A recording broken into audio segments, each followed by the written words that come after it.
We have a quorum, guys.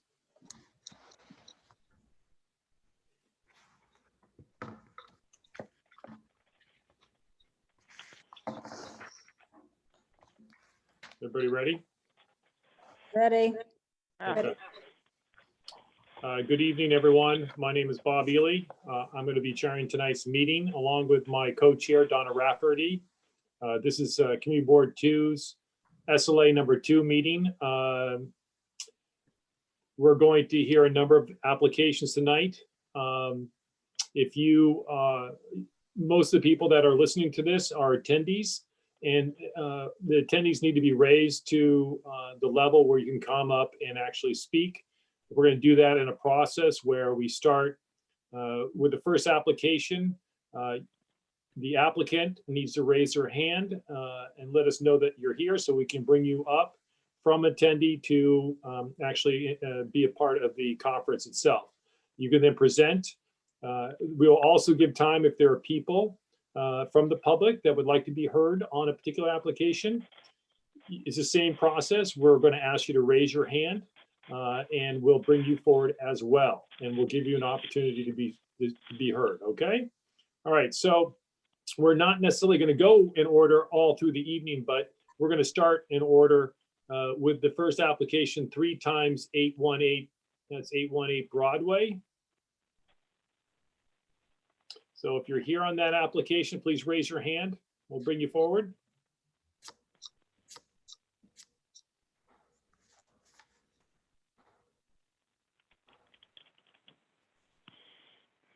Okay, I don't see anybody. Don, do you see anyone? No, Bob, I don't. Okay, so I'm going to move to the next one. Harlem Roasting Company, DBA Prodigy Coffee, 33 Carmine Street. If you're here, please raise your hand.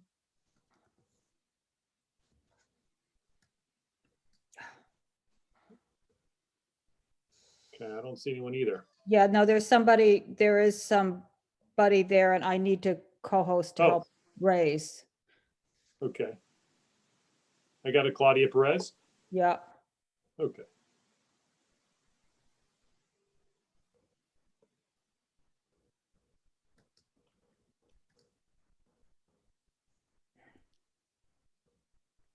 Okay.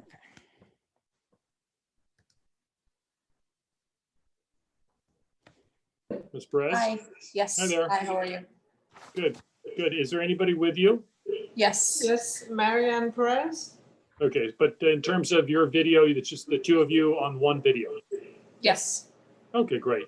Why don't you introduce yourselves? Tell us what your application is about. And I think you probably have an existing business. You can talk a little bit about your existing business. Yes.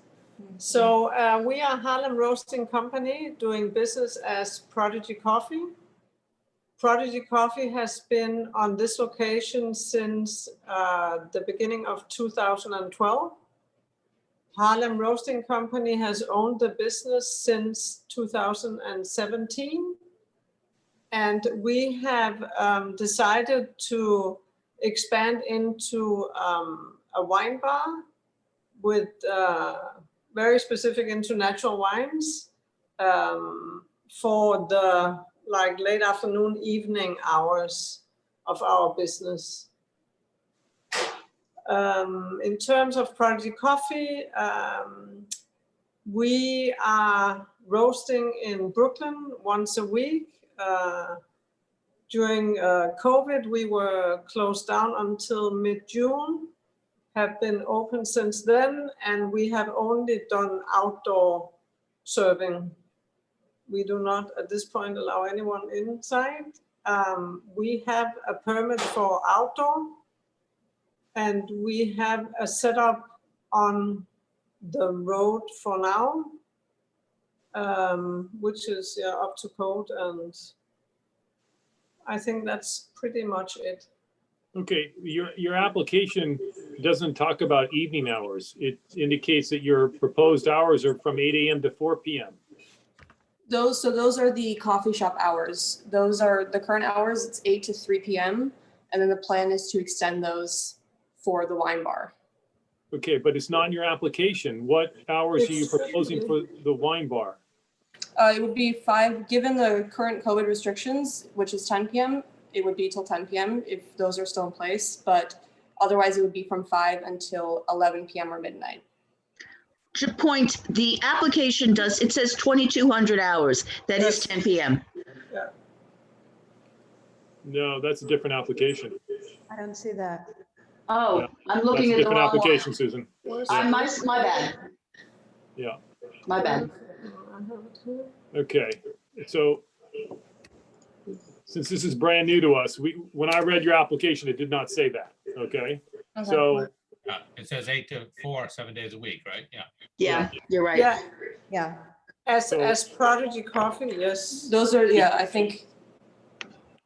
Go when- ahead. when you got together with Mr. Gruber, did you tell him what the hours were? No, I didn't tell him the hours. I was under the impression that the hours for the wine bar were listed on the application. We Okay. just listed for, I think we're just double checking here. Didn't you fill out the application?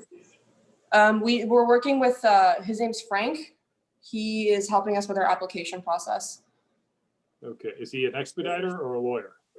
He is an expediter. Okay. Wait a second. I'm pretty sure because we have went through. Okay. You need to give us the hours. Yes. Okay, The hours, So yes. just so we're clear, you're not going to be serving alcohol during the day. It's only No. at night. It's only Okay, after so- 5 p.m. Yeah. So the hours would start at 5 and they would go till 10 o'clock at night? Till around 11, given the COVID restrictions now, till 10 p.m. But if those are subject to change, it would be until around 11 p.m.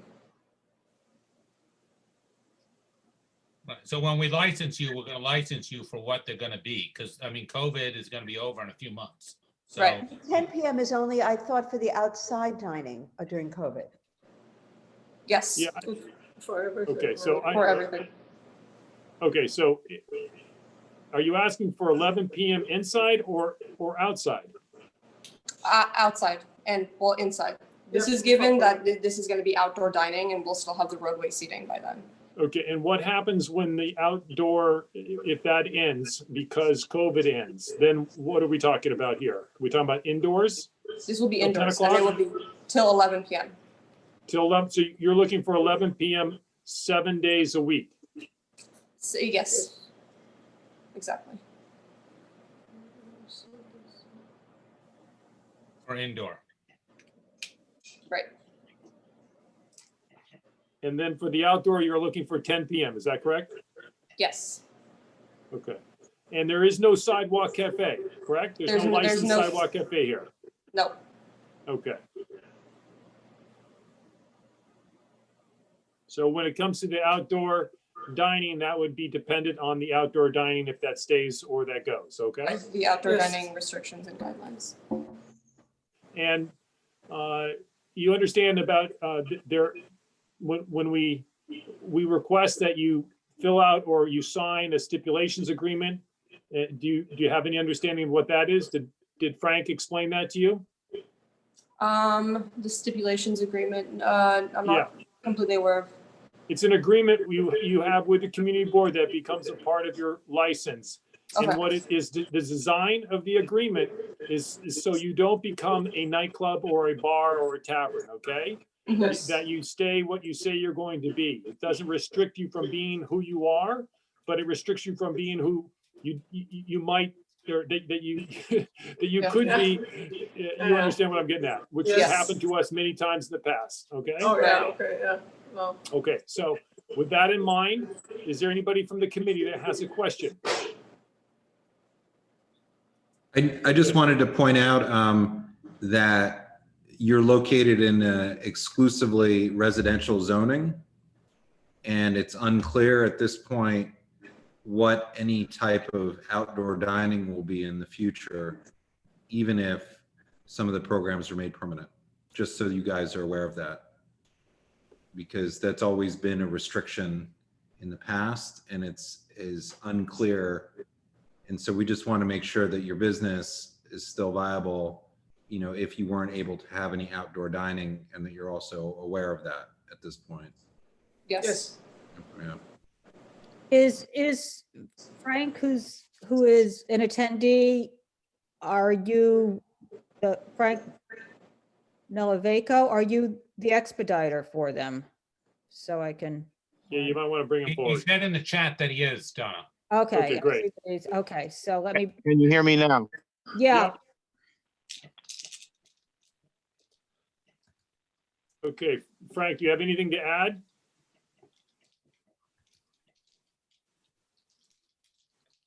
You have to unmute yourself, Frank. Yeah. If you want to be heard. And turn on your video. Okay, how about now? I see you and I can hear you. Do you have anything to add? Pretty much what they had gone over. I have a question regarding Carmine Street. As far as sidewalk cafes, is it typically permitted for any restaurant on Carmine Street to have tables and chairs? The answer is not on not at every location. Right, it's only within whatever the distance is from the commercial corridors, but this is zoned residential. There's no commercial overlay at this location, so I'm not sure what the distance is from the commercial thoroughfare. According to their certificate of occupancy, they're in the use group 6. Right. The but use that's group not what- 6 that's- is not the zoning. Use Thought group that- 6 is a use, Right. And which gives them commercial usage, but you're saying only in the interior. interior, okay. All right. It's a Yeah, pre-existing non-conforming commercial use that's allowed, but the zoning is residential there, so. I'm just Okay. going back over the C of O. Okay, is there anybody from the committee that has a question? Because, yes, go ahead, Cormac. Right, I just wanted to ask if for the outdoor dining, if they would consider 9 instead of 10, because it is residential, and although it's not, you know, unheard of for us to have 10, like in a residential underlying zoning, we usually give 9, although 10 does happen sometimes. And it would probably be better under circumstances, since it's a new thing. I don't mean the restaurant, I mean the roadbed dining, to sort of stipulate to 9. And I was wondering if that was something that they could do. Well, preferably 10 o'clock. But if that's a big issue, then we'll have to look into it. But I think that hour might mean a lot for the business. If people Can I suggest tabling that decision until they make an application for a sidewalk cafe? I think. Well, I except think- that what we're talking about now are the hours they're stipulating for their roadbed dining, should there be roadbed dining in the future. Right, so the current regulation stands at 10 p.m., but that might be extended in the future. So what you're suggesting is 9 p.m. at all times. I'll tell you what, okay? You guys think about it. There is somebody that would like to speak on this particular application, and I want to give her an opportunity. Bob, I have my hand up. Do you and see so my does hand up? Robin. I didn't see that because I got you now, and I see Robin also. Okay, go ahead, Katie. Okay, thank you so much. I just wanted to find out, in looking at the diagram, it looks as if the patron bathroom is, you have to go through a food preparation area to get to the patron bathroom. Is that correct? Yes. That is correct for now, yes. Is that a bathroom that's accessible to patrons? Yes, it's accessible. Yeah. Mhm. And how is it accessible? Could you explain that? Let me look at the diagram over here. Yeah, people would, there's an entrance to the left side of the counter, and then patrons would, it's listed as a food beverage prep area, which is an open area that leads into the bathroom. So there's basically an open corridor for anyone needing the bathroom. Ms. Perez, do people use that bathroom? The patrons use the Not- bathroom? Not at this time, but we are looking into making it so you can access, like, so patrons can walk through. I mean, they can walk through now, but we have to kind of put like a, not a barrier, I don't know what it's called, like, A temporary wall, more of a sheeting that would Yeah. separate any of the storage area from the corridor. Okay, you understand that you have to have a bathroom for a wine license that you want. You got to have a bathroom that's accessible. So there has to be signage and it has to be accessible. So we spoke about stipulations. That would be a stipulation that you'd have to have an accessible bathroom. You get that? Yeah, yes. Yeah. Okay, because the And state Bob, liquor authority is and- not going to authorize any license without that, okay? But you also can't have a food prep area where people walk through. Yeah, Yeah. There's a separation I from. know, yes. okay, so we just want to make sure you understand that, okay? But how do you plan on accomplishing that? Well, the food prep is to the opposite side of the corridor. So there, again, there'll be that separation, whether it's by cheating or by some other means where people will not enter into the food prep area. I don't see, I don't understand from the drawing how that's possible. The bathroom is in the corner with food Can I prep say on all something? three sides. Yeah, Yes, Robin, I'm sorry.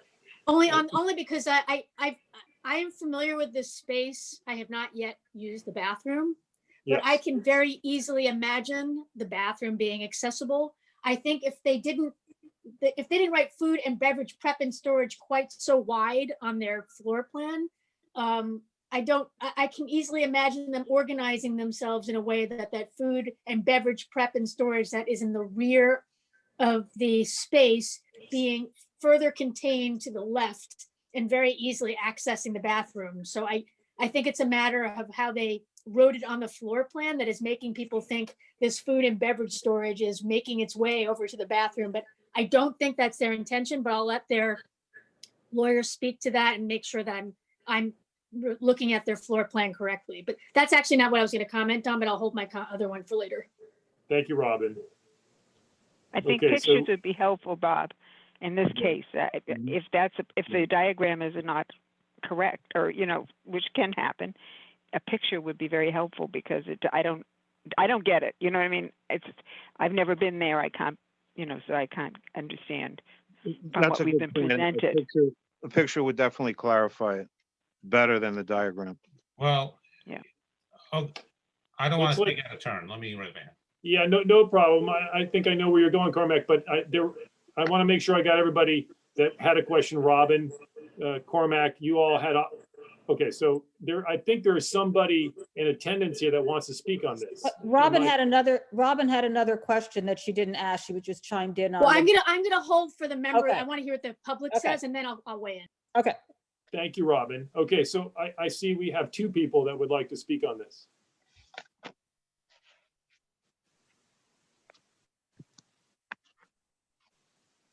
I'm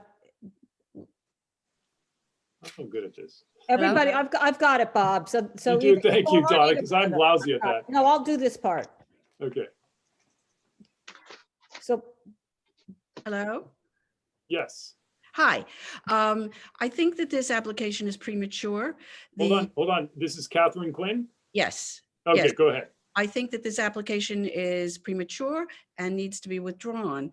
The 30-day notice that I saw that was posted said that the closing time would be 4 p.m. every day. And now I understand that it's going to be in the evening. That is a substantial change. And the SLA requirements are that if you make a substantial change such as that to your 30-day notice, you must issue a new 30-day notice. And I, for one, will alert the SLA to that. So I think the right answer, because we don't know about the bathroom, there's so much that hasn't been thought out here, that this applicant needs to reissue a 30-day notice that adequately describes what it is they plan to do. Thank you. Let me clarify that, please. Hold on, Frank. Go ahead. Hold on a second. No problem. We'll give you that opportunity, I promise. But I just want to, we have a lot of applications tonight. Right. I want to keep it moving. So Ms. Clark, would you like to say something? Yeah, I would like to, Leslie Clark, West Village Residents Association. I agree with what Ms. Quinn said, my neighbor and colleague. I would also like to add that I believe that this location, is this within 200 feet of a church? Yes, it is. And is that not an impediment to receiving a liquor license? Not a restaurant, not a beer and wine license. The All right. on-premise license. Okay, does that mean that beer and wine license can never be upgraded to an OP? That's one of my questions. Yes, as long as the 200-foot rule is still in existence, the answer is yes. All right, and my other question is this not a previously unlicensed space? It is unlicensed space, yes. All right, there's another, so for that reason, and again, I would like to question whether or not you should be approving this application. I do think it should be heard again next month, but I do think the fact that it's a previously unlicensed space is a red flag. The other thing is that I believe that Carter Booth just said that this was a residential area, and yet Frank mentioned that they would be applying for a sidewalk cafe. Are those two things consistent? Would they be able to apply for a sidewalk cafe in a residentially zoned area in the future? No, the answer was, go ahead, Carter. It's unknown at this point because it's unclear what the parameters of the outdoor dining program are going to be at the end of this year. Thank you for that clarification. I would like then for it to either be denied at this point or at the very least for it to be put over until next month so we can get some of these other issues about hours and access to bathrooms through the kitchen and prep area settled in a new application that's more thorough. Thank you. Thank you. Robin, did you want to ask a question or? Well, I think Frank wants to respond to that. I'll wait for him. Go ahead, Frank. So according to the hours, the 30-day notice doesn't ask for hours. I had filled out the application for board 2, and I mistakenly put down the current hours and not what the future hours might be. The application has not been submitted to State Liquor at this time, so the correct hours will be submitted when I do that. The hours, again, we can discuss it once more. It should be 8 a.m. until 12 midnight. That would be the full scope of the hours of operation. Well, wait, that's different than the applicant just told us 10 minutes ago. Well, again, this is just clearing up the confusion. So what I've discussed with the clients is that hours of operation 8 a.m. to 12 midnight. And that's what I'm going to submit to State Liquor. And again, the 30-day notice that does not indicate any hours whatsoever. Okay. Now we can, and then in terms of clarifying them, but go ahead, Frank. I'm sorry. Go ahead. I'm saying if we need to clarify further as far as certain seating, as far as outdoor seating, we can make that agreement and stipulate it. But as far as the State Liquor application is concerned, again, those are going to be the hours. And what about the bathroom? The bathroom, again, not a concern. I think a picture might clarify it. I can redo dimensions and give, a clarification as to the separation between patrons and the usage of the bathroom. Do you want to come back next month and show us how you're going to do that separation, either through an architect or otherwise? Well, I think a clarification on the drawing and then sending over photos might be the way. Well, I think what we're looking for is a plan, an actual plan that indicates how you're going to do it. Right. We're not asking for you to do it. We're asking for a plan that's coherent. Exactly. Yeah. Yeah, again, and the separation, they have it in play as far as how they're going to keep patrons from entering a food prep area. And again, it's not a problem. So are you willing to come back next month and show us that, or? If need be. I mean, I'm weighing it on, I'm looking at other people on the committee, and I think there's a concern on that front. And so sometimes it's better to actually show what you're going to do. I don't know what other people are going to say on the committee about it, but it would be nice to know that there was a coherent way to get to that bathroom and that there's going to be signage and Sure. No, I mean, it's not a problem. I don't want to, I guess, hesitate and wait much longer as far as submission of the application. I want to try to move forward on that. But we have no problem showing the board what we plan to do and what's needed. And again, get your approval on it. That's not a concern. Okay. So the other point was the sidewalk cafe. At this point, we haven't even decided whether after the pandemic is over, whether they're going to make an application for sidewalk usage. But I did check zoning maps for the area and they are open to that. They're clear as far as submitting an application to Consumer Affairs. Where does it say that under the current regulations that they're clear? Because there's no C overlay here. I'm trying to remember the name of the zoning map. It slips my mind. Something with a Z. But Frank, are you telling us that the application also involves the sidewalk cafe? No, Licensed sidewalk cafe? no, I'm not indicating that at all to state liquor. Okay, so if that occurs, you would come back for Right. some sort of alteration, correct? Correct. An Okay, alteration. so we don't really need to go try to figure that out right at this moment. No problem. Okay, and I see there are a number of people that raise their hands. Dr. Smith? I have a question for the community person that just spoke. Is she still, since you can see and I cannot, is she still on the call? Which person are you talking about, Ms. Clark or? The last person that spoke who represents some of the community. Clark. I think it's Ms. Clark. Ms. Clark, are you still with us? She's Yes, there and she can speak. Go Yes. ahead, then ask the question. Yes, Ms. Clark, where, do you live in the neighborhood?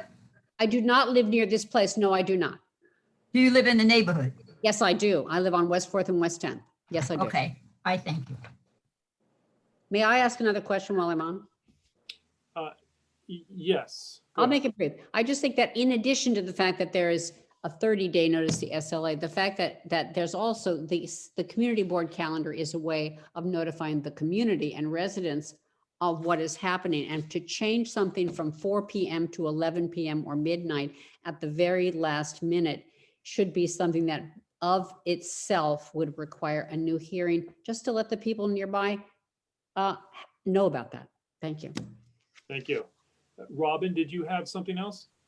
Yeah, just after hearing everybody, I mean, it's unfortunate that it seems like there was a technicality with the hours and that the floor plan is not clear. I fundamentally feel like this is probably going to be fine for a beer and wine license, but given those two lack of clarity, and I can understand why people feel that is a deficit that I think we should ask them to lay it over just to fix those, to clean things up. Thank you. Cormac? Yeah, I mean, I would agree with Robin on that. I mean, I'm just confused. Like, we started out as, with a coffee shop that closes at 4, and then they wanted to also have a wine bar in the evening. Okay, it's 5 to 11, and now we're talking about a license that involves people being licensed to hand out booze to people who walk in at 8:05 in the morning. And go as late as midnight. It seems to me it's ever changing. I'm just really unclear on this right now. And I think it is a fair point by some people in the community that the community is not aware of what is being proposed because of errors in those statements before. The other thing is that, I mean, just with the bathroom, all I have now is this floor plan. So just speaking for myself, if I had to vote on this, I feel compelled and duty and legally bound to vote against this proposal because what I'm seeing right here as a floor plan does not meet the legal requirements for bathroom and is part of the responsibility under the law of the committee board to ensure that that's true. So, I would have to vote against it. Now, I hear what Robin's saying, having seen the space, that maybe this is an illusion because it's a bad map and floor plan. And I'm fine with that, but we need to see the right one then and be clear on it first. So it just seems to me like this proposal needs, I mean, I always hate to make people come back for our benefit as well as theirs. I mean, I don't really want to have to go through it again, but I just don't see how we can do this right now, Okay. I see a bunch of people. Susan, do you have the same comment or? I just very, very quickly, I feel badly. I just think it's kind of a poorly written application. And that's really all what the problems are. I don't ever think they intended to serve wine from 8 till midnight. I think those are the coffee shop hours. Obviously, they're adding some hours after that when they could serve wine. And they'll resolve, I trust Robin, obviously, about the bathroom. So I don't want to be harsh in our criticisms of them, but I do think they need to make their application a little bit more as is expected. But Okay, encourage them to thank do you, it. Susan. And Lois, you raised your hand, but again, if you're just going to say the same thing, I think No, we got I'm it. not saying the same Okay. thing. Thank you, Okay. Bob. Yeah. I know the rules. At the beginning of this type application mentioned David Gruber, and from what I heard, the hours were not discussed. This is CASBA, the Carmine Street Block Association, and I was wondering, because it has not gone through the block association with the hours and the community, that again, I agree, it should be held over Lois, they did speak to David Gruber. with the hours. But I'm not sure about the hours, and that's Exactly. okay. I understand. Okay. So Frank, do you mind putting this over for 1 month to fix the application and make sure that it's correct? Yes. That's really what we're asking. Yeah, no, we agree. Okay, and Miss Perez and the other lady, I can't remember her name. I apologize. Are you okay with that? Yeah. No, I mean, Okay, yeah, all right. yeah. It's just a matter of getting it correct, okay? Ms. Smith, Dr. Smith, you raised your hand. Do you want to say one more thing? Yes, I do. I want to ask Frank, when you met with Dave Gruber, did you discuss the hours? I wasn't in on the conversation. Claudia Perez, she can speak to that. They did speak. I'm not sure about the hours. Claudia, can you share? Can you Yes, share? we touched upon it briefly, yes. And what hours did you say? We said until 11 I mean, with considering how things are changing constantly with the pandemic and the hours are changing and there's certain restrictions, it's very unclear what it's going to look like a couple months from now. But given the current ones, it would be 10 p.m. because So that's what we're you allowed said to. David 10, you said 10 o'clock or you just said 11? You said 10? Yes, to David. Okay, thank you. Okay, Donna? I just have one brief statement. When you do come back, what we want to hear are the hours and everything under a normal application, not under COVID, because that's what we're looking at. Okay. And Frank, I do agree with you on the 30-day notice. That's not really what's going on here, okay? Right, I just wanted to be clear that it hasn't been submitted to state liquor with the. No, we hour- know that. We know Right. that. We know that, okay? And we know it takes a long time and we don't want to delay it, but we do want it to have it done correctly, that's all. Got it. Okay, because it's never been licensed before.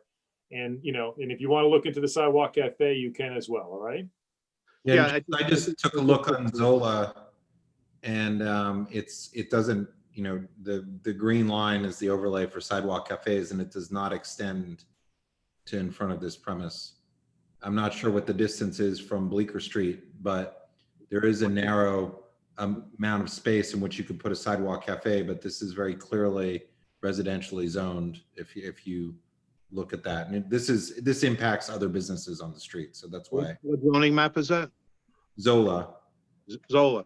I believe I checked Zola. I thought it was green lined all the way around their address.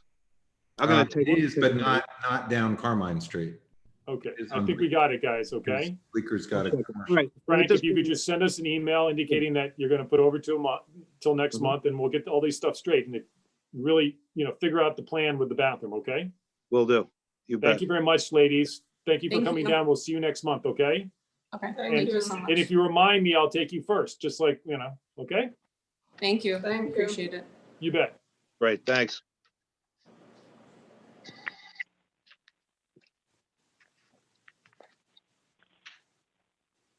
Okay, next up is going to be Store 3 Pizza, DBA Zazzy's Pizza, 201 West 11th Street. I got Mr. Bernstein raising his hand. Yeah. Is that it? Looks like.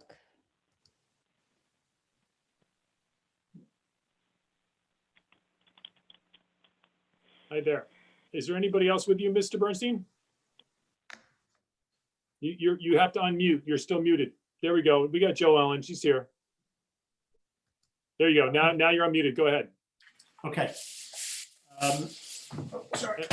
Let's just make sure we have Jo Ellen up. I just brought her up. Okay. Jo Ellen's there. You can hear everything, Jo Ellen? Jo Ellen, you have to unmute. Let's just make sure she's ready to go here too.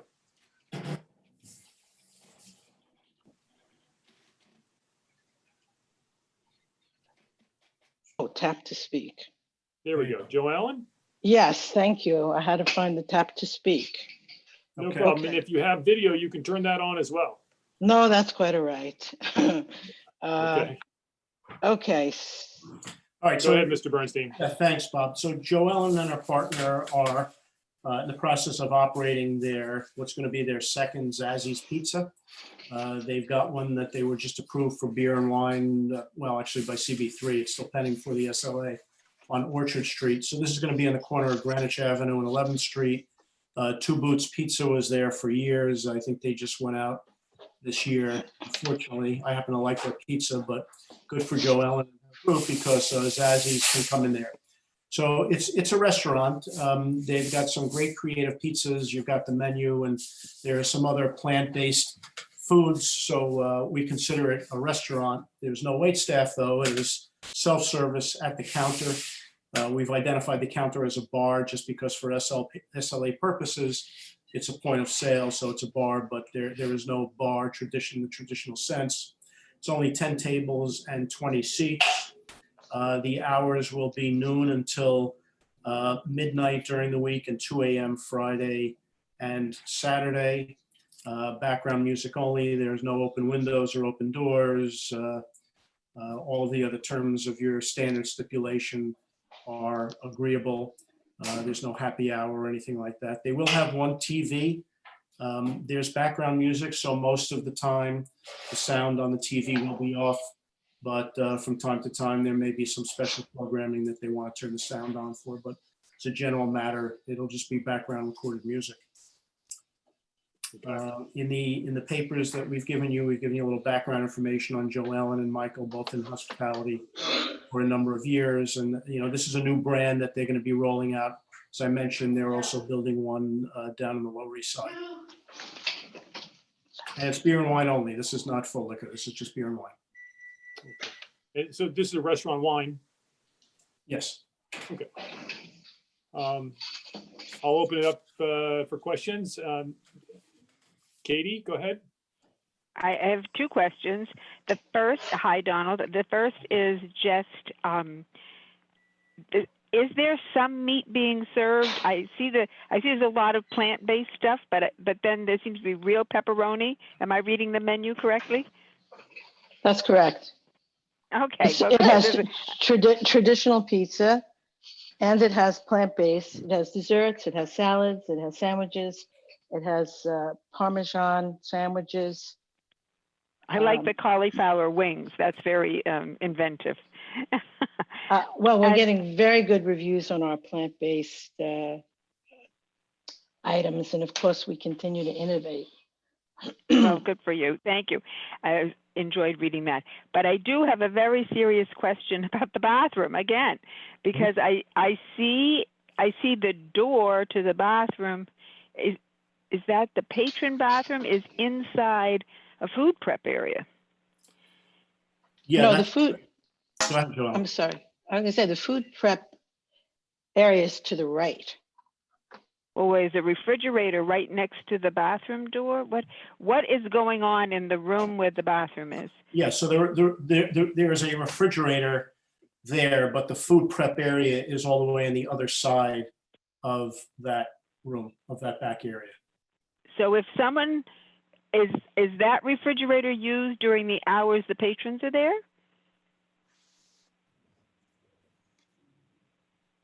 Does it have to be open while patrons are in the restaurant? Well, probably not. Bob Carter, I don't know what the status of this is. I don't know. I in mean, terms of Boots never had a bathroom separation. for customers.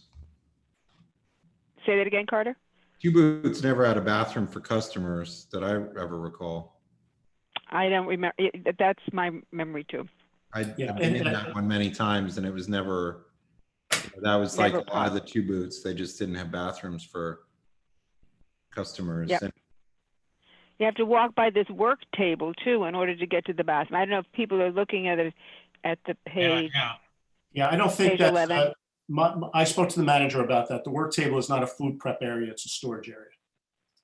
Okay. It's not a food I prep. mean, if the door to the And we've been- bathroom were, Yeah, were, 90 degrees, it would be very clear, but I just don't know. You can't bring, it seems to me you can't have any food coming out of that area during the time of the patrons Yeah, are there. we've been through this issue before with the State Liquor Authority on another application. And when the health department inspected and gave a health permit and gave a grade, the State Liquor Authority has approved it. but they don't check you to make sure it's a patron bathroom. They just check you as a health certificate for the restaurant and the employees. That I don't know, I couldn't say, but this is going to be the patron bathroom. Are Like these, you've got a work table, you've got some sort of a reach-in that you have to walk through by. The Then you've work got- table is a storage table. It's not a food prep area. and what about these sinks in the back? Are they used as part of food prep, or these sort of sinks that are beyond the refrigerator in this space that's open Yeah, to the bathroom see them. on the back wall? It says new hand sink and then new 3 comp sink.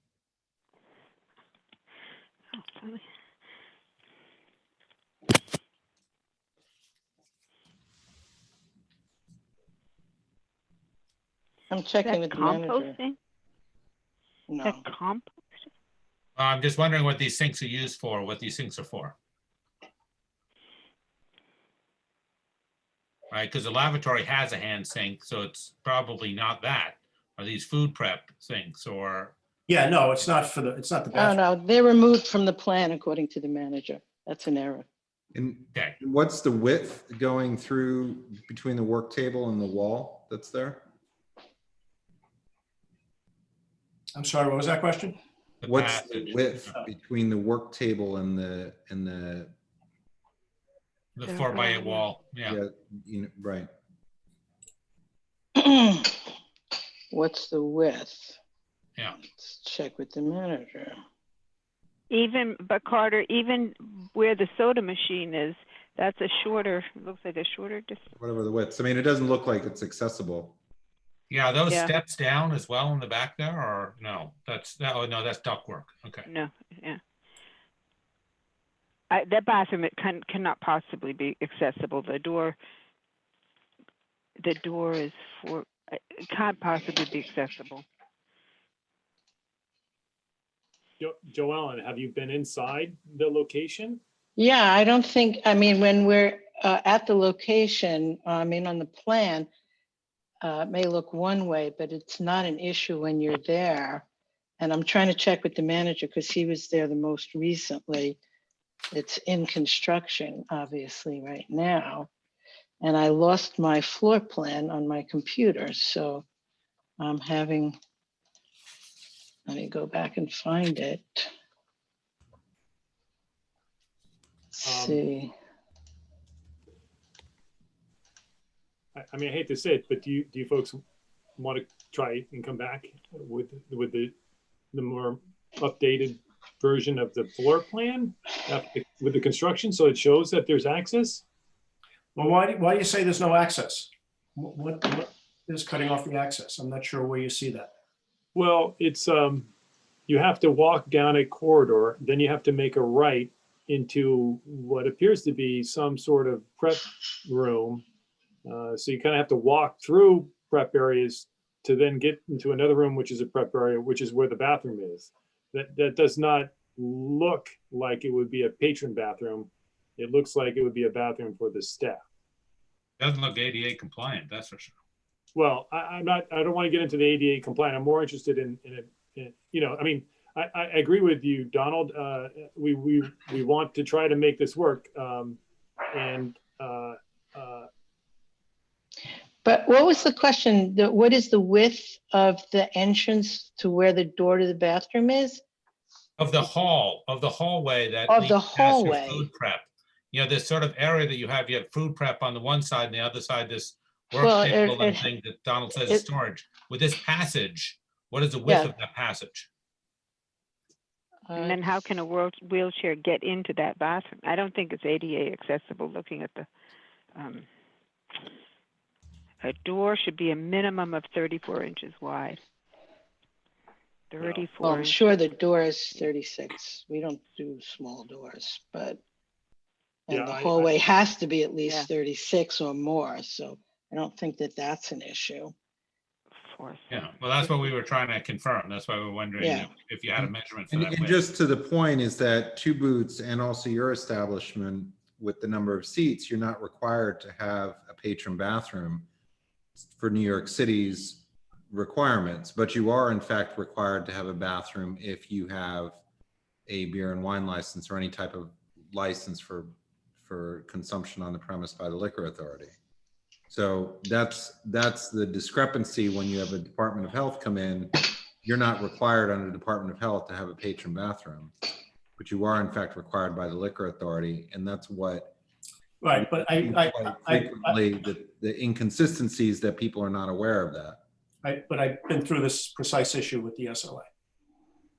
Right, but these are areas, these are areas where we need to provide bathrooms for customers that are, legal bathrooms and not through the food areas. Well, I'm telling you, I've been through this exact issue with the State Liquor Authority where it was a coffee shop where you had to walk into a food prep area, but it was sufficient that with the health permit and the A grade that we had, the State Liquor Authority approved. But the health permit from New York City was for an establishment that did not require a patron bathroom. And you may have submitted it, but that doesn't mean that it's a patron bathroom. And that's the loophole. Just telling you my experience. No, I'm just telling you. Same situation, and it was approved. I'm not trying to be argumentative. I'm just telling you what happened. I understand, but that's why we call out these things for discrepancies between the agencies. All right, so I guess do we have any sort of resolution on the bathroom, and that in terms of either coming back with actual plans or something that indicates how access is going to take place, or do you just want to move forward? That's fine with us as well. I see the bathroom, so it's there. My comment is that we would be in conformance to whatever is required for the health license.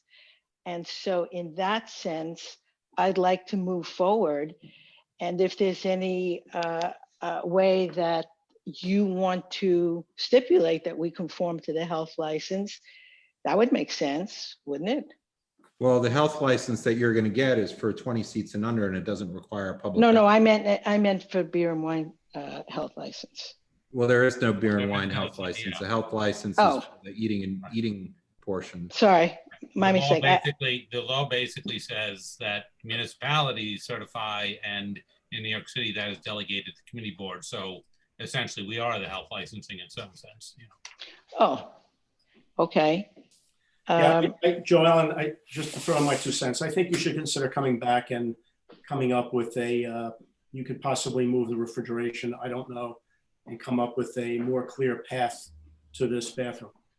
Because okay, that's why I'm looking for some direction. Either we move forward and agree that we'll adjust it. In other words, the only reason what I'm trying to say is that the process is going to be a long process no matter what. And if we push it into January to come back to the board, then we're not in the queue. But I guess if we have to make an adjustment, is there such a thing as pending the adjustment and we stay in the queue? Well, I think the most important thing is to get it straight, at least in terms of the access to the bathroom, because you clearly have a bathroom. And so we've had this before where people have come back and shown us, whether it be architectural drawings or, generally speaking, that's how they do it. They say, this is how we're going to do it. And here's a drawing, and it shows how the access is going to be. And it's not going to involve the food prep. And there would be a signage that shows people, here's the bathroom. I'm sure we can work it out. I just didn't know whether we. New York City regulations, I'm reading right off the city website. Food establishments are not required to allow public access to their employee toilets. Customers are not permitted to walk through the kitchen or any food storage or preparation to get to the bathroom. It's very clear. So I'm just suggesting that that's a good idea. That's all. I'm suggesting that that's a good idea. Donald, I'm deferring to you. Yeah, I think, look, I'm not hearing opposition to your establishment, really.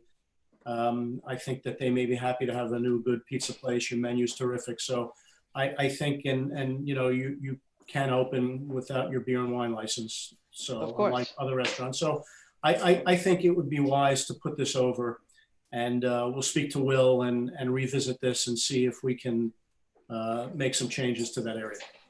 Okay. Great. That's what everybody agrees, and that's what we shall do. And if you mention it, or if I'll take you first, okay? So you don't have to wait. Oh, okay. No, she goes second. That's worth it. You already. She goes after Harlem roasting. I'm sorry, Bob. We have to stick up for Carmine. But you okay? Just so that you're. I accept that. We already first. Yeah, right. Okay. Yeah. Thanks. All right.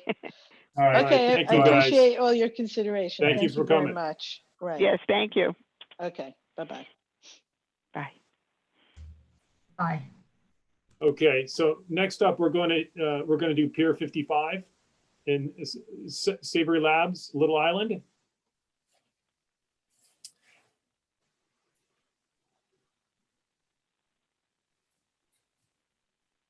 I see Trish. Hello there. Wendy should be there. Wendy. Is there anybody else? I'm not seeing anyone else. Great. Okay. Thank you very much for coming back, Trish, and Donald. I appreciate you coming back. Oh, and Wendy too. Okay. All right. Do we got everybody? Hangs on here. We got everybody. Okay. Great. Okay. And so I know there has been a lot of back and forth by community members and community board members, and so we heard a lot of this last month, and I don't know if it's the greatest idea to just repeat what was done last month. I think we had a pretty thorough overview, but what would be really good is if there's, in terms of the back and forth, if you guys could give us a general sense of where we're at least from your take.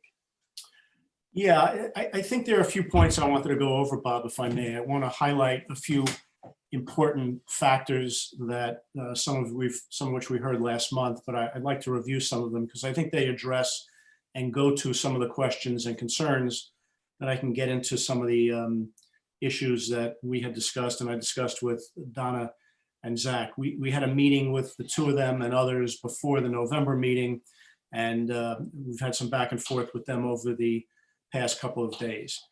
I think the first thing that I wanted to highlight is the fact that while this is outdoor space and there's some literature out there that refers to it as a public park, which it is different significantly than just other outdoor space and other parks. And the couple of reasons why that is so.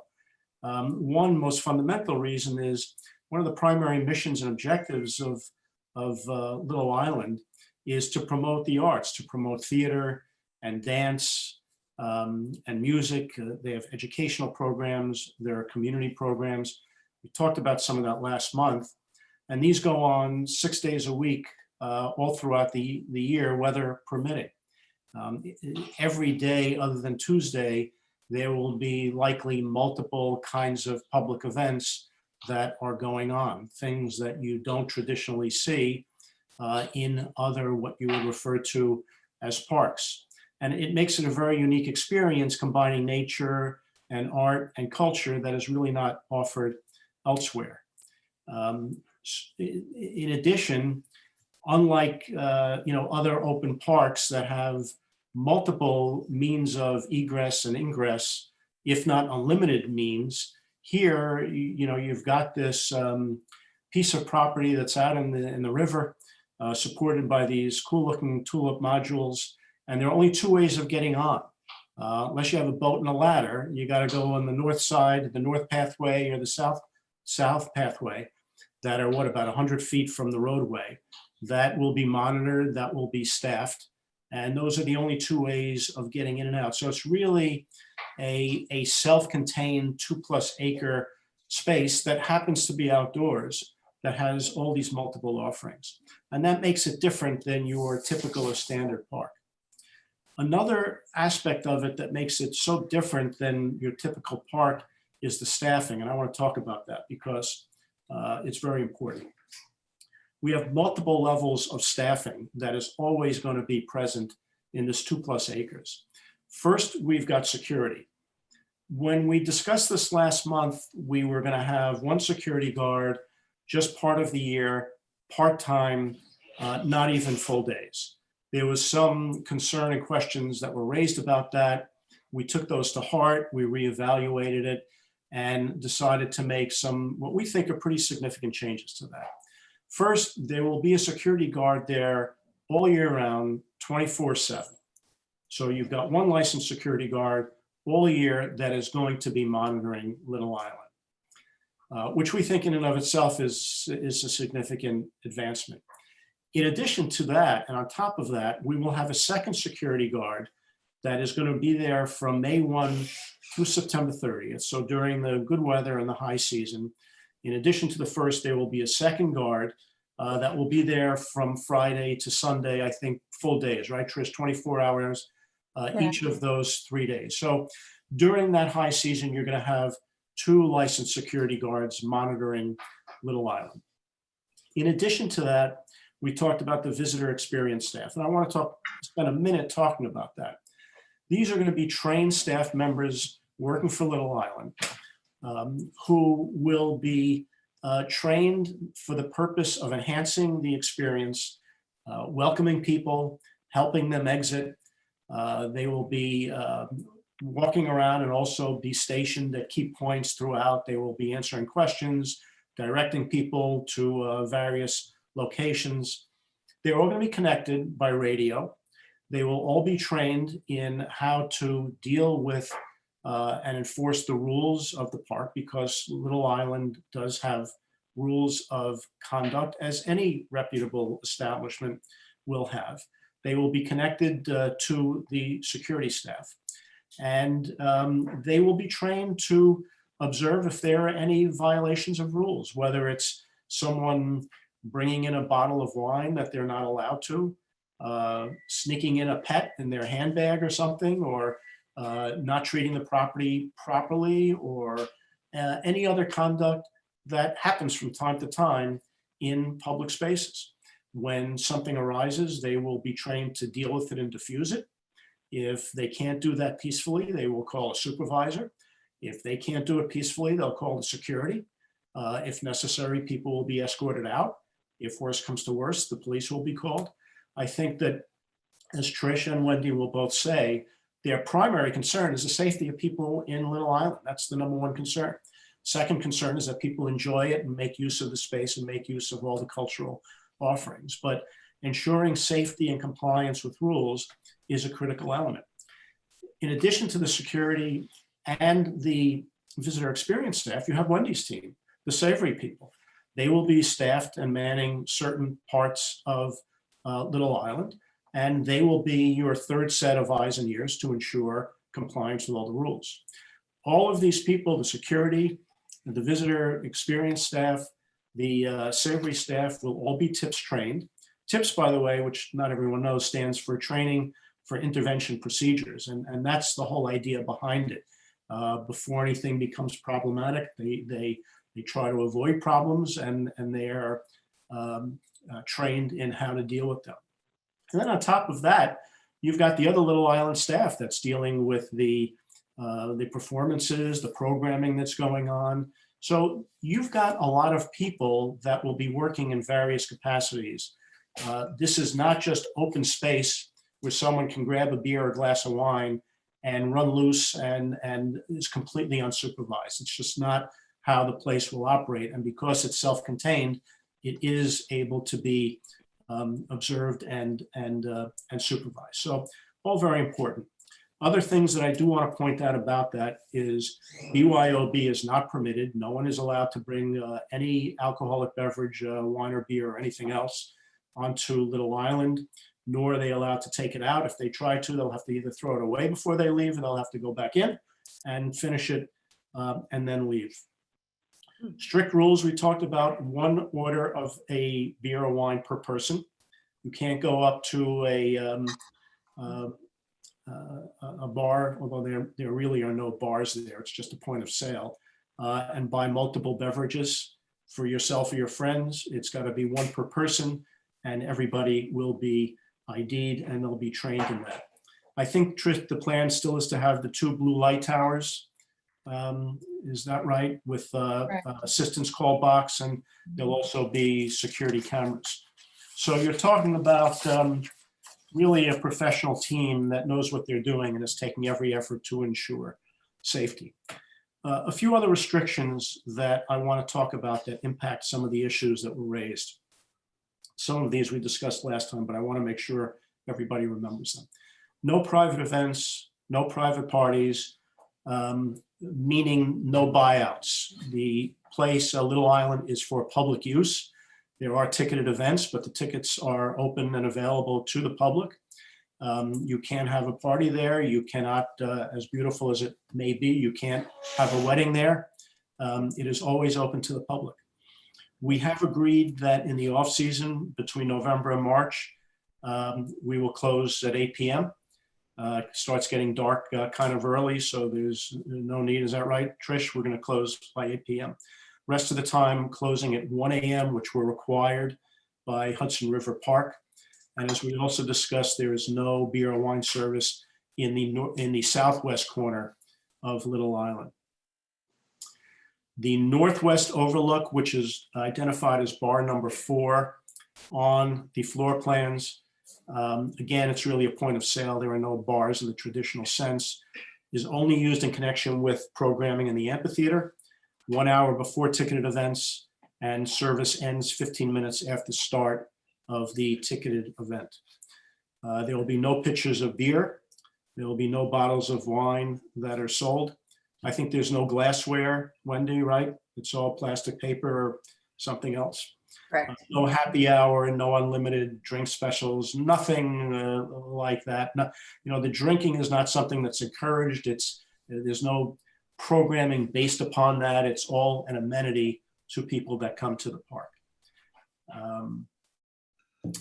We were asked about a final ending time for programming and events in the amphitheater.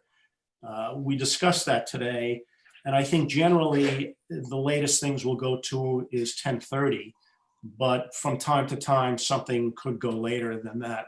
So we would agree that by midnight there would be that all events in the amphitheater would end no later than midnight.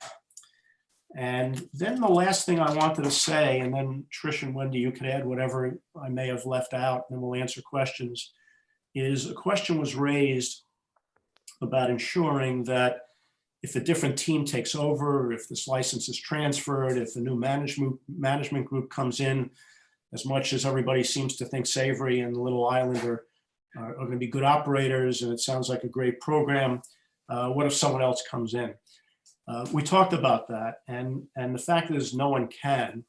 The agreement with Hudson River Park is that if the Diller von Furstenberg Foundation was not going to operate, they have to give the space back to the Hudson River Park. So we cannot do a transfer. The liquor license can't be transferred in the traditional sense. We just can't hire another operator to come in and just take over and we walk away. It can't happen here. So you're assured that you're talking to the people that will be there for the count. And I think that's important to keep in mind. And that's really all I wanted to say. Trish and Wendy, anything you need to add or feel you want to add. Otherwise, we'll just take some questions and deal with the issues that you've got. Sounds Yeah. good. Thank you, Sounds Donald. great. Okay, great. Thank you, Donald, for that. So just, I just want to follow up on a few things that you indicated enforced rules of conduct. Do you have what those rules of conduct are? We follow the same rules as Hudson River Park. The only differences in terms of the standard rules are that Little Island doesn't allow dogs or bikes. And where are those rules posted? How can we find them? We can send those to you. Okay. Can you give me a general idea of what they say? Oh, goodness. I don't know that I can. I mean, Okay. off the top of my head, but yeah, I'd be happy to send them to you, Bob. Because in Hudson River Park, I mean, there's no drinking. So in terms of the rules of conduct, that's why I would like to see what they have to say. And then in terms of enforcement by the security that you are going to have on the island, in case something does happen, are they going to be peace officers? Who are they going to, how are they going to be able to enforce it? Do they call the police in case things get out of control? What are they capable of doing? Well, I mean, I can try to answer that. I mean, you're going to have security guards who are trained, and to answer your question, Bob, it's not that much different than any other public space, whether it's indoor space or outdoor space. They're going to be trained to ensure that the peace is kept. And, we're not the ones that are trained in how to do that. They're the ones that will be. And they will deal with it based upon exactly what's happening. I mean, I'm not sure how we can answer that really more specifically. And in terms of music, is there going to be background music throughout the island? And if not, where is that background music going to be when there's not some event in the amphitheater? Well, all three of the spaces, so the amphitheater, the Glade, and the main plaza, all of them have the capacity for sound. They primarily would be utilized if it's activated with performance, but there could be a situation in the evening where there might be some music played through that sound system, but it's pretty low level. It's not in service to something that's loud and raucous. It's about mood and environment. There's Okay, no and specific plan around it right now. There's not like a specific schedule, but there is the capacity to have sound in those spaces. Okay, and do you plan on any restrictions, at least in terms like, the background music, if you have speakers, and people are out enjoying themselves at night, are you going to play just basic background music from an iPod or something like that? Yeah, I think if it wasn't performance, it would be very much like what you just described. And where, I mean, how many speakers are there? The final sound design plan isn't complete because some of it has to do with the shade structure that we're designing for that area and how to integrate some of those things. So it's not complete, but it's pretty simple and straightforward. It's not like the kind of speakers you would see at a concert, for example. I can answer your question on some of the rules because I have some of them. If I can review some of these. So some of these rules include prohibitions are walking in plant beds, picking flowers or plants, bringing in alcohol, smoking, riding bicycles or bringing in bicycles, skateboards, skates and scooters are not permitted, fishing, playing amplified sound, solicitation, commercial activity, littering, obstructing entrances or paths, bringing dogs other than service dogs, and flying drones. In addition to, as Trish said, the complete list of Hudson River Park rules. And what's going to happen when there's a group of people that are together, that are having a good time on a Sunday or Saturday afternoon and they're drinking and they're taking up a large space at the park, they're a group.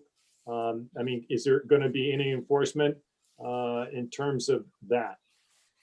Are they behaving nicely or are they being disruptive and making people unsafe? Well, to everyone, you know, I it mean, may it's be a a little bit subjective different. thing.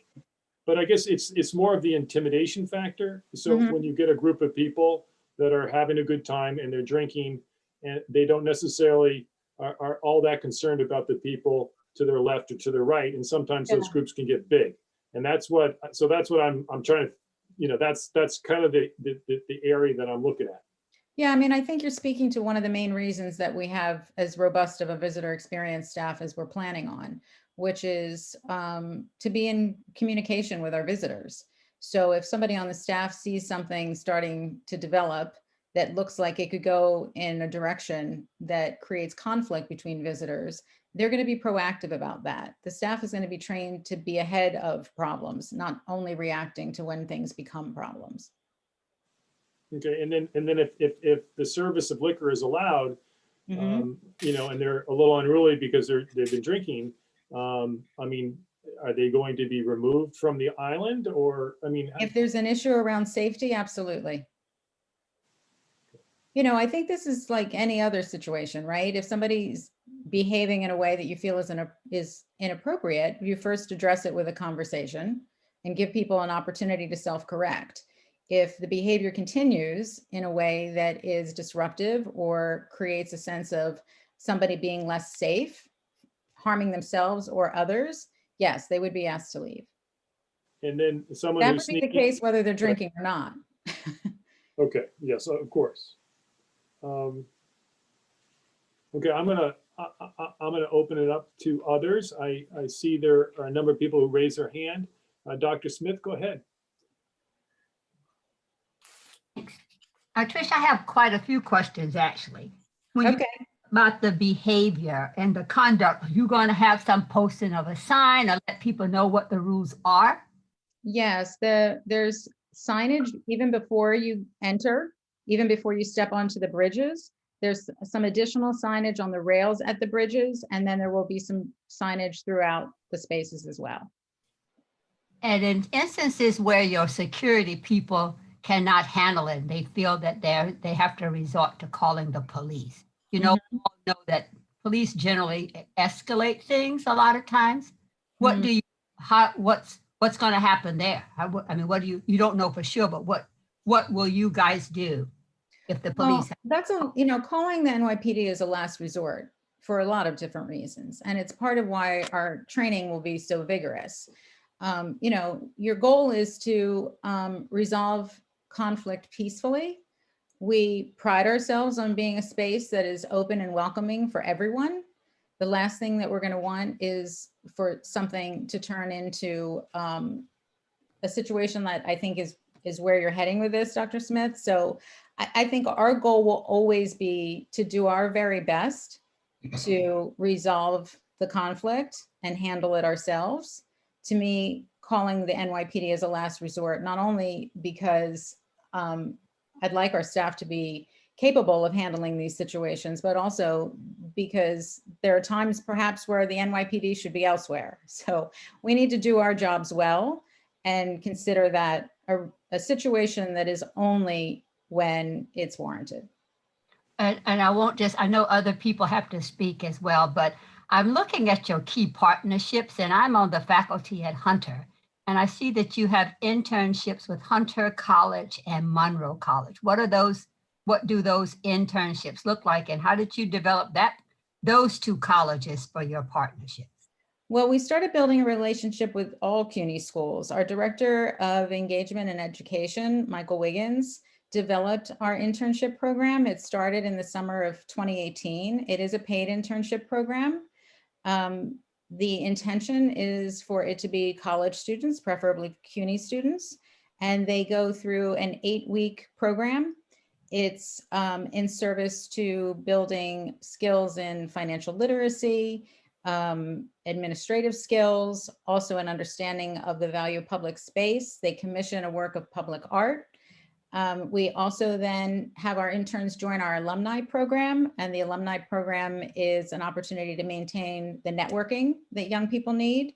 We have also hired some of our alumni back for temporary assignments, but the goal in that department for us is to engage, educate, and employ. So we're hopeful that some of our intern alumni will also end up as part of this wonderful visitor experience staff that we're talking about tonight. Okay, I'll let other people ask, because I noticed on your application, you said you listed 2 speakers, but I am concerned about your response when Bob asked about speakers. You did not say 2 speakers, and it seems like you guys, I don't know if I recall you saying any particular number of speakers. No, I don't think we've ever. I thought I read that, but I can look again. I'm not, you know, there are a lot of applications I'm reading, but I thought I saw 2 speakers, but. No, again, I don't think so. We haven't Okay. been that specific. Okay, and then just as a follow-up on something that I missed earlier, you're indicating that there will be no service or no alcohol consumed in the southwest corner. Is that correct? Correct. And- It's the and- highest point on Little Island. Okay, and it's not actually designated on the diagram that you provided us. Can you tell us what you're talking about, at least in terms of using that diagram? Sure, there's a pathway that cuts through the main lawn. And if you go right, it goes through the lawn, and then if you turn right, it takes you to the amphitheater. If you go left, it takes you up a pathway that takes you to that overlook. Once you get to where it V's, you would be able to go towards the amphitheater, but you would not be able to take alcohol if you made the left. So we'll be staffing that spot in service to that operation.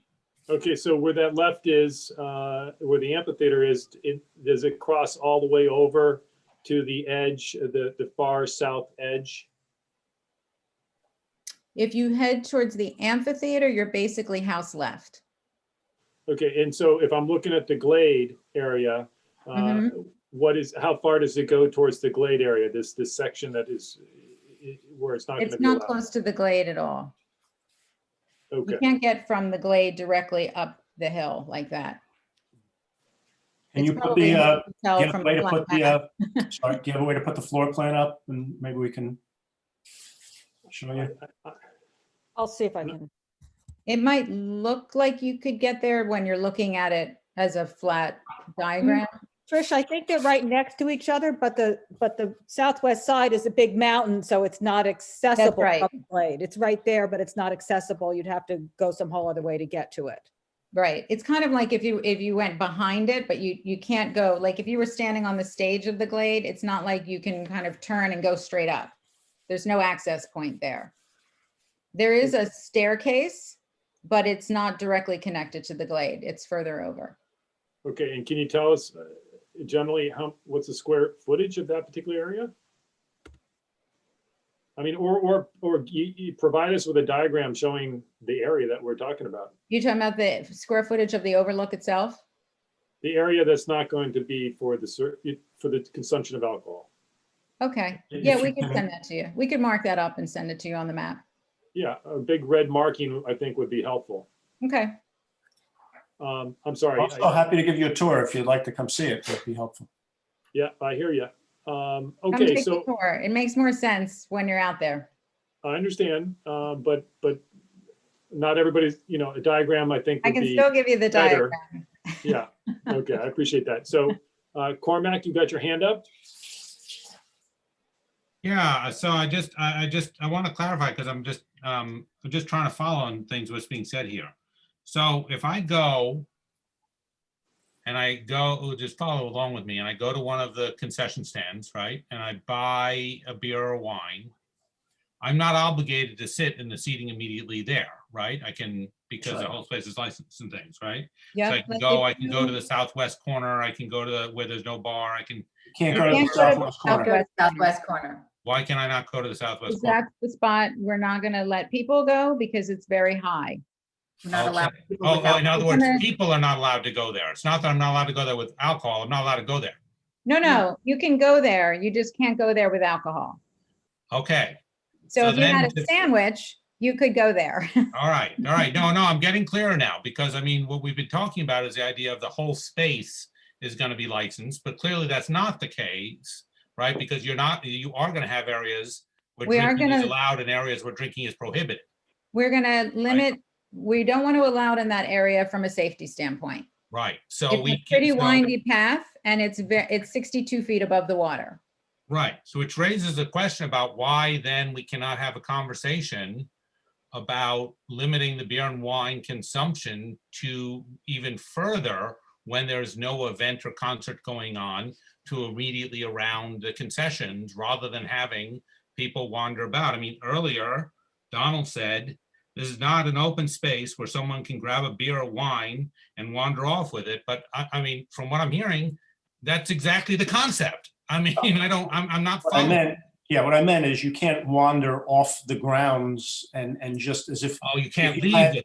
If you had Bryant Park licensed, there are so many ways to get in and out. It's impossible unless you had 20 people staffing it. So that's what I meant by that. Thank you, Donald. I That was understand not that clear. now. I understand Yeah, that now. I we think can that- monitor because of only having 2 entrances and exits, Cormac, we can monitor because everybody comes into this main area and everybody leaves from that same area. Mhm. So there's the ability to pay attention to how people are coming and going in a way that would be difficult to replicate in other public spaces. No, I understand, and that's actually one of the great advantages of this, right? Is that you Yeah. have the sort of needlepoint accesses, as it were, or that's not the right term, but you know what I mean. You know, so, but I mean, I just maybe there's more common than I mean, I think part of what has been confusing us, and that for me at least, I've been struggling with and things is that is in fact, as Donald, you were saying in the beginning about the question of a park, right? I mean, I remember the controversies and the arguments over this. This community board supported the park. I was vocal in support of this. It was sold as a park that would have arts venue in it and arts programming, but it was not sold as a shed. It was sold as a park. But now I'm hearing there's gonna be stuff virtually every single day, virtually all the time, right? That there may be ambient background music in other times when there isn't a live act, right? That there'll be private security to toss rowdies and things like that. I mean, this describes, to me, is not a park, it's a club. It's just a club that happens to be outdoors with trees and things No. instead of one that's indoor with with No, whatever correct. architecture and such. I mean, it sounds, No, let me help- I'm not trying to be I obnoxious. totally I'm just saying it's understand. sounding to me like a party pier rather than a park where I could go and it would be quiet and I could walk and I could do things. Let And- me help with this. I think I can alleviate your concerns. What Donald was referencing around programming was that, for example, if you came on a Wednesday in the Glade at around 11 o'clock would be an education program for Mhm. kids. That's 45 to 50 minutes long. And that's what you need the beer and wine for. Sorry, go ahead. I mean, seriously, that's what I'm No. trying to get my head around. That's not. The programming is a range of art forms for a range of ages at a variety of different times of day and evenings. What we're trying to do during the week is build some consistency with our offerings in terms of the schedule so that people know what they can count on, that they know they can count on an education program in the Glade 6 days a week around 11 o'clock, that they know they can count on something in the afternoon in the Glade. Now, bear in mind, the Glade is a very intimate, quiet space. There's some bench seating, there's a lawn, there's a small elevated stage. That stage is there for a couple things. One is our education programs, and the other is really intimate performances. So there might be a little jazz trio there in the evening. There might be a dance duo there, but the performances in there last about an hour. We're working on a partnership with The Door right now for teens to have an evening in there with music. That's one space. The amphitheater is a mix of 2 different types of programming. Sometimes during the day, there will be free programming in there that people can just wander in and out. So like on a Saturday, there could be music in there. People can come in and sit and listen. They can leave when they'd like to. It's not ticketed. You don't have to show up at a specific time. You don't have to stay till the end. In the evenings in the Amph, Thursdays through Sundays is what the schedule looks like thus far for the first summer. There will be events that require a ticket. Our tickets are a combination of free and low cost and what we consider fair market value, that although I would say they will still be less expensive than what I think most New Yorkers are used to for live performance. Those will be reserved through our website. We have partnerships in place. This is not a club, I can assure you. This is a beautiful public space that will have artistic and educational programs in it. And we believe that it is our mission to deliver on that on a consistent basis and as often as we're able in the months that we're able. That is the promise that we made. That's the commitment that the Diller von Furstenberg Family Foundation made to Hudson River Park and to the citizens of New York. Okay, so that's delightful. So my question would be, that being the case, like as you just described the programming, why can it not be, as it is at other public spaces with programming, right? That you allow beer and wine during programming where that would be appropriate, like when the Philharmonic has a concert in the park, you know, at other parks and things, you allow beer and wine, but not at all times for people to wander about, and that you allow it at concessions where people get it and then they sit there and whatever, but you don't allow people to wander through the park and go everywhere, walk around with beer and wine. Like, why is that not, I mean, that was the main, to my ears, feedback that you got at the last meeting a month ago, but we've come back this time and there doesn't seem to me to be anything that addresses that concern. Well, I think that's, go ahead, Donald. I was gonna say, what is the concern? What's the concern about someone buying a sandwich with their friend, putting out a blanket at 3 p.m. on a beautiful day in June and having a sandwich with a glass of wine?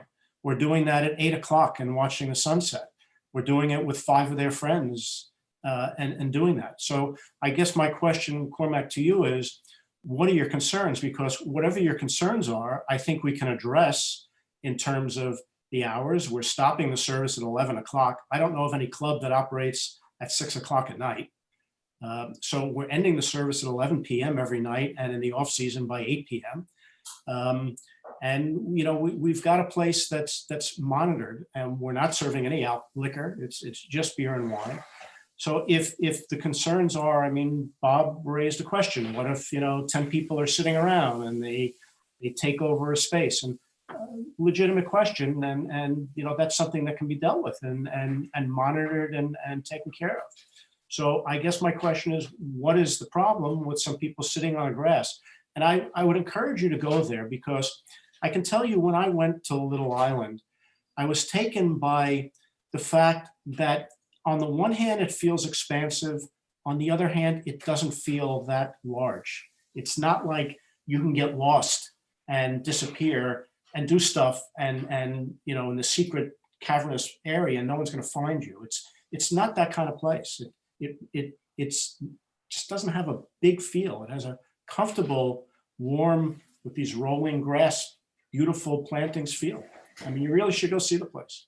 So anyway, I was a little long-winded, but I guess the question is, what is the problem with people sitting on the grass and enjoying a beer?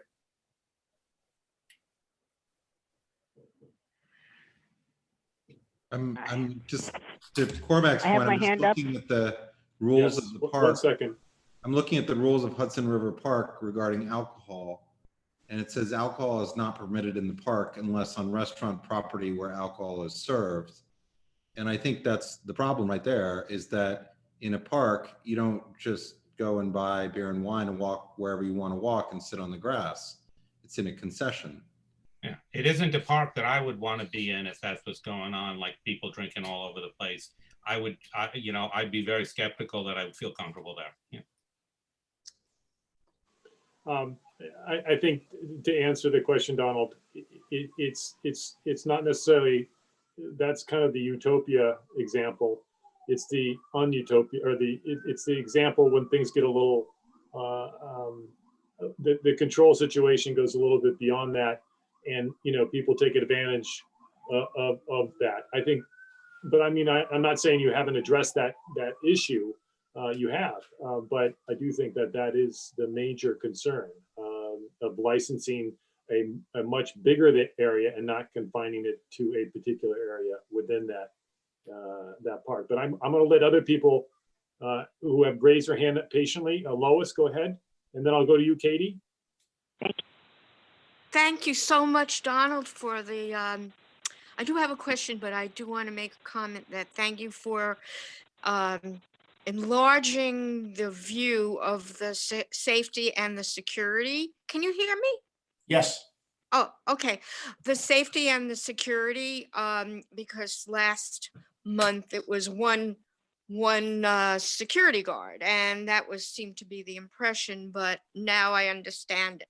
Okay, my question is though, this is a very high profiled space, and famous people might be attending at different times. Is there a VIP section for people, even at a park in the Philharmonic when you go to Central Park? Sometimes there is a special section and it's roped off for certain people to sit, either through donors that maybe not the price of the ticket, but the donors get to sit in a special space. So can you answer that, please? We won't have any of that. Did you hear that, Okay. Lois? Trish, I think there was a little bit back and forth. Say it again. We will not have that. Okay, thank you. My next question is about the pricing of the tickets. Okay. And can you be more specific? Because I attend the Philharmonic and I also go to Poisson Rouge and I go to other venues, and I was just curious of what your highest price and your lowest price would be. We haven't settled on it yet. We're still in the process of that. What I can tell you is that our lease agreement with Hudson River Park dictates that in the amphitheater, so let me back up. Anything that's happening in the Glade is free all the time. Anything that's ticketed in the amphitheater is 51% free or low cost. We're identifying low cost as approximately $25. My expectation is that the percentage of free and low cost will be higher than 51% for ticketed events in the amphitheater. We're in conversations right now, we are allowed to have what is considered fair market value, which would mean looking at other nonprofit arts organizations. I think our range will be lower than what we're all typically used to. I'm not trying to hedge your question, Lois, because I'm going to be more than happy to give you the You don't details. know. I just don't want to say anything when I know we're still in conversation. But I think people will be pleased with what the price points are going to be. Thank you. And we'll be partnering with other organizations around the distribution of free and low cost tickets to ensure that they get into the hands of those who are. And how are you going to handle the roadies and the groupies that come with the performers and so on, and the famous people? How are you going to handle them? I don't know if we have anything in our first season that is going to bring roadies and groupies, but. All right, I'm looking forward to it. I'm very excited. I'm glad to hear it. I look forward to having you there. Thank you. Okay, and then, I'm sorry, Katie, go ahead. Yeah, I have a comment, really a comment and a question. Okay. I think I wanted to respond to what Donald said. This park is being developed in a context, and I see Ritu is on the phone, and Donna certainly knows this. The context is the behavior of people drinking in the meat market and along the west side, and it's not been a pleasant context for the neighborhood. And the plans sound wonderful. That you have the best intentions, but we live with this reality all the time. People don't wear masks. The people who are going to come, the age group doesn't wear a mask on the street. Go binging in the meat market. It's not what you're doing. It's a sort of a culture around you, and we're going to have a lot more Google. These are young people. I have young children. I understand. I've worked with young people all my life. I understand. But when you want to sleep at 4 a.m, it's very disruptive. And Donna and Ritu and other people close by, Zach, they have dealt with this, and it's been very unpleasant. So I think that's what we have to think about, Donald. So whatever you're saying about your plans, they sound great. I go to the pier near me and the people, no drinking allowed and people are drinking. This is the truth. So, you know, it's no wonder that people are talking to you. You don't have to comment. I'm commenting to you. You commented and I'm commenting back. You don't have to answer. This is a question for Trish. This area, the southwest corner, which you say is 50 feet up in the air, which is like a 5-story standard building, you must have a large wall around it. I mean, how high is the barrier? There's railings, and there's also, if you've seen the park from the Esplanade, you've seen those pickets that are all the way around. So there's railing, and then there's landscape, and then there's pickets, and it will also be staffed. Oh, wait, so there's the place where people can go has a railing, and then there's like a buffer zone. Yep. And then there are there's pickets. Correct. So it'd be very hard to fall off. Yes. You'd Okay, have to be thank you for. Yeah.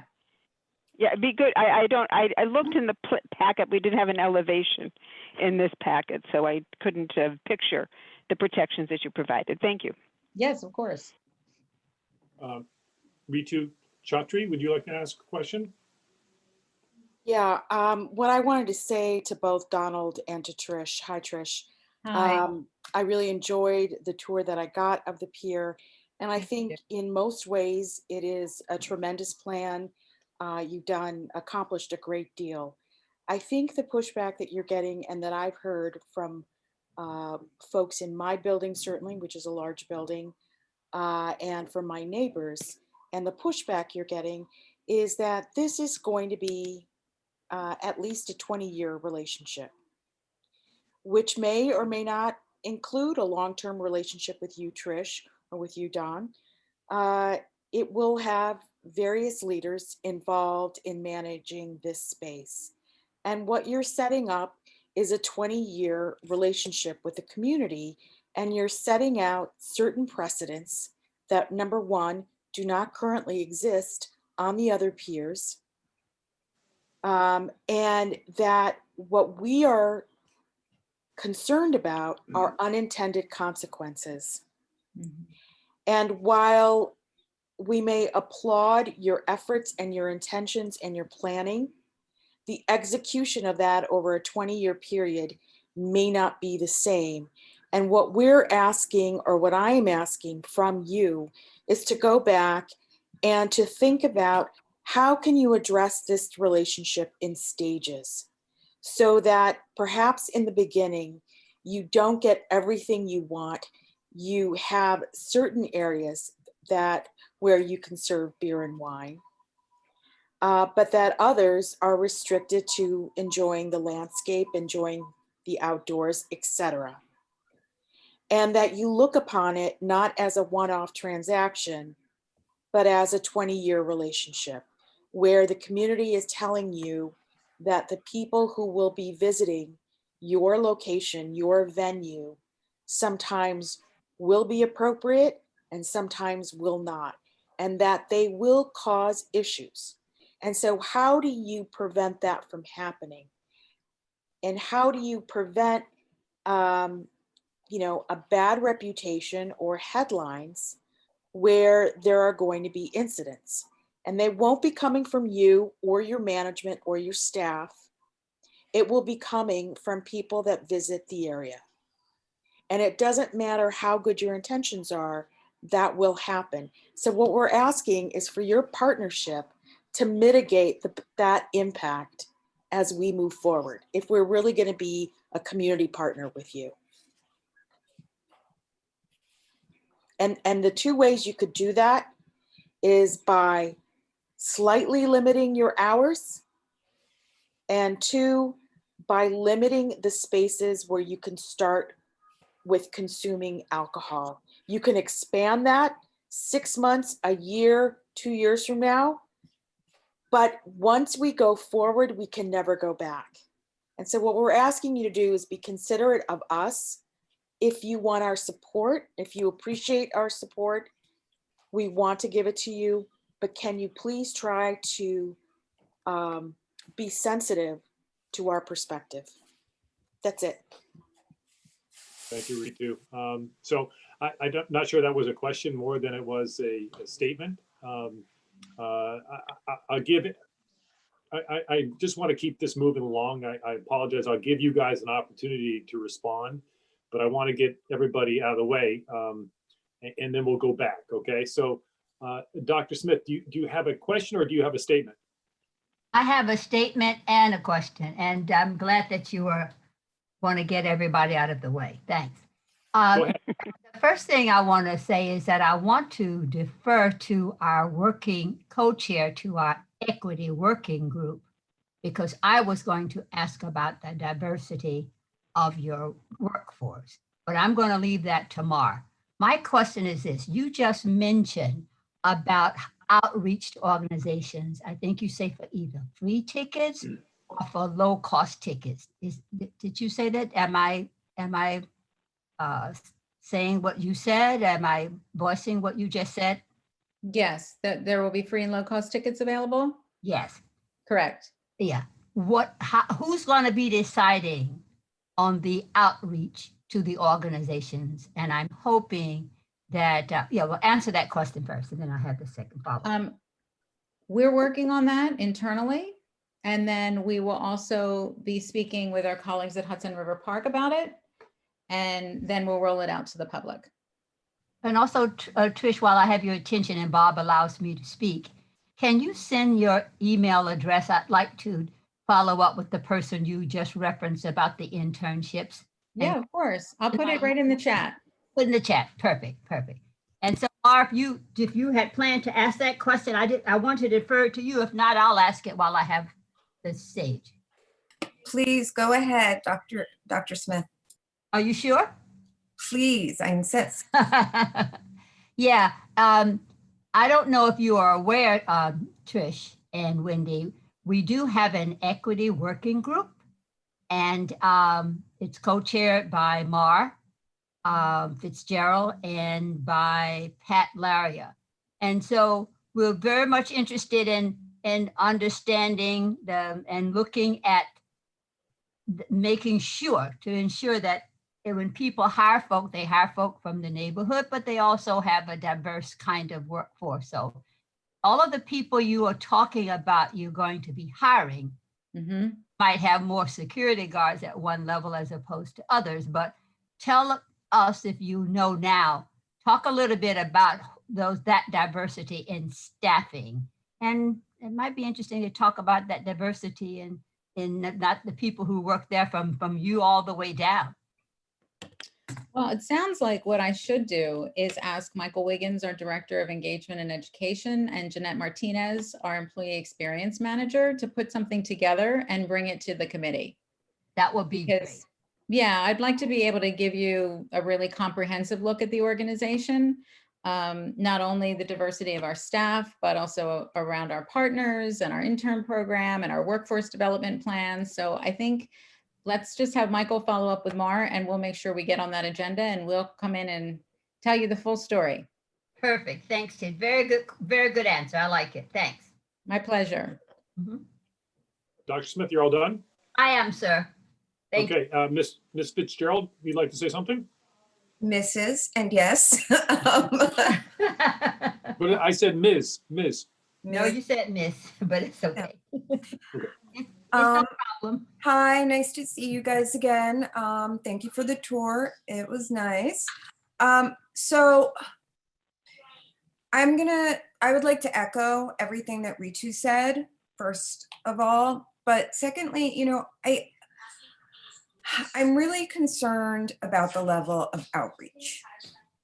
And I attended a very wonderful focus group for you guys yesterday with Michael Wiggins, and as did my daughter. And it was great fun. And that's wonderful, but it was not a huge turnout.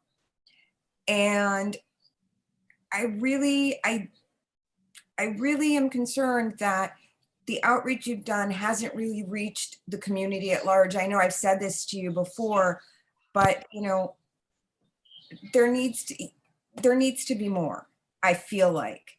And I'd like to know what you've done since we last spoke in that area and what you intend to do going forward. What we've done since we last spoke when you were on the tour, do you mean? Yeah, when we talked about, you know, the people that you're partnering with and the people in the community that you've spoken to, but that, you know, that's not really reaching the masses. I mean, at least in the Yeah, I immediate don't know that neighborhood. that's been our intention, to be honest. I don't know that we've been trying to reach the masses. I think what our intention has been is to build meaningful relationships with probably a smaller list of organizations initially, knowing that the ability to reach a larger constituency is more likely to be successful once we're in the park with programming. The partnerships that we have are robust. I will say, I feel like Michael and I share frustration in the impact that COVID has had on the ability to build those relationships, because our work has been about going into organizations, whether it's at Hudson Guild or Westbeth with The Door, with Greenwich House, and be delivering programs and content. You know, I think Michael has pivoted beautifully to being able to offer online content, not only to the partners, but for our partners to be able to share with other constituencies. They also just launched a program where, because we're going to have the ability for people to access a fixture that will have art supplies and such on it, they're testing some of those art projects with our partners right now. Our intention has always been to build relationships that are authentic, that we make promises we can keep, that we work with youth and seniors. There may be organizations, Mar, that you think that we should be talking to, and that's part of why Michael and his team are open to those conversations always. So we'd be more than happy to hear what your suggestions are and potentially engage with other organizations. Sure, I'll be happy to do that. Great.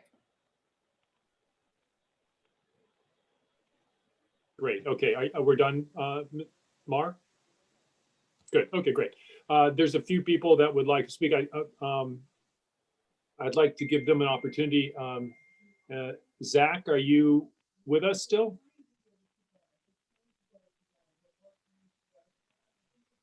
There we go. Hi. Are you there? Great. Is my microphone working? Yes, it is. Great. Go Anyway, ahead. yeah, thank you very much. Yeah, just had a couple of comments. You know, the applicants, I think, been very honest all through this process that this is a new project. It's a kind of thing that's never really been done before. An entire island that's both park space and a performance space. And you know, they've been very forthcoming about the fact that they don't quite know how things are going to work out. It's going to be very hard. It's hard to anticipate in detail how the space will be used, what people are going to want from it. Next year, even next year is going to be unusual because COVID will still be having an effect. Tourism is going to be down. It's probably going to be 2 to 3 years before we really know just how many people will be going to this, how people will want to use it. What will the crowds be like? What will the atmosphere be like? And under the circumstances, I do think it makes sense to try and do this in stages. There's going to be a fair amount of trial and error involved necessarily with the best intentions on all sides. As several people have said, once the license and the stipulations are in place, it's very hard for the community to make changes. The applicant can always come back and request changes, and I don't doubt that that will probably happen, and they will probably be good reasons for them, and everything will be, you know, treated openly. Because of that, I would like to ask a couple of things or support a couple of things. I do think it makes sense, at least initially, to limit alcohol service to the main plaza area and to the amphitheater and possibly the glades during ticketed events. I think that the hours, I appreciate the winter hours being restricted, and I think the 8 p.m. is certainly very reasonable. During the summer, I would ask that the alcohol service end at 10 p.m. on Sunday through Thursday as opposed to 11 p.m. It's not a big change, but I think it would be helpful in terms of the impacts of people leaving the island on the local inland community. I think it would be really helpful to have a stipulated limit on the number of ticketed events. I think that number can be whatever seems reasonable at right for now to the applicant, but having some number that's there in writing so that everybody, both the applicant and the community, knows what to expect, what to anticipate. I think that would be helpful. And it sort of avoids the situation where 5-10 years down the line, there's possibly new management, things have changed, and all of a sudden the number of events escalates significantly beyond what everybody is now kind of anticipating. I think that I appreciate the applicant offering a time limit for the end of events. I think that midnight's quite late. I would suggest the committee think about 10:30 p.m. or even possibly 11 p.m. Again, I think just having something in writing so that everybody knows what to expect going forward would be very helpful. Lastly, this issue of background music in areas outside of the amphitheater or the glades, I think it really is a problem because it's not in key, to my mind at least, background music on a regular basis is simply not in keeping with the nature of a public park. This is a place where people go for quiet, for relaxation, to have some privacy to the extent that will be possible given the number of people there. And I just don't see how background music is in keeping with that. I understand that there may be times when the plaza will be used for performance events or special events. Understand that, yes, it's appropriate to use a sound system at that time, but as I'd ask that it not be part of the normal method of operations. And thank you. Thank you, Zach. I have Amita. Hi, can you hear me? Hi, Amita. Yes, I can hear you. Go ahead. Hi, Trish.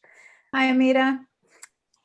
I would love to have the privilege of going to an SLA hearing on your application as a supporter. I'm always going to the SLA as an opponent. And I think for me, the salient issue is going to be when you cut off liquor. And I would even say, I would ask for more than what Zach suggested on Sunday through Thursday, because I believe you're going to succeed. And in 2 years, that success will crowd me out as an individual who wants to go walking with my family on Little Island. And I really don't want to be navigating long, fraught groups of people who are enjoying on a summer night liquor late into the evening. So to the extent that you are not hosting an event, I really feel that a sooner than 10 o'clock cutoff Sunday through Thursday would be more suitable. Other than that, I do wish you all the success, and we're very excited to see what's going to come on board. I do support very much the comments Ritu and Zach and others have made about staging up. And I think you'll find that we residents here near you are pretty true to our word. We will support you for the need to expand and go forward together. There's no better solution than that we go together forward, arm in arm on this. Thank you. Thank you, Amita. So Wendy and Trish and Donald, I give you an opportunity. I said I would give you an opportunity to respond. We waited, and now if you'd like to, now would be a good time. Trish, anything you want to say about those points? No, I think it's helpful to hear. I think we probably don't want to have that conversation this evening. I think it warrants reflection and discussion. I appreciate that very much, Trish, and I think I'm all about compromise myself. So at least with these kind of hearings. So my request to you folks before we put an end to it tonight is that I think the discussion might need to continue, and I just wanted to know whether or not you folks would be willing to come back again if necessary. I'm not saying it is necessary, or at least discuss it some more with some of the people that are from the neighborhood that have voiced concerns. And when I say that is, I know that the application, I know that you need that get that application into the SLA, and it's already in. And so I guess what I'm saying is, what we don't want as a community board is to waive our rights to comment on it. But at the same time, I'm trying to figure out a way that we can do it in a positive manner that's supportive to everyone's views. And so, I spoke to Mr. Bernstein earlier today about, not having to waive that right to comment, and simply because it's already been submitted to the SLA. And I think if you guys can agree to that, and then also just if need be, come back, or at least speak to folks during, if more time is needed to continue the conversation. And I think that would be very helpful. Sure. I think one of the things that would be really helpful is for more folks to have access to a site tour.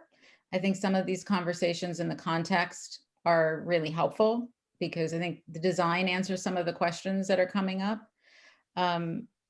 So yes to everything that you just said, Bob. We'll continue to engage in these conversations. I will say this in closing. I think it's really important for the community board and the community members that are on this call tonight to really understand where we're coming from in terms of the mission. So there is a commitment to two things with this project primarily. And the food and beverage is to us an amenity that supports these two primary goals.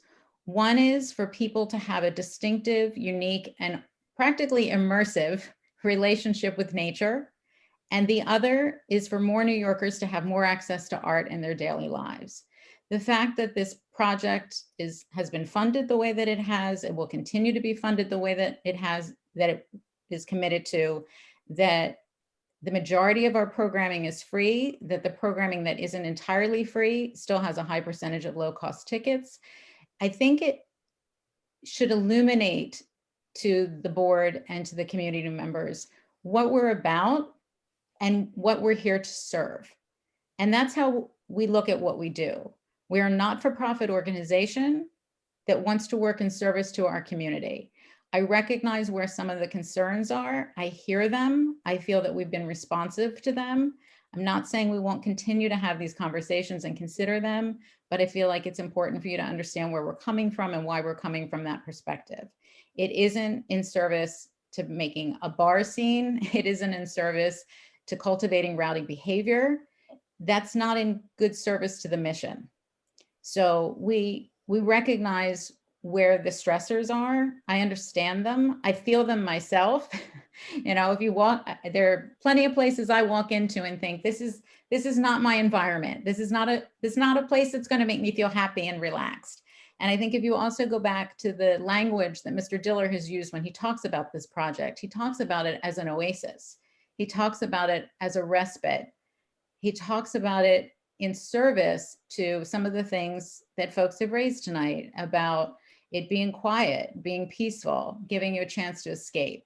So when we're talking about some of these considerations, recognize that all the choices we make are through the lens that I'm articulating. Great, I appreciate that, Trish.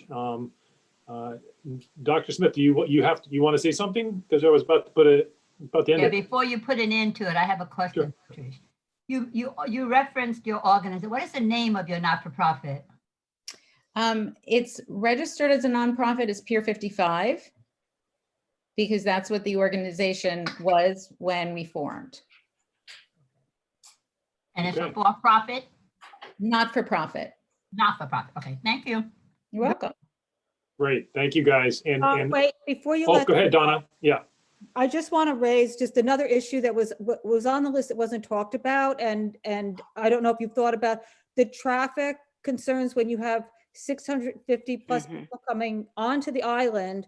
Where are they queuing? Where are you checking tickets? Where is a holding area? How are you managing the capacity?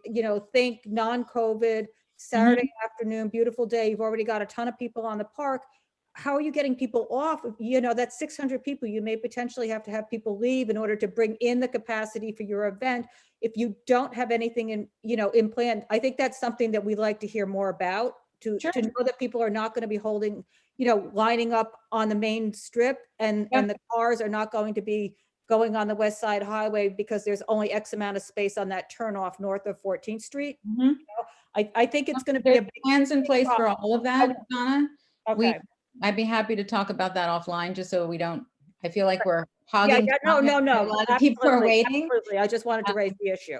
Yeah, I'd be happy to talk to you about that. And just finally, Donald, I just want to make sure that if a letter is needed to go to the SLA, just to say to wait 30 days if necessary, that's something that can be done. Yeah, I'll send an email, I'll copy you on it, and I'll let them know we're coming back if necessary in January. And I don't think there'll be any decision because it's only been in there for 2 months anyway. So I don't think that's going to hold us up, and you'll get your chance to put in whatever you need. So that's fine. Thank you very much, guys. Yeah. Thank you. Thank you. Have a good night now. Good night. Good night. Night. Okay.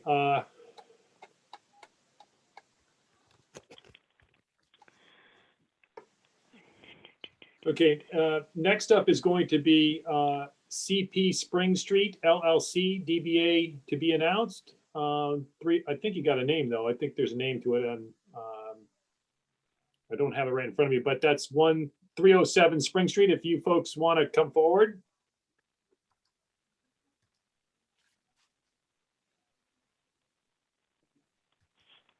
And just so everybody remembers, these are the same gentlemen that were with us on Tuesday night for Prince Street.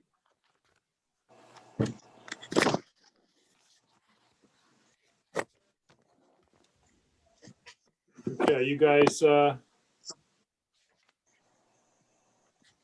we go, Mr. Bandini and Mr. Sachs. Hello. Hi, good evening. Is it just the two of you tonight? Hello, yes. Okay, Yes.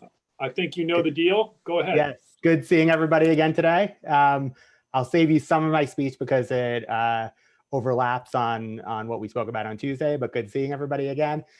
Today, again, I'm Andrew Sachs for the record. I represent CP Spring Street in its application for a new on-premise liquor license at 307 Spring Street. This is a pre-existing location that they're taking over that was closed a few weeks ago during these difficult times as well. And this one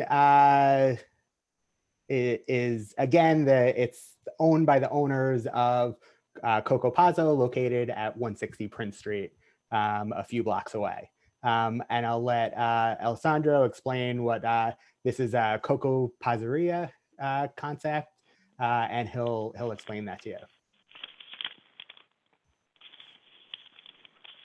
Good evening.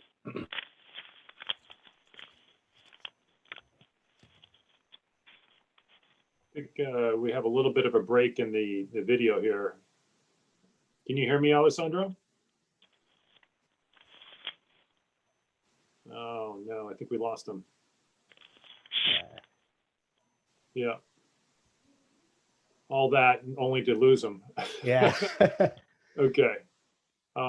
Sorry. No, it's quite all right. I think it kind of makes sense to let him come back on, and then as soon as he comes back on, if he could raise his hand and Sure. yeah, and then we just call you the very next one. I'm just seeing if I can find him. Again. Yeah, he's going to call back on, and I could take another application to just come back to you guys. Because I think he wants to be here. I can't imagine he wouldn't want to be after he waited all night to deal with this. Yeah. I'm just texting him to raise his hand. Sorry.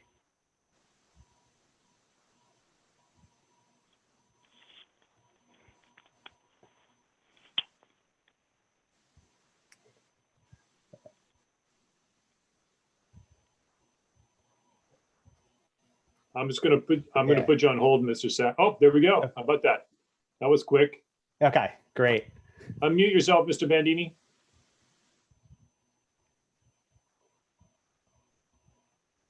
Mr. Bandini, you need to unmute yourself. Unmute.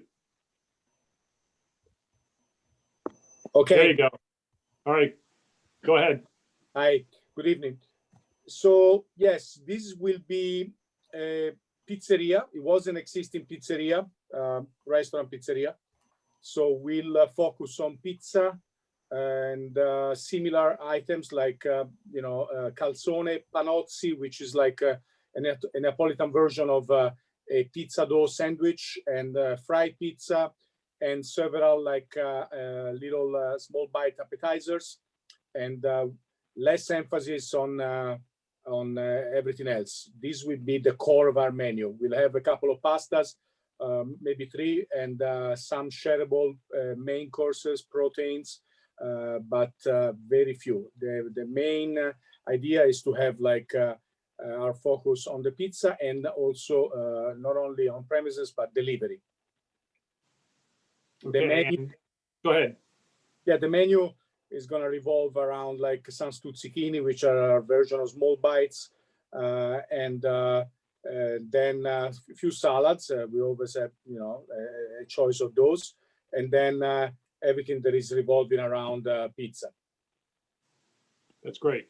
And so I'm going to, since you were just with us on Tuesday, so you know what the next question is going to be.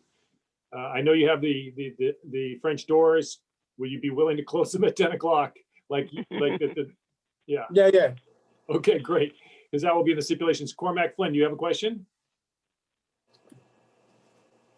Yes, I do. And I just realized my video and everything mute is off. I'm sorry. No disrespect. I just wanted to check on the floor plan where I'm seeing in the front there, bar and roll bar. This is like this is the pizza ovens and the pizza bar, right? Where people are, is that what this is? No, yes, there is. The pizza is it's at the end of the bar. There is like a couple of stairs. It goes up to a slightly higher level, and the pizza is right there. Yeah, the pizza's in the on the left side. There is a all the way to the pizza. left. If you What I'm see, trying to say is what is served from this? I'm looking at the sort of it's the first floor plan. Yeah. Right. I mean, and I'm seeing this bar, right? well, the bar is gonna serve food, and Right. there's gonna be a little area, a little niche for like oysters, because it was pre-existing. It's already set up for that. So we'll have like maybe some oysters, cherry stone clams, etc., etc. That will be shocked at the bar. It's already a little like area that is destined to that as you enter at the beginning of the bar. Okay, and I'm not seeing there's no seating at that bar, right? No, there will be. It's not on the There floor will- plan, but it's in the application of 10 seats. 10 Yeah. seats at the bar. And this, so people will sit at the bar and eat. It's like a sandwich counter in a sense, although it won't be sandwiches necessarily. Yeah, it would be mostly used for as an extension of the dining room. That's what I'm trying to get at. It isn't like a bar where people are going sit with their, I know you're getting just a wine license, sit with their wine and beer at the bar. It's going to be like a bar that's like seating for food eating, right? Well, yes, but it will be a full liquor license like it was before. No, I understand that. Well, a full liquor license, that's not this application. Yeah, it is. Yeah, this is an OP. It's an on-premise liquor license. Cormac, it is. Okay, I'm just saying it's not what's checked on the application form, so that needs to be fixed. No, it is. It is. It is. It's okay. We got it. Okay. We got it. Well, Okay. but here, then we don't. Here's my concern. Okay, go ahead. I Cormac. mean, open, are those accordion windows pre-existing? Yes. Yeah, I mean, it just, having a bar that close to the front with accordion windows sounds to me like trouble. And so, I mean, I understand you're talking about closing them at 10 at night.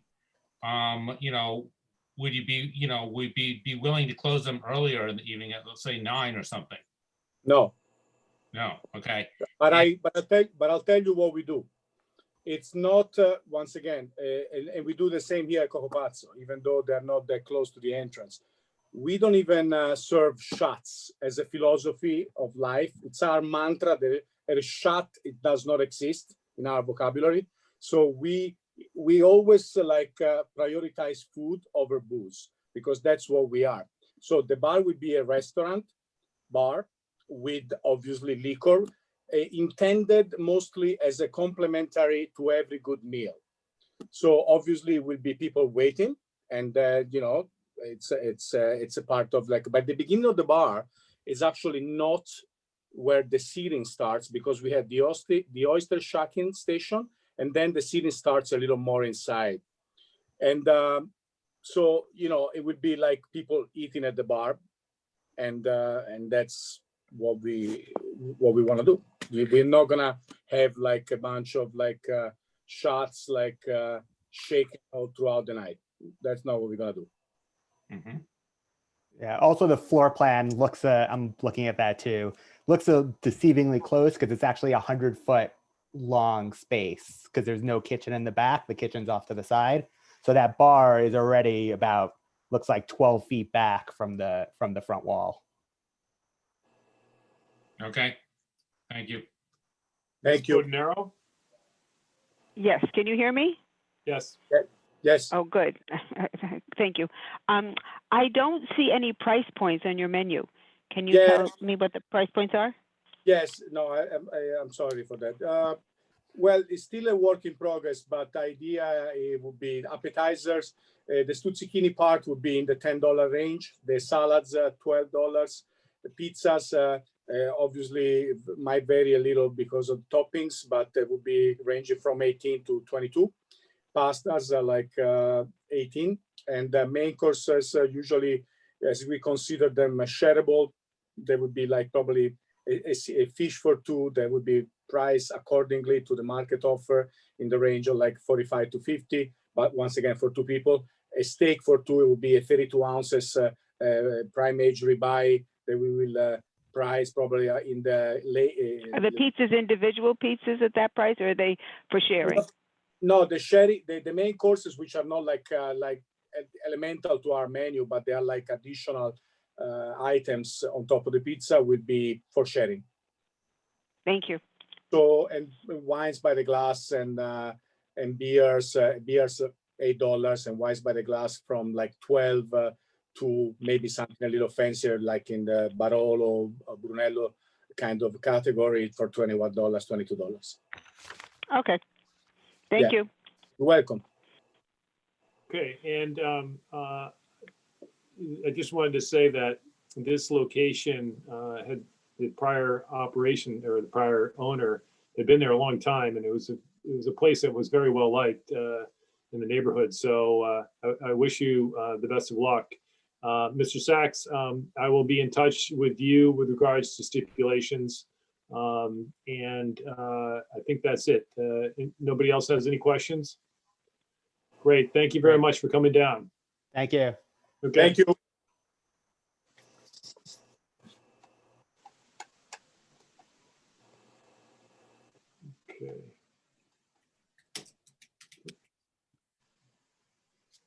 Okay. Okay. Next up is going to be the corporation to be formed by Steven Bensusan, 117 7th Avenue. And I just need to take a 2-minute break while everybody starts to come up. So just give me a minute here, okay? Thank you.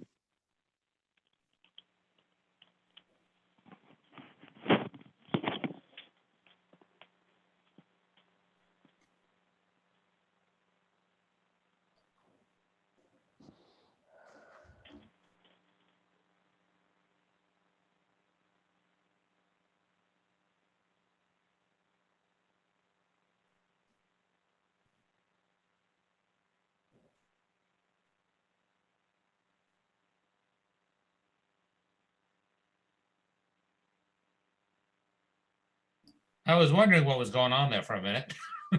I apologize, Cormac. I was trying to move Alessandro off, and the screen moved and I bumped you by mistake. And you're muted. It's fine. I apologize for, I'm glad somebody corrected me about what that last license was. I was looking over their application as they spoke, and I just sent you the screenshot. They just checked the wrong box on it, so. Okay. Because they checked the box for restaurant wine, not for the on premises. Who you're talking about, Cormac? The last applicant, Coco Pizzeria downtown. It's okay. I what mean, is- it's just a small mistake. That's why I was thinking that they had a beer wine, is because it was the wrong box check, but it's, we have the right thing now, so it's fine, So what are they applying for exactly? Tell me. A full OP. They are? And he didn't tell me the price of a cocktail? He just told me the price is a beer and wine. Well, I don't know. I mean, I asked him this, but, Donna and Bob were saying, and he said it's a full OP that he's applying for. It's a little bit unclear to I me. see what you're saying now, Cormac.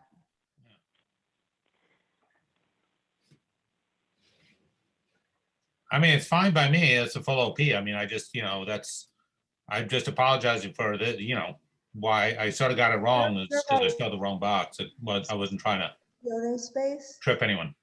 Was that Giorgione in that space before? Yes. Yeah, I'm sure they had a full OP too there. They did. Yeah, and the applicant mentioned that. Sorry. Okay, so thank you, everyone, for waiting a few minutes here. Is everybody up? Did anybody raise their hand? Yes. Now who? I moved someone up. Yes, Vidal Chavez. And So yes, he's here. oh, right, Frank needs to be also All Frank right, so Blow. they just raise their hands now. Okay, gotcha.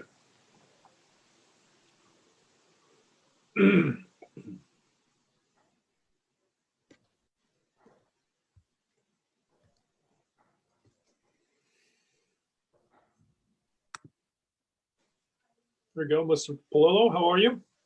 Hello, Robert. How are you, everybody? Good. Okay, is it you and Mr. Chavez? No, I don't know who that is. Oh, okay. Well, he raised his hand before, so I'll get rid of him. No. Hold on. Uh-oh. I'll put him back again. No problem. I think maybe just a different name. And Frank.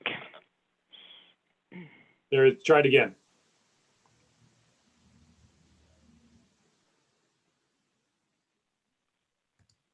Okay. You should be there. There we go. We got you, Mr. Chavez. You just have to unmute yourself.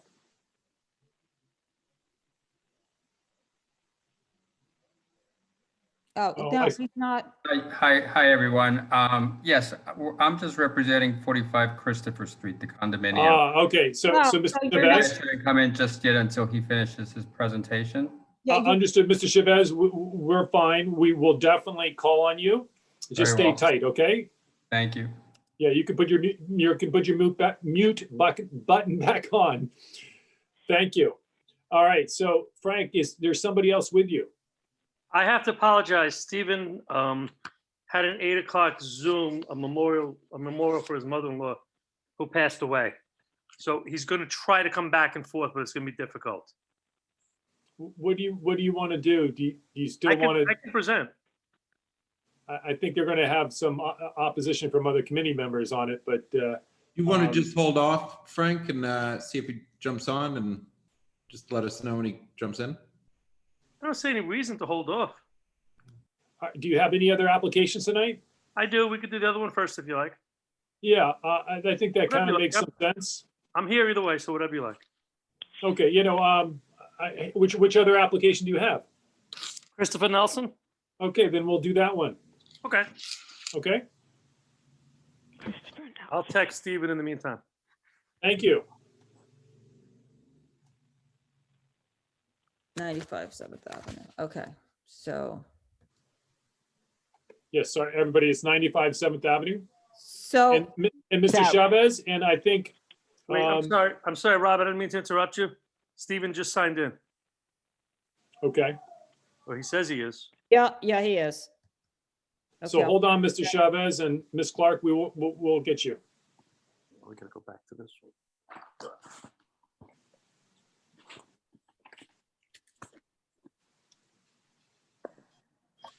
Good evening, everybody. Hi, Chris, but hold on a second, Chris. I'm Okay, gonna, sorry.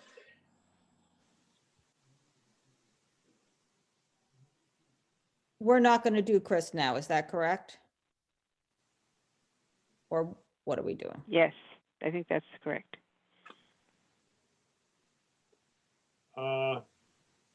Is Steven's there, Christopher is there, and Frank is there. okay, so Steven, Steven, say hi. he has to unmute himself. He's not muted. I don't see him muted. I don't see him muted either. Yeah, and now I don't. Steven? Can I just get clarity on which application we're hearing first here? Yeah, give me a second, Cormac. Steven, you there? Hello? There he is. Hi, Steven. Hi, how are you? Great. Okay, okay, so I don't see Steven. Steven, do you have a visual somewhere? Yes, hold on. Trying to figure this out. We're going to do the corporation to be formed by Steven Bensusan, 117 7th Avenue. That's what we're going to do now. Yes. There we go. Hello? Hi, how are you? Good. Thank you. All right, so Frank, why don't you introduce everybody and tell us what the application is about? Steven's the principal of this application. These premises are the former gourmet garage. We're basically coming in with, excuse me. Someone should mute their Yeah, if there's some background. if somebody's got background, they can mute Yeah, themselves. Steven. Yeah, let me try. Okay, is that better? Yes. Thank you. Go ahead. So I was saying, this was the former gourmet garage. We're basically going to be doing the same concept. There are some, I noticed on the calendar, there are some inaccuracies in the description of these premises. That has to do with the fact that some of my clients aren't comfortable coming into the office. So we're doing applications by emailing back and forth. There's no live music. There's no sidewalk cafe. I don't know what, was there a DJ on there too? It's basically a gourmet garage on steroids with hours of 8 a.m. to midnight, 7 days a week. Are there no private parties then? No private parties. So we're talking a restaurant? Going to have a restaurant within the supermarket, yes. With prepared foods to go and things like that. Certainly people can stay there and eat them also. So is this a full service restaurant with a kitchen? Yeah.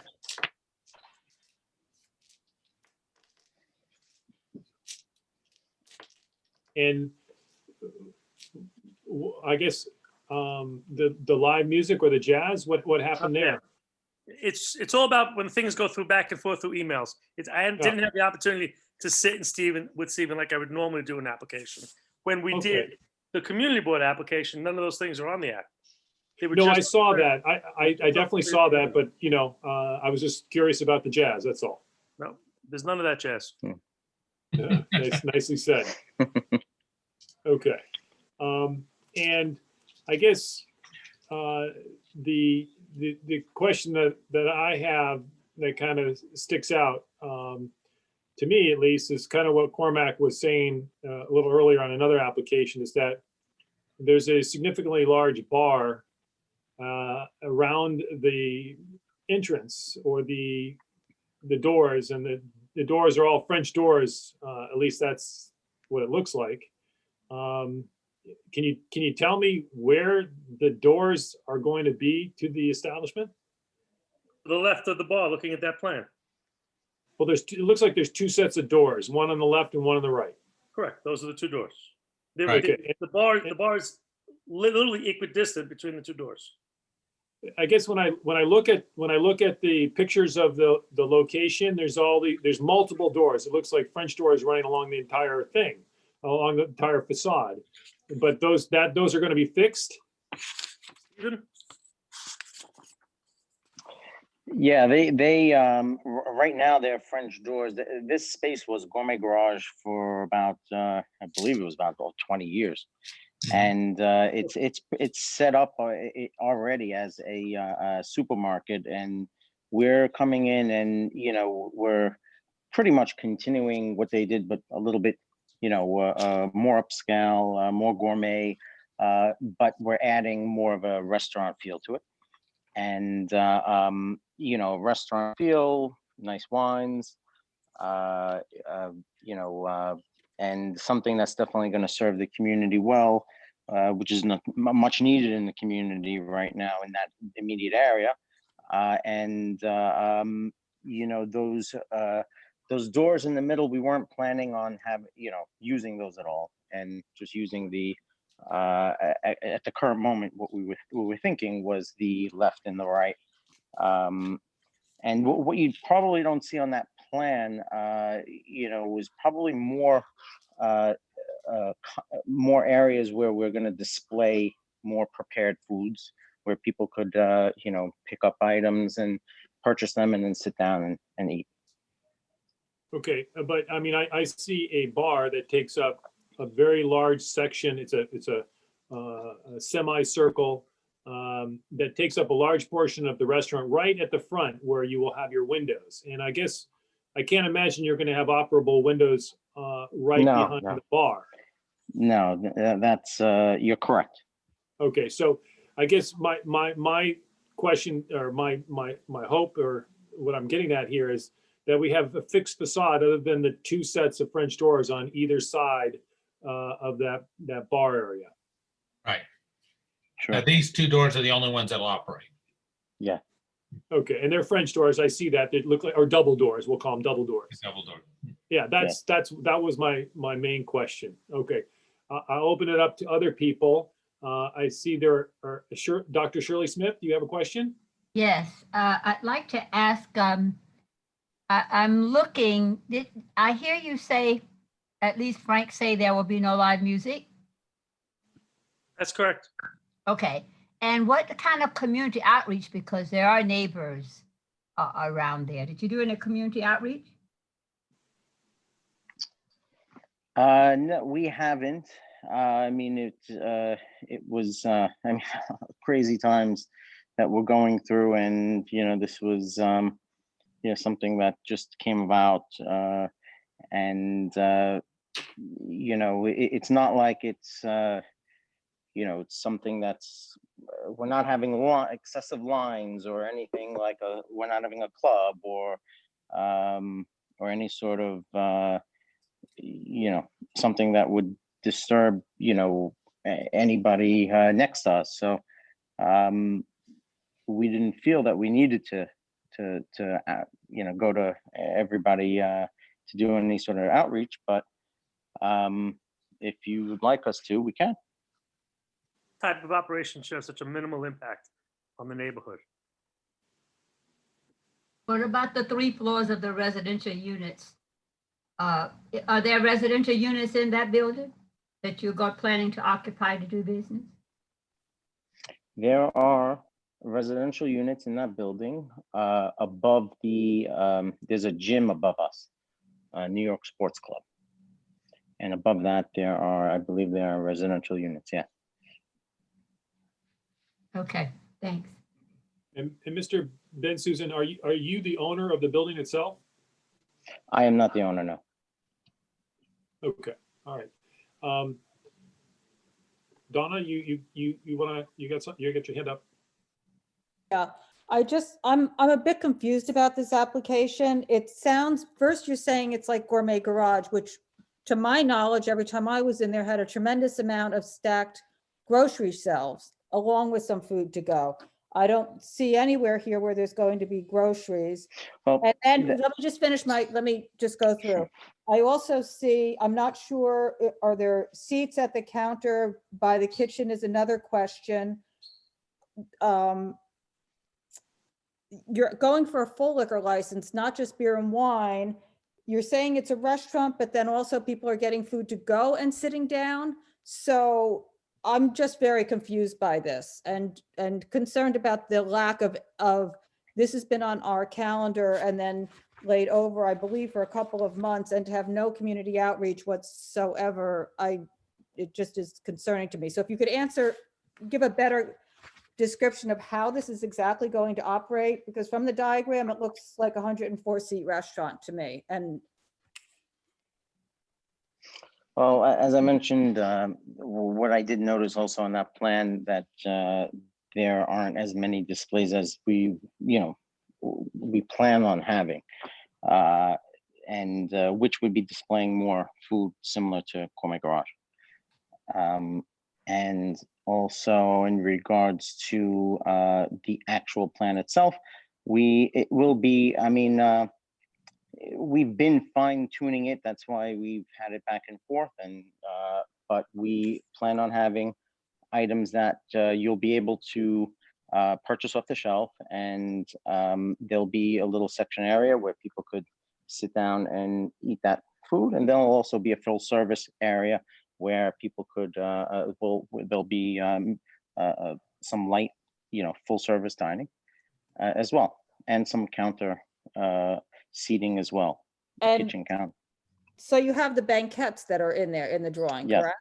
Okay, and Yes. then is there a way that you're differentiating the people seating that are seated for restaurant service and wait service versus the people that are kind of getting their food to go and staying and eating? How is Yes, that? we will.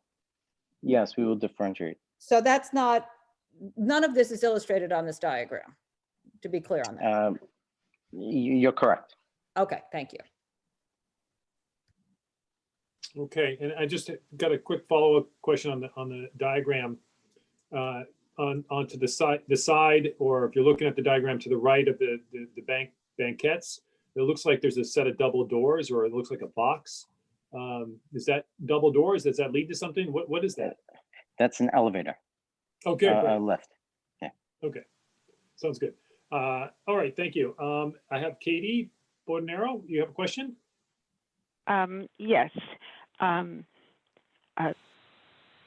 I'm sorry for your loss, Mr. Bensusan. I'm very grateful that you came onto this call tonight. Do you have any experience running a grocery store in the past? I have experience with food and beverage, not with a grocery store in particular. I've been to the Highline Ballroom, so I'm aware of that venue. So, okay, thank you. Because I also couldn't figure out where the groceries were in your diagram. Yes, we should have a plan with more shelving and counter space for that. Yes. And where is the accessible bathroom in this establishment? The handicapped bathroom. All the bathrooms are below, and I believe there's a little room on that ground floor that to the left of the banquette that will be a handicap accessible bathroom. Let me look at that again.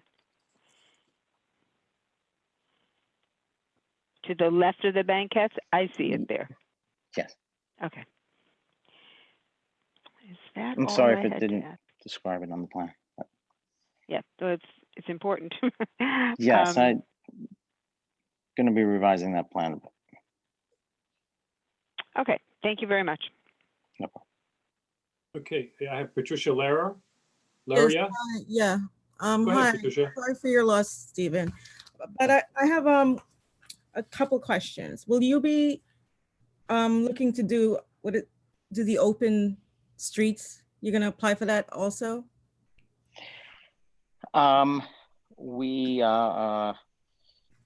would like to. I didn't have it in my business plan at the moment, but The way your diagram looks, it looks like it's just a full service restaurant, not a food service that you're going to be providing to the neighborhood. It looks like a very large restaurant that you'll be putting in that spot that used to be a grocery store that was there for 20 years. Mm-hmm. Mhm. And yes, I can understand your concern, and it's I mean, we are, you know, I definitely have a plan that's revised and that shows more you know, shelving space that shows that we're more of a gourmet supermarket. I would like to call ourselves more of a like a mini Italy, but with maybe less emphasis on Italian goods and maybe more Mediterranean. Okay. I'm reluctant to, you know, vote on this particular application when it goes to full board, because there was another restaurant that came into our neighborhood that said they were a grocery store. And then after a while, it was more profitable just to close the grocery store and become a restaurant, a full service restaurant. Because you said that's your background, correct? You said that you're a... My background's live music with food and beverage experience as well. But as you were saying? I'm just, you know, I feel like it's a bait and switch. Like it's just gonna be a restaurant, not a grocery store. You're just gonna have maybe one little section, maybe 500 square feet in that large space just for, you know. Bob, you want to table this and we'll bring in the amended plans. Okay, all right, I'll wait to see that, thank you. Okay, we have a bunch of people that raise their hands. Ms. Fitzgerald, now you have a question? Yeah. Hi, Steven. Sorry for your loss. Yeah.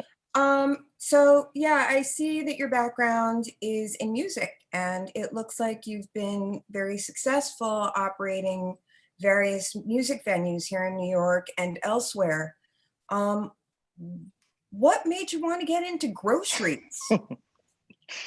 Yeah, I realized after this pandemic, I need an essential business. But it's, you know, it's just have, you know, some of our, you know, some people in that where we work with and that are in place that also, I'll be bringing on an experienced team that will be working with me in this project as well. And, you know, I'm just looking to diversify. And your team, where are they, what chain or organization or grocery? Various, heard of I mean, various different well-established chains, and, you know, managed, you know, multiple, you know, businesses in that realm. Okay. So you said you want it to be more like you envision it to be more of an Italy situation than, you know, say Citarella or a Dean and DeLuca, right? Am I right? Yes, because there'll be that more like dining, you know, experience as well. Okay. But Italy is like, I mean, it's a big tourist experience, basically. They have the stations, people go in and out. And I noticed that you paid, you know, special attention on your application to security concerns. And it made me feel like you're expecting large crowds, which would fit with an Italy vibe rather than more than a grocery store or a restaurant grocery. Is that what you expect? Is that what you're hoping for? Is that what you see? I'm hoping to be busy. I mean, but I have experience in crowd control. You know, so if there was, if it is the case that, you know, there is excessive, you know, people coming in and out, that I have the ability to control it. The crowd properly and in a safe way, and in a way that's not going to disrupt any businesses or residential or patrons outside the venue. Okay, thank you. Okay. You have to also realize the security is there to keep down the theft of groceries going out of the back, out of the front door. Okay. Dr. Smith? Yes. You're talking about having a restaurant, right? A place where people can sit and eat, right? Mm-hmm. I didn't see a menu at all. What kind of food you plan to serve, and how large is this restaurant going to be? Because that's a very large space. There'll be a variety of foods. I believe thought I submitted a menu, but It's like a 7-page menu in the packet. Well, Where? Let me look. But while I'm looking, you want to continue your answer? yeah, I mean, Mediterranean cuisine primarily. I would say, hold on. Pastas, various pastas. The menu's in the pizza. packet.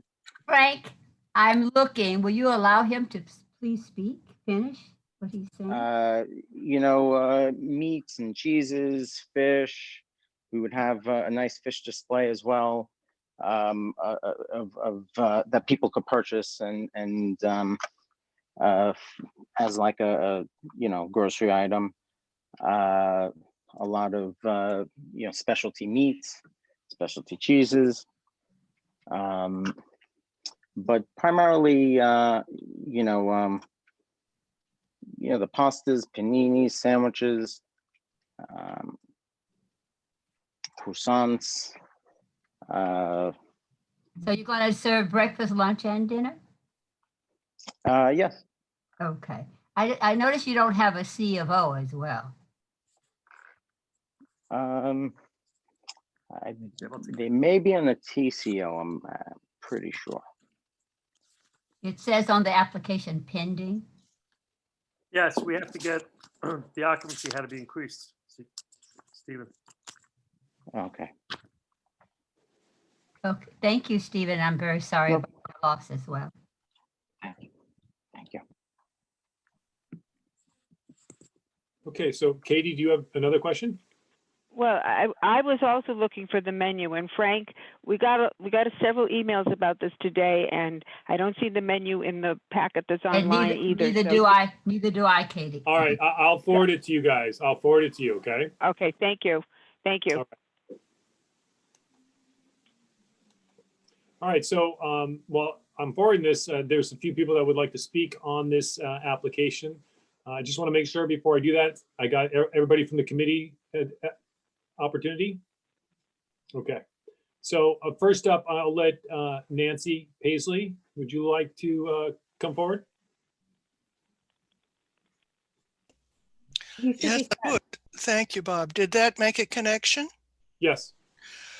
I'll cut right to the chase. I have to urge the committee to not support this application. There are so many issues and problems with it, it's a little difficult to know where to start. The application is all over the place. It initially said in several iterations that on previous months that it was going to be a live music venue. And that made a sort of sense because that's Mr. Bensusan's background. The application as presented is for a full service restaurant with a full bar for over 110 people. This is a venue which is presently unlicensed. The neighborhood is oversaturated with places to drink. I don't need to tell you that. The applicant was kind enough to give us a 2-page list. This has nothing to do with Gourmet Garage. I live down the street. I shopped there regularly. It was a grocery store. They sold beer. There was no place to sit, and the prepared food was very limited. There was a little bit, not much. Mr. Bensusan has made no effort to reach out to the neighborhood. He has no experience in groceries. He has no experience in white tablecloth restaurants, which this purports to be. He's got, you're right, Bob, those are French doors in the front. They were never opened for the grocery store, but there's no reason why they couldn't be open onto the street now. And the security is also a red flag. Grocery stores do not need security to control people on the sidewalk, even when there's a toilet paper shortage. I assure you, this all, and Ms. Laraya mentioned the bait and switch of a place even closer that started out as a grocery store and turned into a restaurant and a bar. And I have to say, they are a very bad neighbor that has absolutely no regard for the restrictions during COVID. Now, they're not the same management as Mr. Bensusan, so I'm not saying he's the same kind of a character, but I have a feeling that the applicant, I'm not on the committee, I don't have to be tactful. I have the feeling that this applicant is not being candid with the committee. And I further think this is not the place for a major restaurant with a full license in a previously unlicensed space. And by the way, there's no shortage of places to buy your groceries here, either very ordinary or upscale. So this is the wrong application in the wrong place at the wrong time. And I have to urge the committee respectfully to not approve it. Thank you. Thank you. Elizabeth Sabo. Hi, yes, hi. Well, color me too, skeptical. I knew Gourmet Garage. I shopped at Gourmet Garage, and this is no Gourmet Garage. As I look at the diagram that we were provided by the community board, and not by any outreach by the applicant, it looks to me, rather than a grocery store that has a restaurant-y feel, it's really a bar, restaurant, place. Well, really, I think it's a placeholder to get an OP license. So then when they're ready, they can do whatever they want with it, as long as they have that OP license. So I'll join with Nancy in just saying I'm extremely skeptical. Mr. Bensusan, I'm so sorry for your loss, but I can't support your application by any means. And I urge the board to just reject it outright. We certainly don't need a bar, restaurant, maybe jazz club in the future in this particular spot, which is really one of the largest buildings on 7th Avenue South. So thank you. Thank you. Ms. Quinn?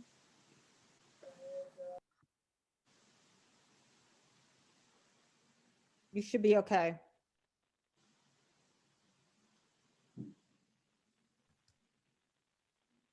Donna, if you could move everybody up that's got their hand raised, then we'll just.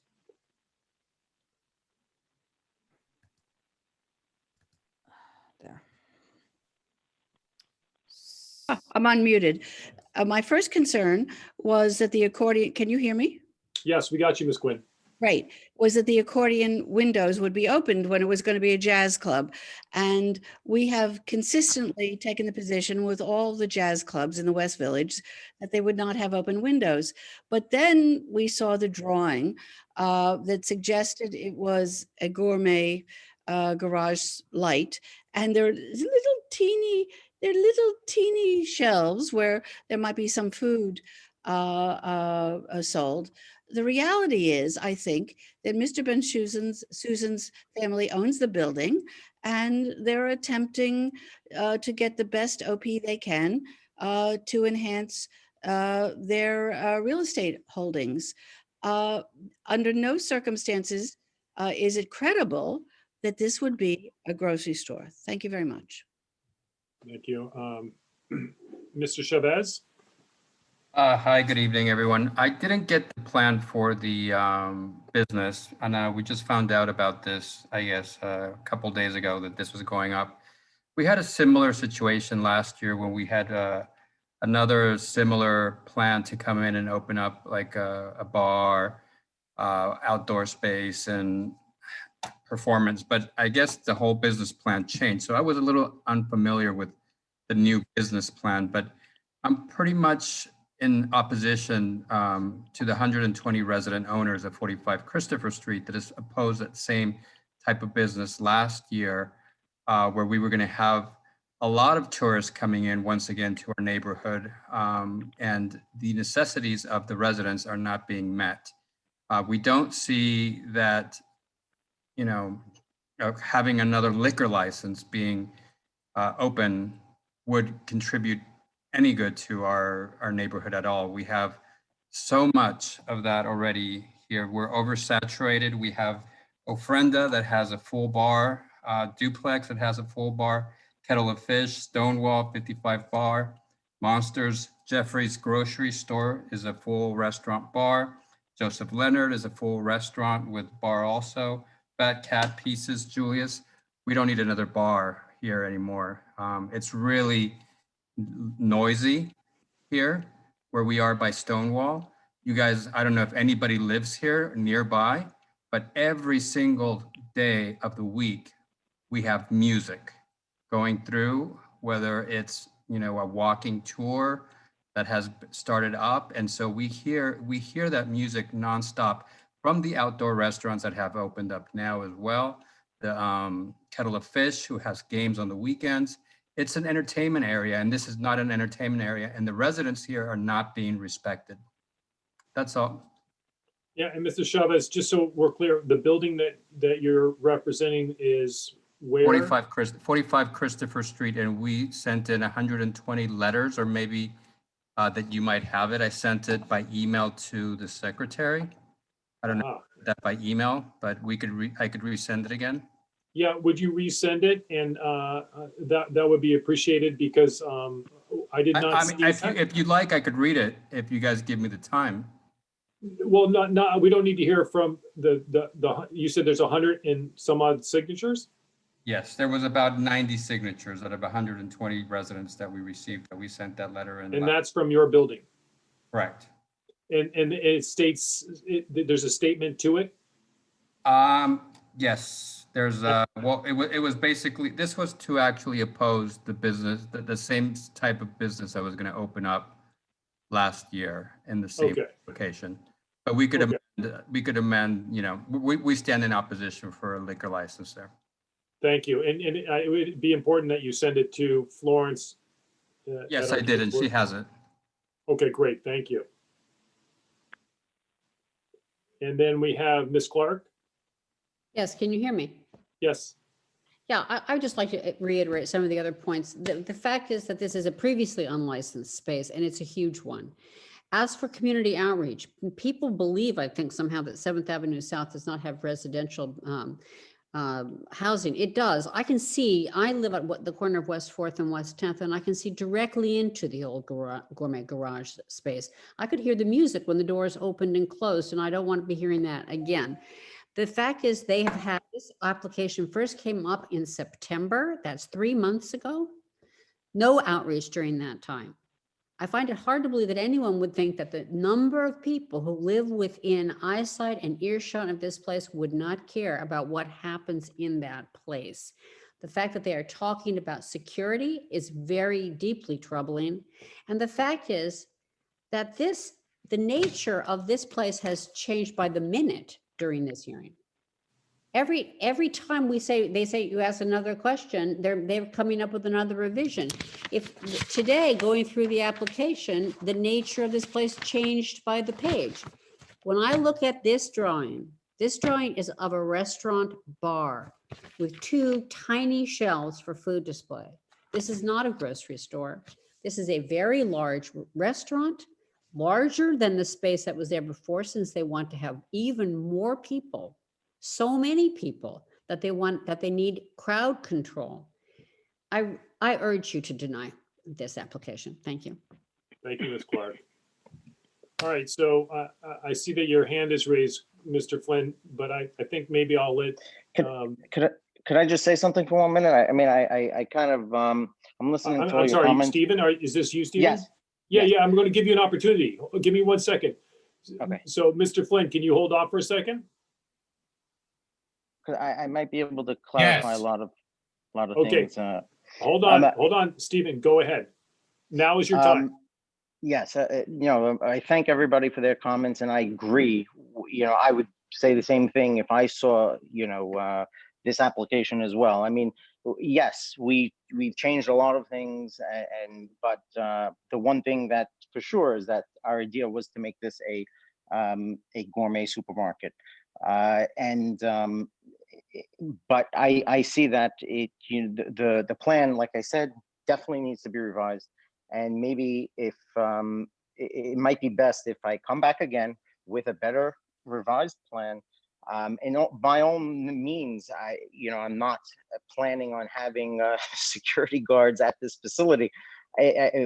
Filling out the application, I'm just, it was a mere attempt to just to satisfy everybody that we do have experience in controlling crowds.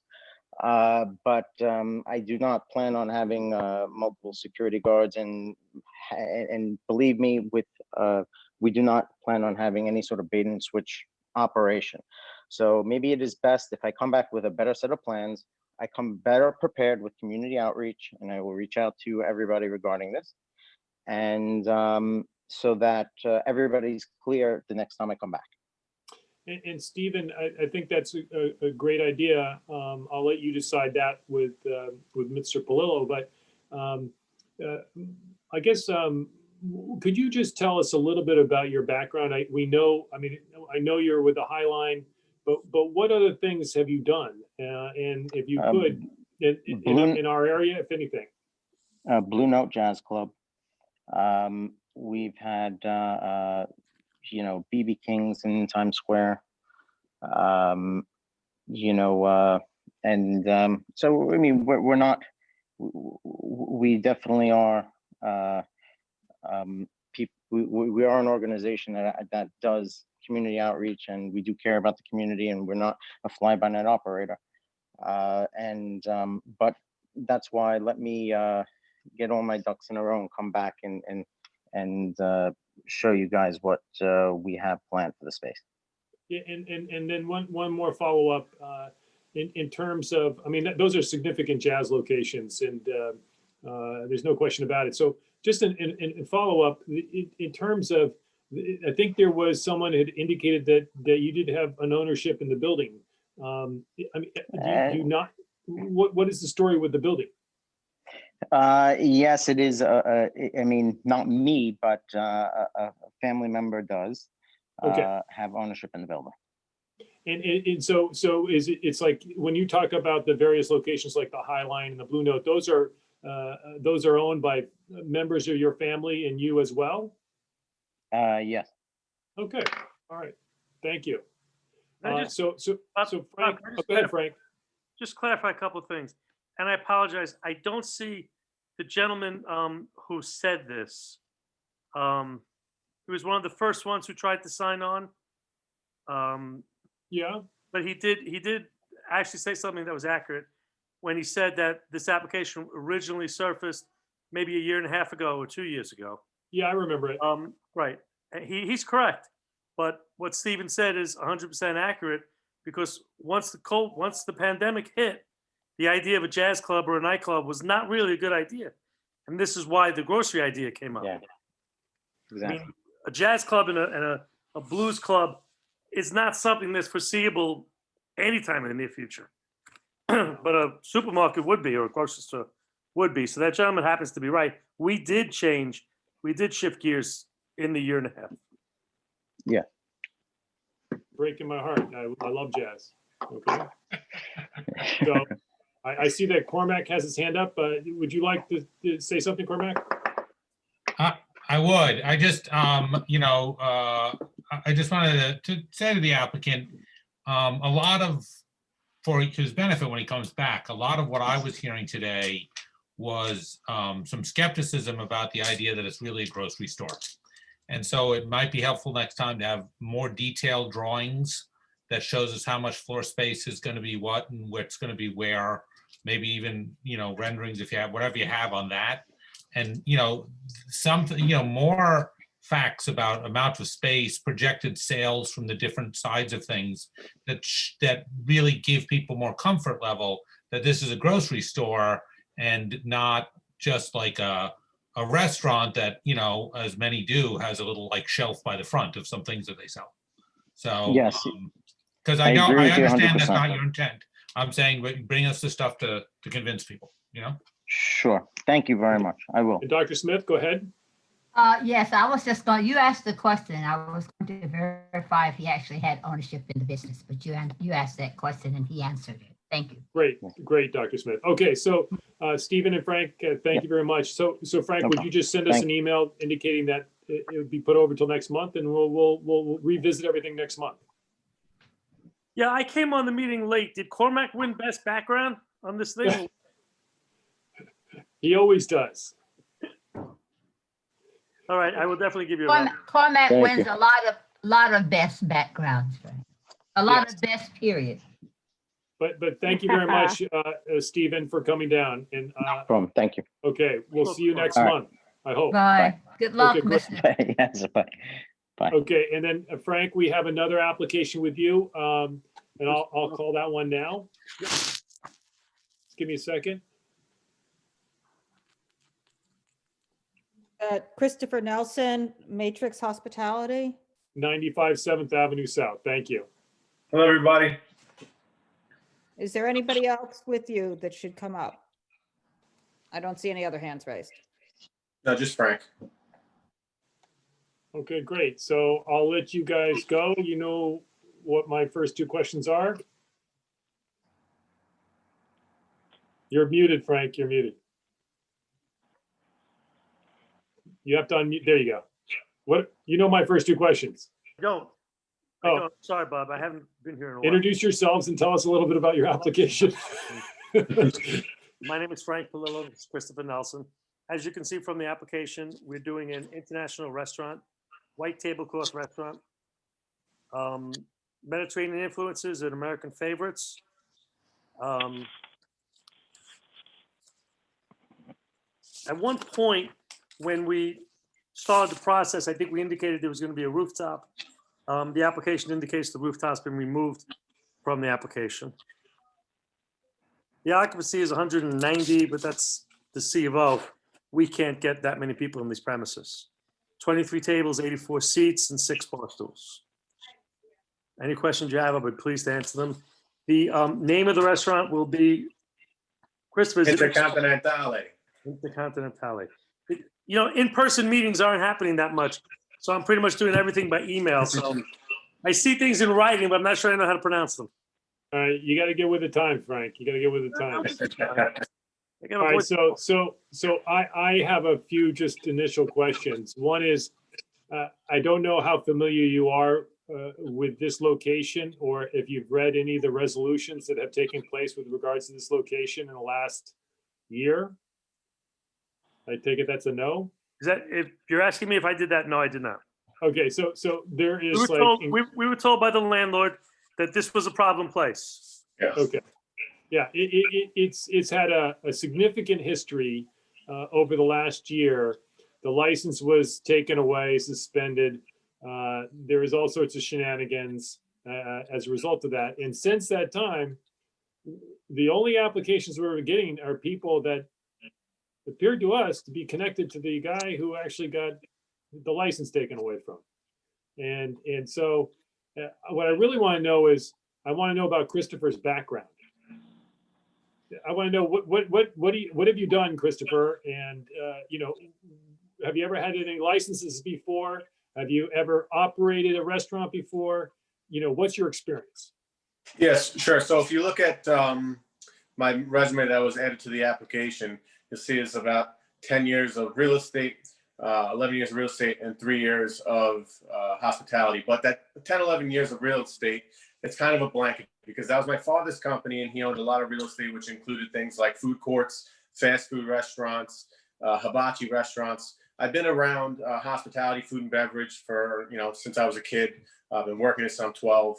And then I GM'd a hibachi restaurant that we had owned.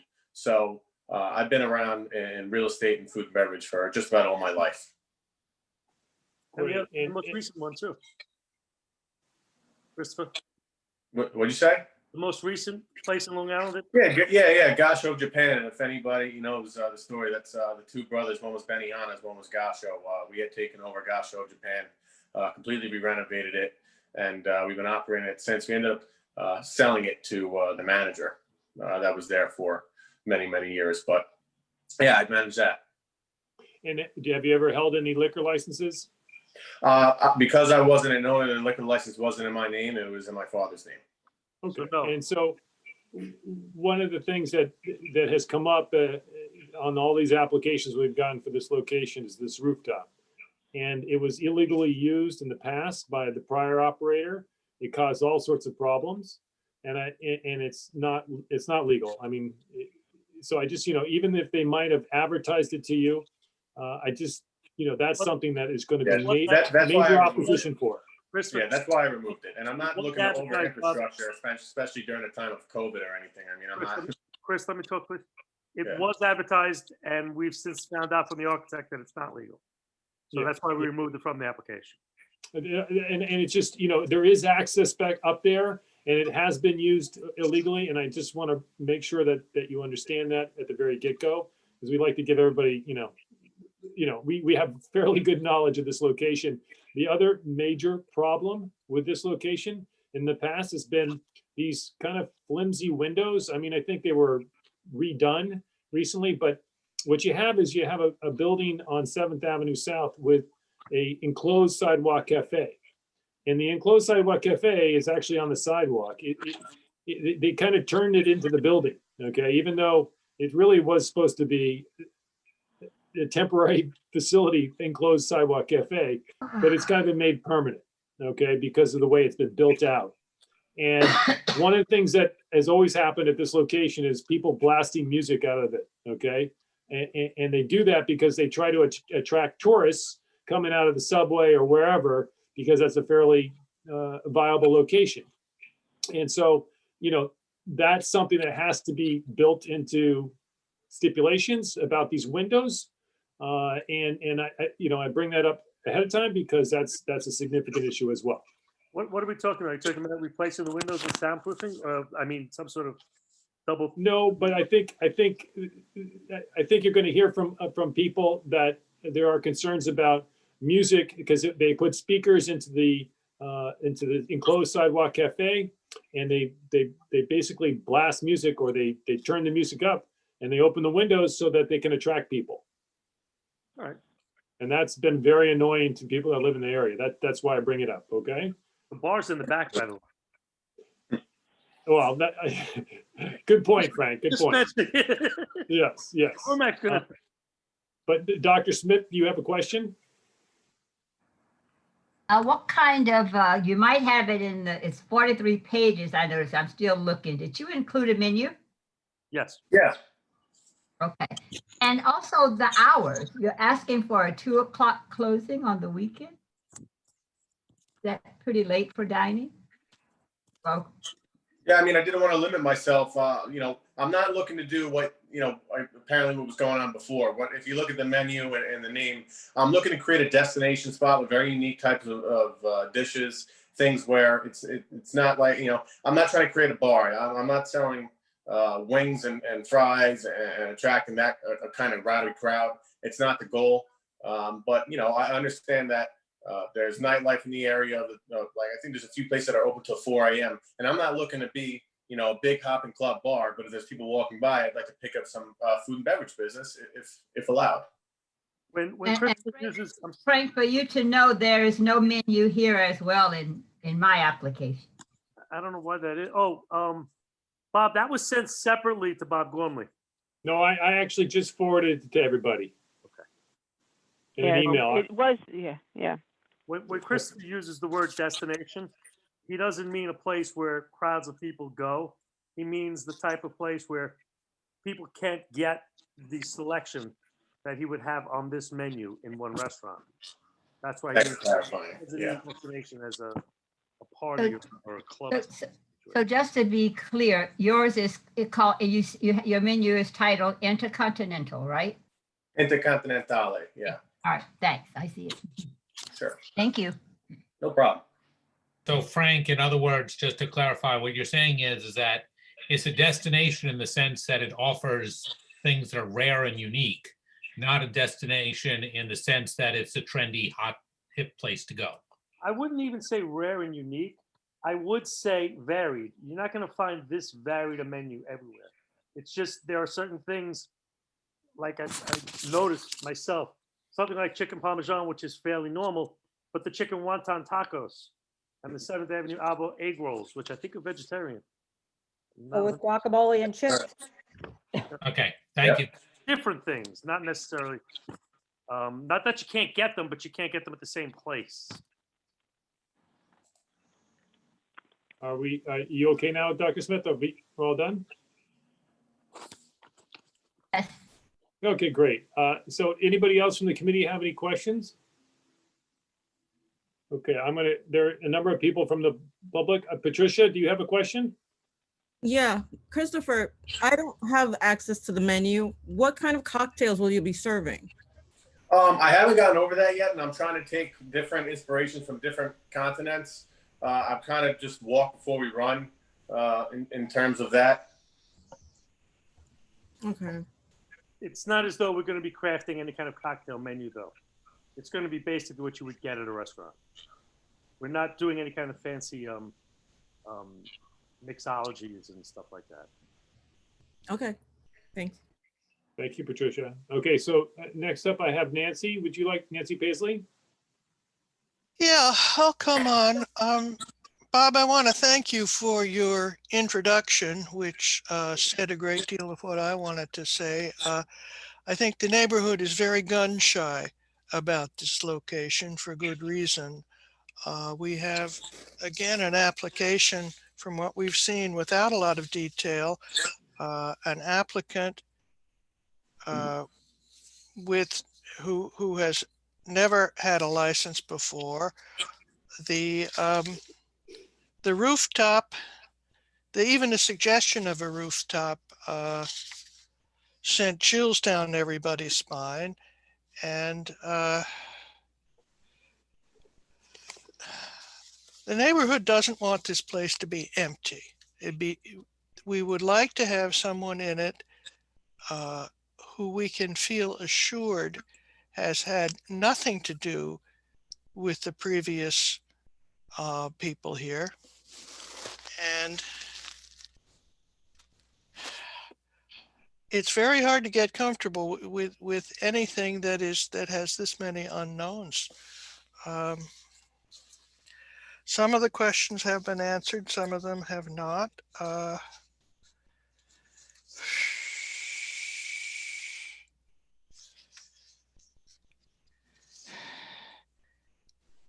And I cannot say that the neighborhood supports this application. I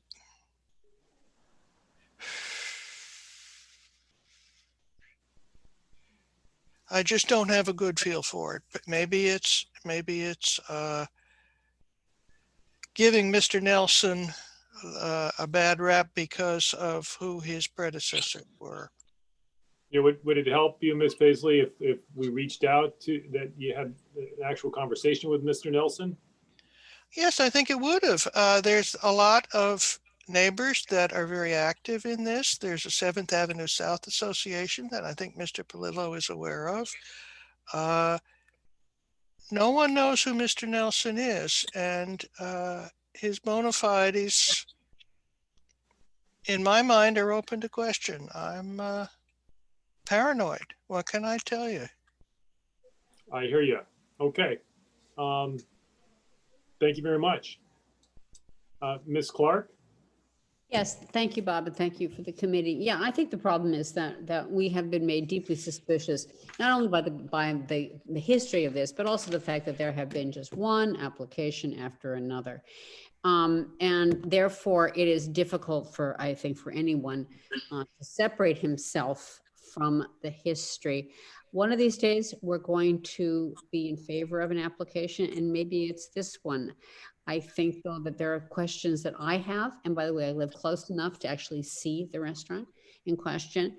I find it disturbing that Mr. Nelson only has 3 years in the hospitality industry, and with those 3 years, he's now asking for a full OP and to be open until 2 a.m. Even though the bar is in the back, as his lawyer has put out, the fact is that place was, the noise used to come just pouring out of that place. It was really amazing. I mean, they even had a barker at one. I would wonder if this applicant would consider not having a 2 a.m. for a while, if the applicant would, closing time, if the applicant would consider having reservations only, that would control the crowds on the street, because this area is notoriously crowded. And yes, I would like to meet with him. Thank you. Thank you, Ms. Clark.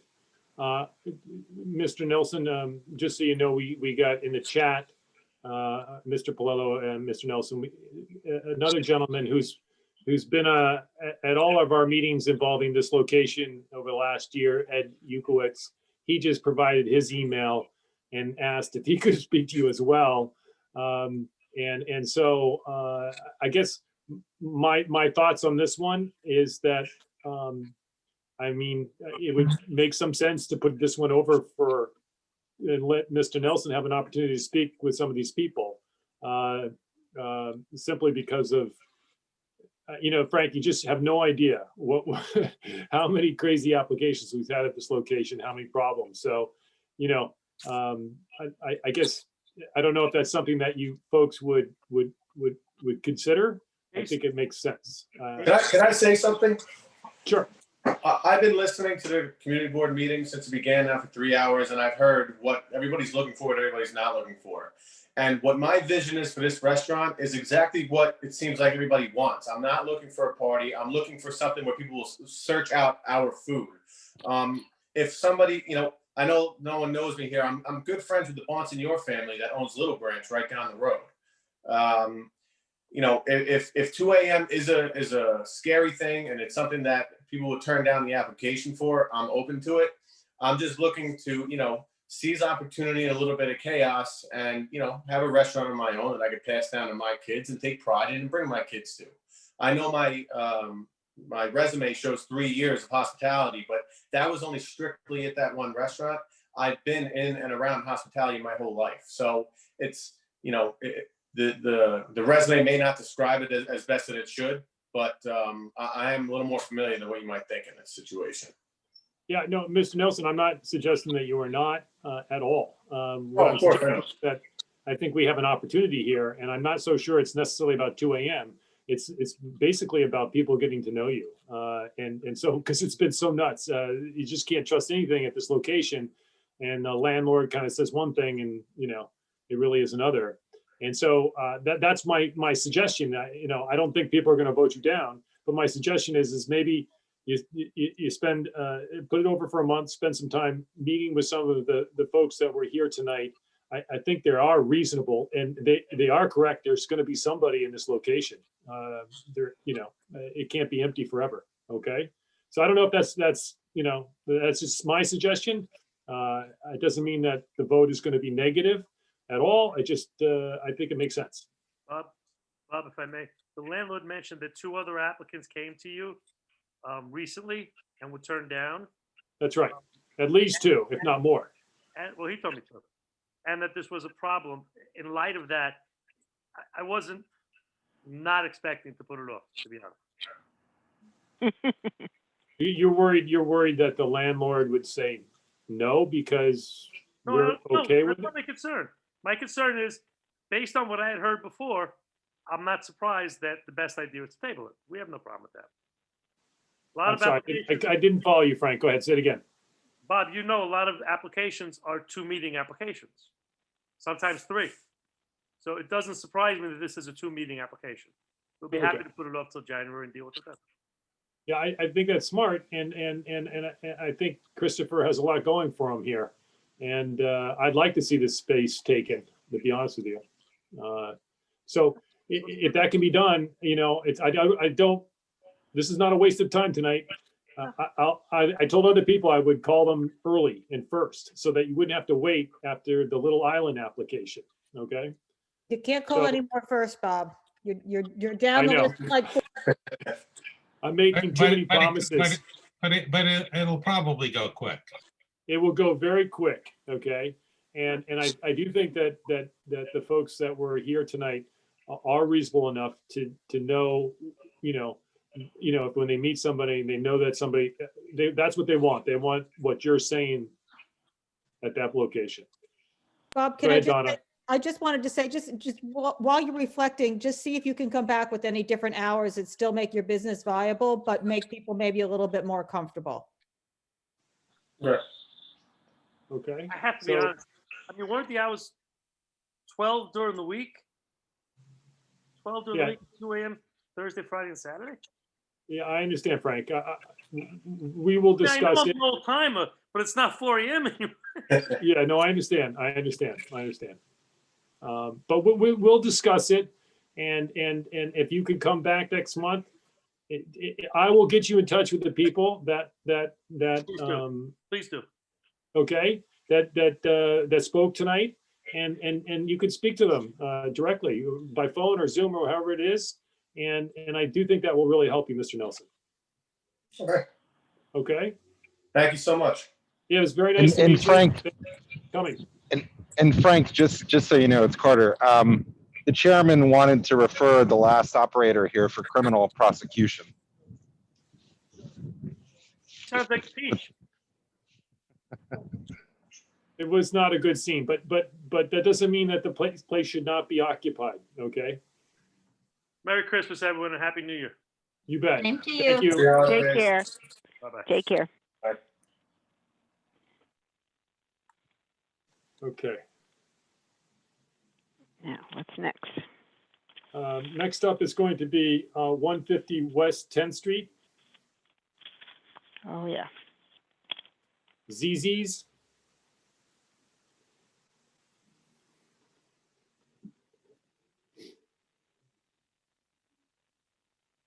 And I just note that we're closing in on 10 o'clock, guys. I just want to keep this moving as quickly as we can.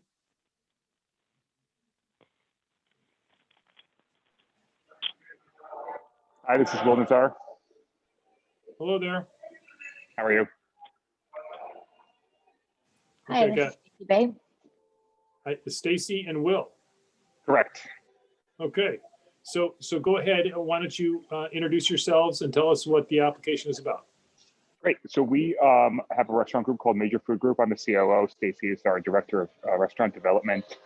We have a number of restaurants already in CB2, Carbone, another Zazzy's, Santina, as well as other restaurants in New York, Parm, Teresa Italian Specialties, the Grill, the Pool, the Lobster Club. We've had a great history with CB2, and always followed every rule, run our restaurants correctly. We're looking to open a fairly small Japanese sushi restaurant at 150 West 10th Street. And have spoke to a couple members about the stipulations already, and I think we can all agree to everything we've talked about. Okay, and what was that? Would be reservations only, so to avoid any issues that the Highlands previously had with lines. We would be doing much smaller, more limited seatings. We were asking for 1 a.m. for Sunday through Thursday and 2 a.m. Friday and Saturday, but this would really be a dinner-only restaurant, not a bar of any sorts. Okay, and you spoke to somebody from the Block Association? No, I had spoken with Carter and Oh, we lost Will. Stacy, we lost Will, but I'm sure he'll be back. I had an understanding that there we go. There's Will. You just have to unmute yourself, Will. Got it. Thank you. Yeah, I got the impression from various emails that you folks were in touch with the Block Association that is in that area. That would be Robin Felsher. Yes, we spoke with Robin. Okay. And did Robin propose to you certain stipulations? Yes, and we were agreeable to all of those. Okay. And Robin, if you could raise your hand. Thank you. You should be able to speak. Okay, so Bob, Hi, Robin. good evening. Thank you, committee members, for spending the night tackling these hard issues. Hello, Stacy and Will. So I heard from Jeff Zelaznik, what was agreed to was that the hours of operation would go from 5 p.m. to 1 a.m. each day of the week instead of the original 5 p.m. to 2 a.m. And as you said, Will, you'll address the whole queuing issue and management of the crowds. There were also at least a dozen stipulations, which I've taken from previous resolutions from the committee, which were agreed to. And if that's all well and good, it's all documented. It was sent over. Completely agreed to, and I'll document it over email. Okay. So West 10th Street and Greenwich Avenue, our neighbors will support this application with all of those conditions. Great. Thank you, Robin. Thank you, Robin. welcome. Donna? I just want to clarify one thing because I believe Will said 2 a.m. Friday, Saturday, and I'm hearing Robin saying 1 a.m. So I just want clarification on that. Yeah, the email I received from Jeff Zelaznik said that they would meet us halfway and go to 1 a.m. only. Great, And we it's- agree to that then. Yep. Thank you. Okay. Thank you, Robin. You're welcome. Is there anybody else from the committee that has any questions? Yes, go ahead, Cormac. You have to unmute yourself. Yeah, I just want to ask what thoughts or intentions were around roadbed dining, if roadbed dining continues past the end of the year. There's a bus stop right there, so we are ineligible for it. I understand. Thank you. Yep. I have, someone just raised their hand. What happened there? I got Katie, go ahead. Yes, thank you. Even though the Block Association has agreed, this is a very residential block. And so what is it? It's 1 a.m. across the board? These are late 1 hours. a.m. across the board, yes. We Yeah, plan to be 1 a very quiet restaurant. The general stipulations, closed doors at all times, all the rest of the stipulations that we put in are being agreed to. Katie, just to give you an FYI in terms of the email, I did forward the email on to everybody. But, No, I saw it. I'm just pointing out it's a very residential street, and the 1 a.m. on Monday or Tuesday is that's a little tough for me. Okay. I mean, I know that street very well.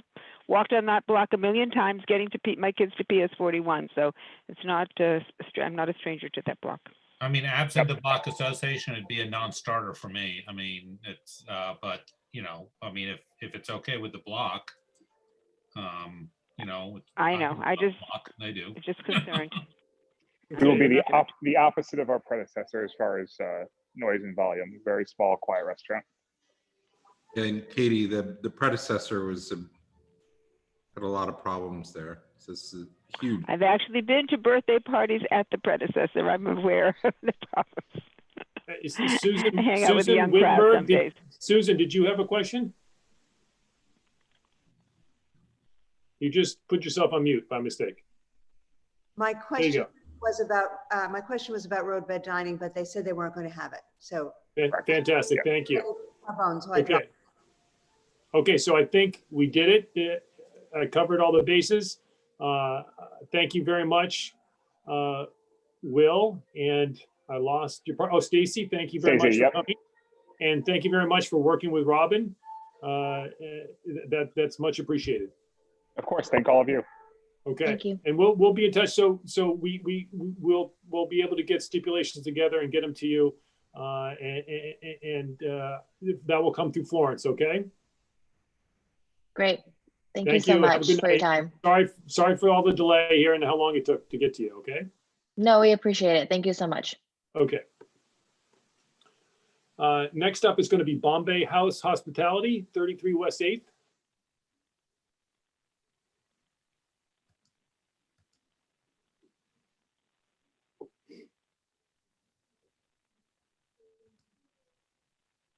Okay, I have Jimmy. Can you hear me, sir? I can. I don't see you, but I can hear you. I'm not sure. Start video. Yeah, can you see me? A Sorry, little it's a little dark a here. little dark in there, but I can see somebody. Yeah. Is All there right. anybody else with you, Jimmy? No, it's just me, sir. All right, so go ahead, introduce yourself. Tell us what the application is about, and Okay. you know, if you could provide your background, that would be great. Okay, my name is Jamie Risby. I'm the owner of Cup Shop. It's a modern Indian restaurant in Gramercy, and I also own a place called Chote Mia, which is in the Time Out Market in Brooklyn. I've been in the hospitality from past 6 years. Previously, I owned a Mediterranean restaurant called Corrali on 93rd and 3rd, which is still active and still in place. And I also was a partner in Nisi, which was on 302 Bleecker Street. I did leave before it opened, but the plan is to open a Mediterranean small plate restaurant at the old Arden space. We're utilizing the whole pre-existing space with very minimal changes. So that is something, the area is beautiful. It is a great concept, and we're looking to bring that restaurant on that street. Great. I will say that there's the one aspect that I know about the location is there's this window there that the last applicant, because there was a lot of issues regarding that. I guess windows are not operable. Windows are not necessarily part of the zoning on West 8th Street, and they agreed to leave that closed at all times. Is that something that you'd be willing to agree to? Absolutely. Okay. If that is something that's agreeable to the board, we will keep it closed. Okay, and this, just looking at your hours of operation, Thursday and Friday and Saturday are 2 a.m. And then you have 11 p.m. during the week. Can you tell us why do you need 2 a.m.?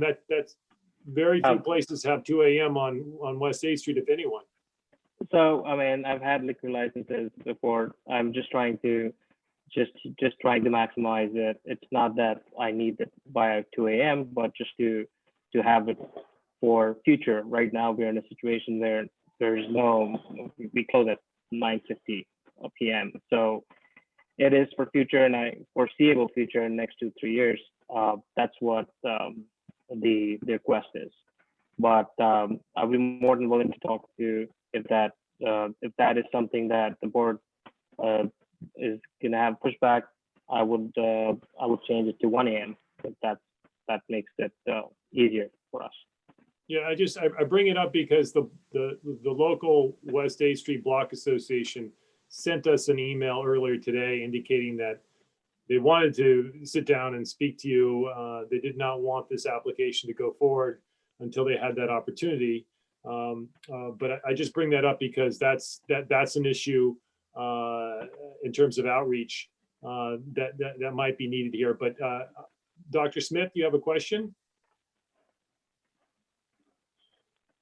Just piggybacking on what you're saying, I'm looking at the Block Association. They suggested Sunday through Thursday, 11 o'clock closing, Friday, Saturday, 12.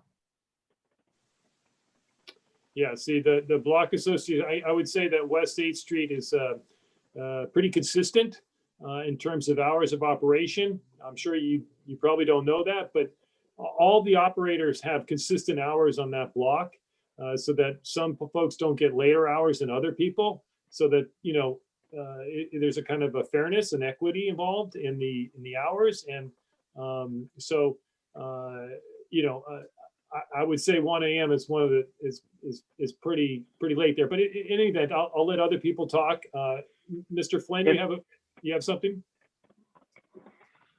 Yeah, I do. I wanted to talk, I mean, first of all, in terms of the hours, I would just say that the other key thing, it's is not so, and I do understand that the Block Association, of which I'm a member, wants midnight on the weekends, and I think that would be terrific. But I want to specifically speak to the Thursday issue.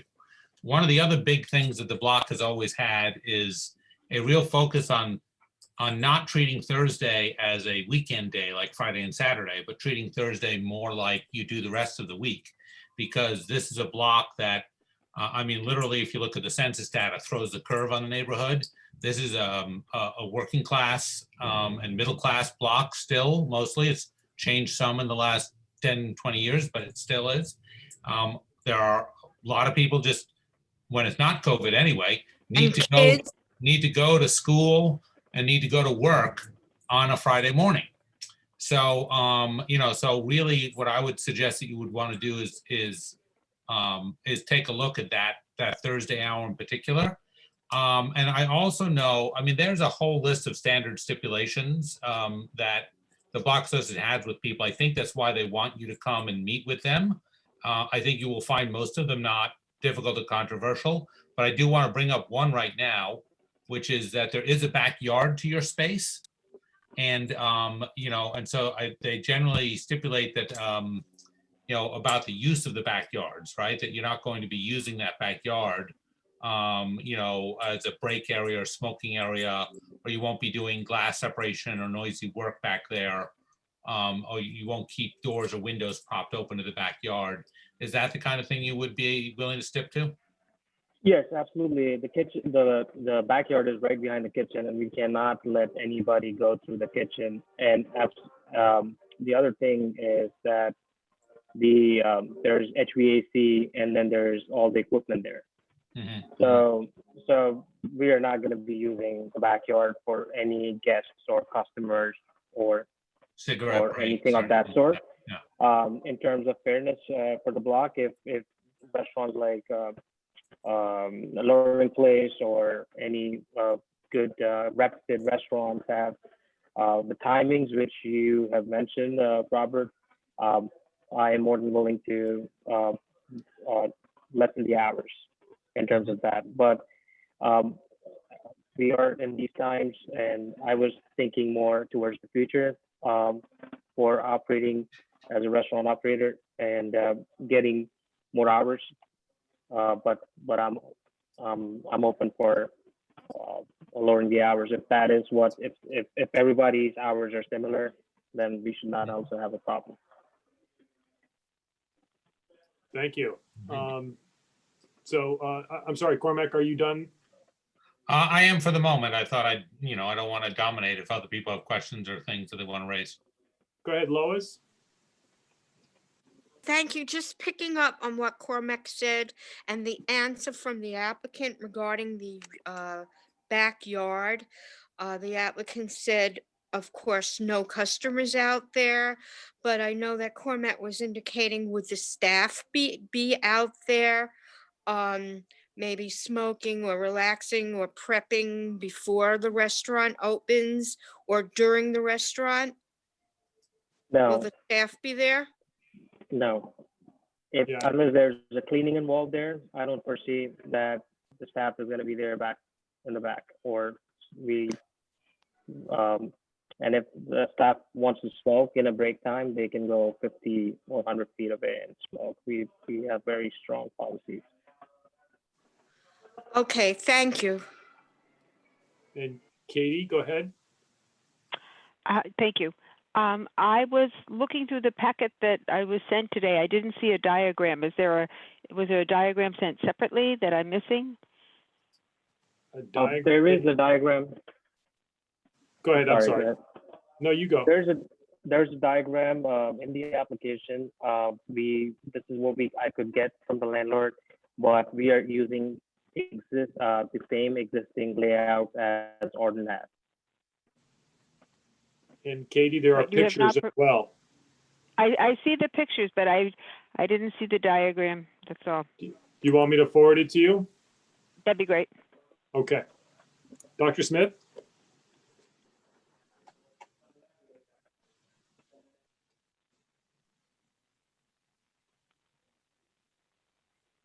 Dr. Smith?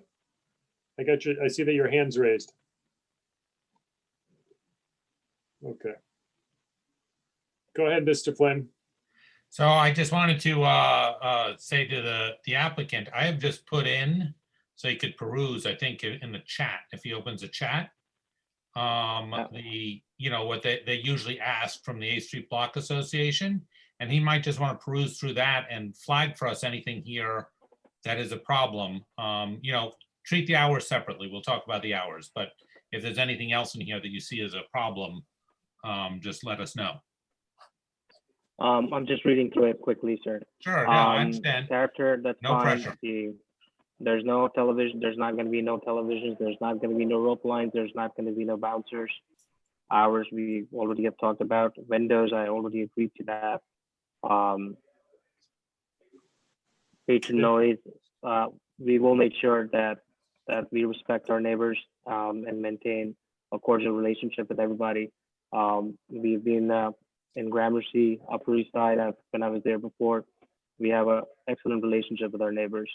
We have had zero problems, and my name has been on liquor license. So I appreciate that very much. Is there an agreement for 11 o'clock during the week and 1 a.m. on the weekends?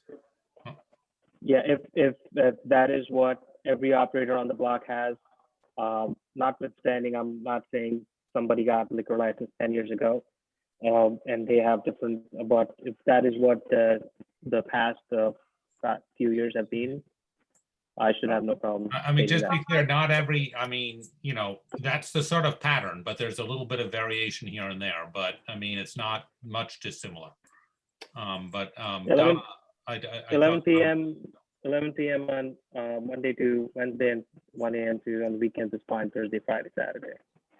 Cormac, is that what you said, or did you say midnight? I'm unclear on that. Well, the Block Association was asking for midnight on Friday and Saturday and 11 on the Thursday. And the applicant is saying 1 on those 3 days. I mean, part of the question here for, just so you know, sir, part of what we're trying to do is, like, we're proposing this is sort of what would be good for the community and good for the block, but also it's good for the block if you stay in business. So, like, make sure you're telling us something that you can live with, right? How would you feel, how would you feel about going to midnight on the Thursday one? If that makes it easy to start with on a Thursday, Friday, Saturday, and after a year or two, we look into the license, and if we are able to be successful there, would you be open to work with me later in the future after 1 year or 2 years? Well, people can always come back, but I'll defer to the chairs on that, but generally my experience on this committee is we don't promise anybody, that you'll get a result or something, but you can apply at any time to come and make changes to whatever, steps and things that, Okay, so I'll be ahead, Jimmy. available to Thursday, Friday, Saturday at 12. And Carol Wilson, Donna, she raised her hand and she's part of the block. She's a member of the block. Yes, got it. Go ahead, Carol.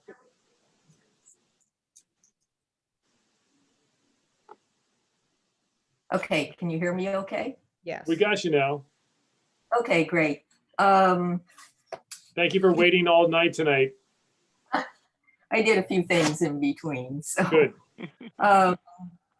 So I think what we just ended up with 11 o'clock closing Sunday through Wednesday, and 12 o'clock Thursday through Saturday. 12 o'clock Thursday, 1 a.m.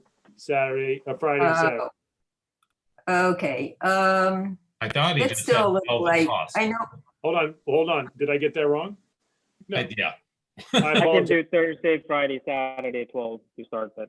Yeah. And if we have a great character, and we're serious in what we do with our food and our service. So I'm okay if that's the way the neighborhood block association wants it. I'll be respectful to that. Carol, did you hear that? I heard it, but not clearly. Yeah, so Sunday through Wednesday, 11 p.m. Thursday through Saturday, 12 a.m. Okay, I think we could live with that. Yeah, that's consistent with your. I just wanted to say the applicant mentioned Loring Place, and they actually close Friday and Saturday at 11. So some places are a little earlier. So, okay, I think we could live with that, but I wonder if it's still possible for us to meet with the applicant and actually have him sign our stipulations, just so we have that in hand, as we do with everybody else. That's fine, Carol, but if you send your stipulations to us, we'll incorporate them in our stipulations, and those are the ones that are actually that count. Okay, yeah, that's fine. I can do that. Okay, so if you would you please send me your typical stipulations? I'll make sure that we incorporate them, and we'll get them off to Jimmy with the things that we've agreed to tonight. Okay, that sounds perfect. Thank you. Okay. All Yes. right. Thank you very much for coming. And again, thank you for waiting.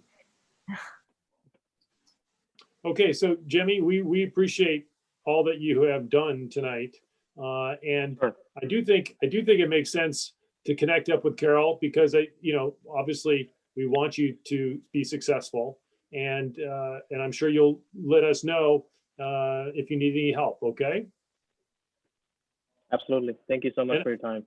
And it just throws me off. Your company's Indian, but you're not. I love Indian food, so I was thinking it was Indian food. But all right, Mediterranean's okay. Definitely, you got to come to Gupshup on 18th. We're between Park and Irving, or if you're in Brooklyn, you can go to Time Out Market. We have nice small spot there as well. I'd rather go to West 8th Street. Absolutely. Mediterranean is good too, Bob. we want to do it with a good small plate. Yep. Hey, thank you very much, Jimmy, for coming down. I will get the stipulations to you. We usually need them back by Friday. It can be scanned to us, and it needs to be notarized.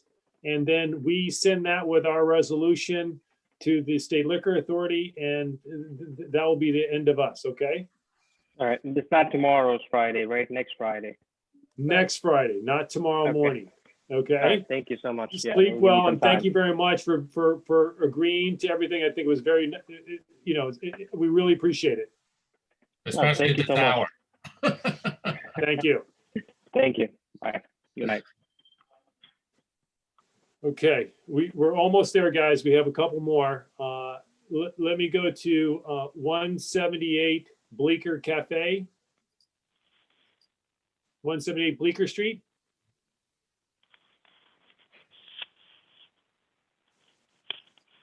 Anybody raising hands, hopefully? No, Nobody's raising hands? nobody's raising hands. Yeah. Okay.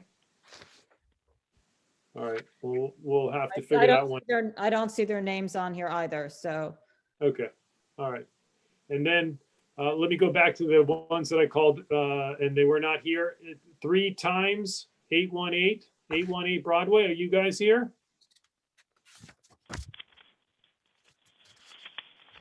Nobody? I don't. It's a little strange, but we did Harlem and we did Store 3. We did Zazzy's. Yeah, so we did everything. Done everything.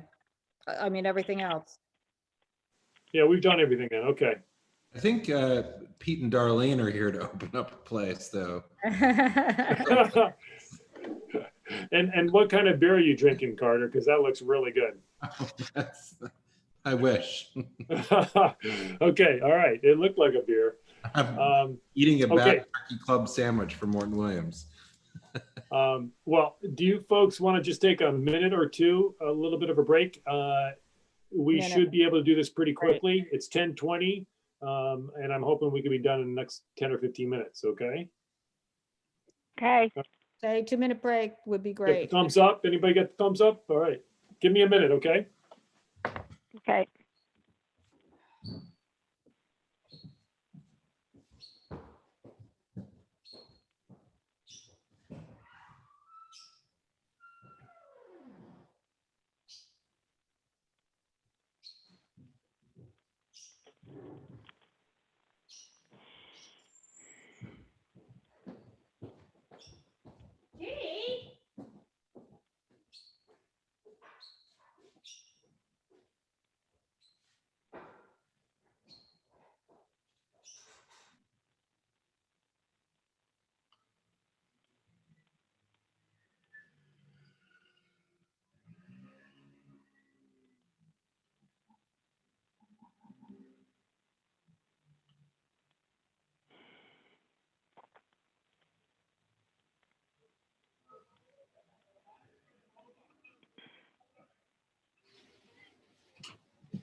Okay.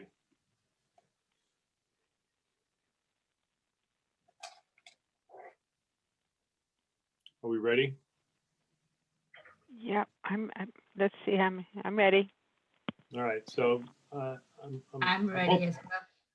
I'm hoping I went fast enough tonight. I tried to push it along. You did well, Bob. All right. We're so I'm busy. I'm working on it. I'm working on trying to get these meetings done more efficiently. And it's hard. It's hard because you want to give everybody an opportunity. It means so much to some people. Okay, so let's go right down from the top to the bottom. We'll do Pier 55 at the end. Harlem Roasting, which is a layover. Yep. Okay. Store 3 Pizza, Zazzy's Pizzas and a layover. Yeah. Yeah. But that's going to be quick when they come back because they just need to bring us a better, floor plan and things, so. Yeah, I mean, I guess to a certain extent, I did, I was a little concerned about the Harlem Roasting, but I mean, I don't know if there's much that we can do with regards to that when they come back. And the same with Zazzy's. I mean, you're right, they have to show us how it can be done. Yeah. Okay, and then corporation to be formed by Steven Bensusan, that was laid over. Yep. Okay. What about the Giorgione site? Did we miss that? Yep. Yeah, CP Spring was first. Right, he's going in the order that it appears, it looks like, rather than the order that we actually called him up. Is that okay? I don't mind. I can go back to the order. Go right ahead, Bob. Go right ahead. Okay. Okay, so Steven Bensusan, that was laid over. Yep. I actually didn't have too much of an issue with that one. I know other people did. Yeah, I know. I see a lot of people are like, no way, they don't know how. I understand. Okay. I mean, I felt like it sort of, if what he says is true and he brings back the stuff, I don't have a big problem with it myself. But. Yeah, but other people have. I mean, I think it's the grocery store issue. Yeah.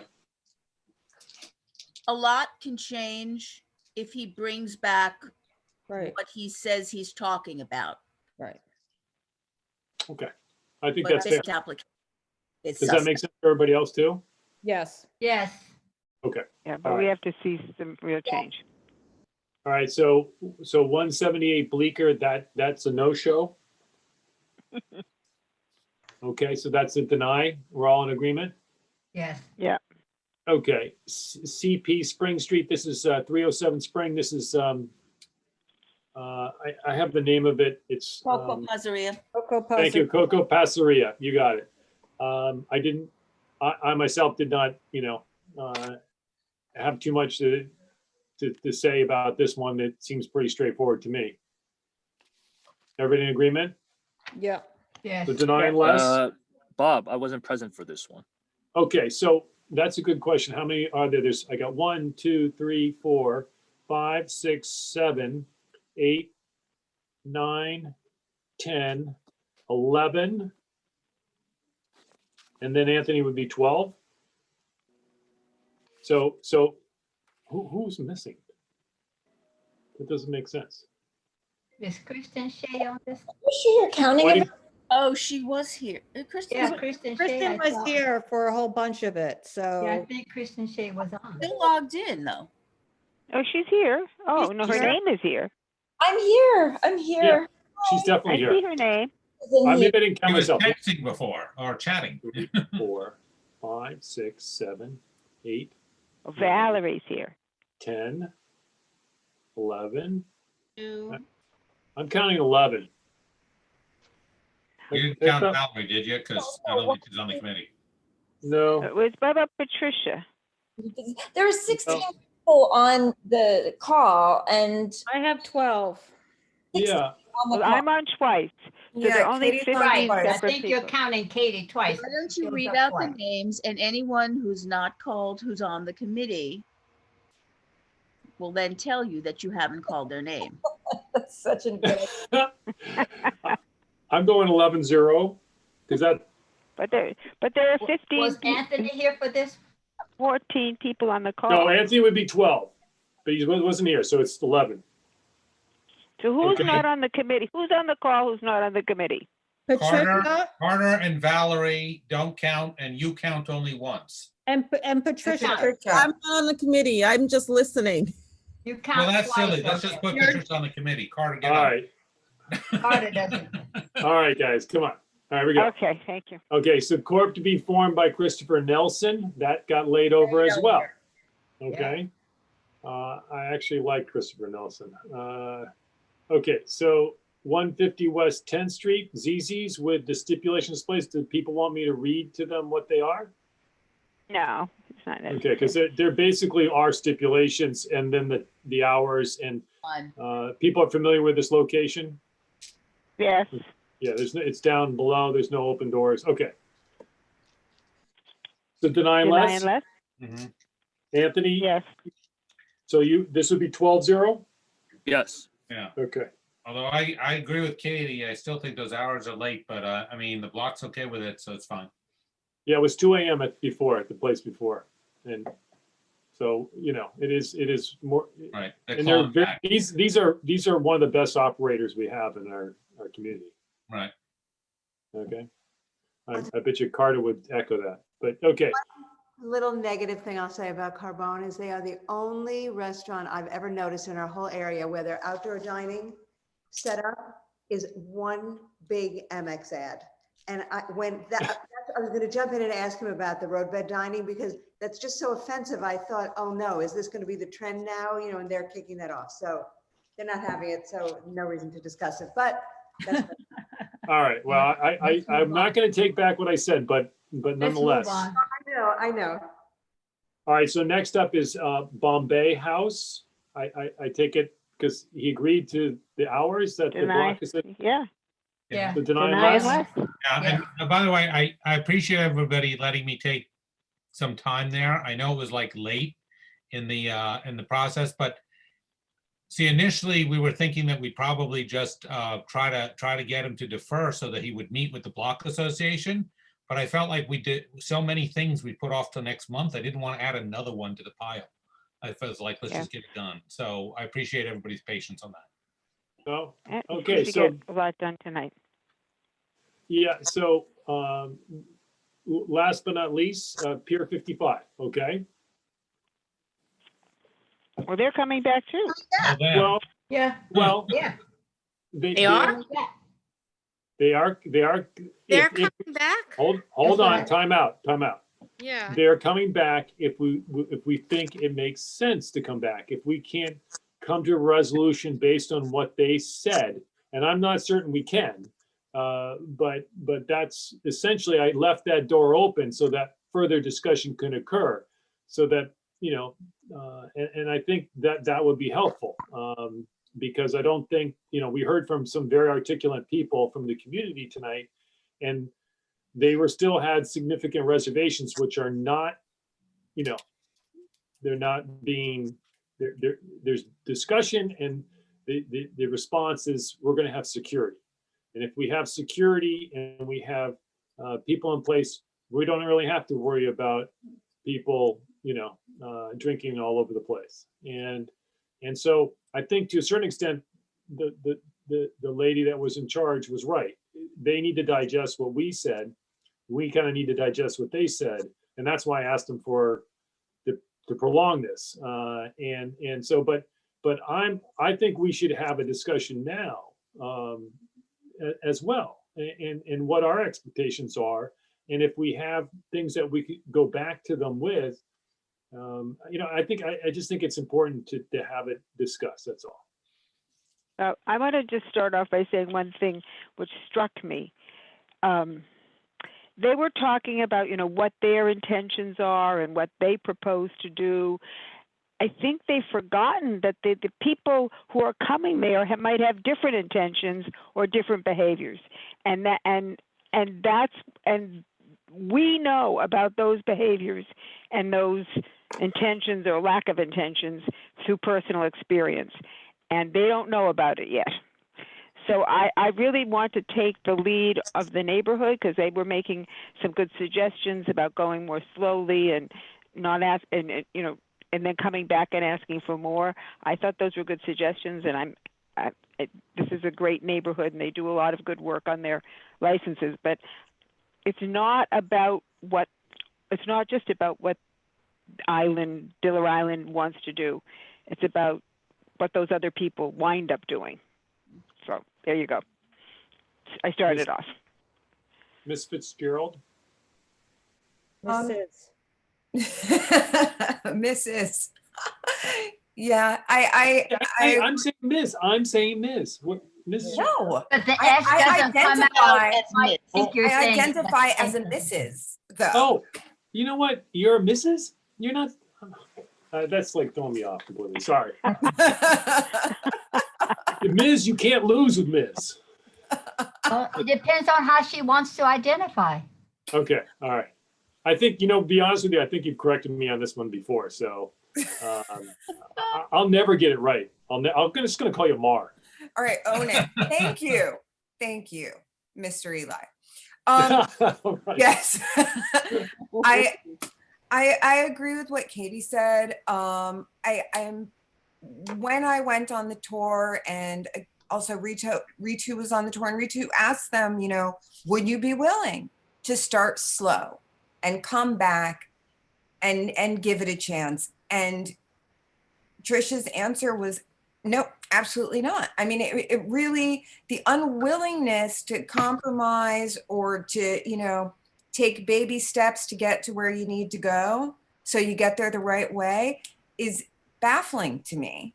And it doesn't inspire confidence in what kind of neighbors they will be. Additionally, I'm concerned about the amount of outreach they did. I mean, I know I said the masses, but I didn't even mean the masses, the immediate neighborhood, the people that actually live here, not just the organizations and the people, who are already savvy and plugged into all of our, arts institutions. I mean, it seems very much like it's all the same people, the people that, sit on committees or work with the High Line or the Whitney, or even, the West Beth Residents Council.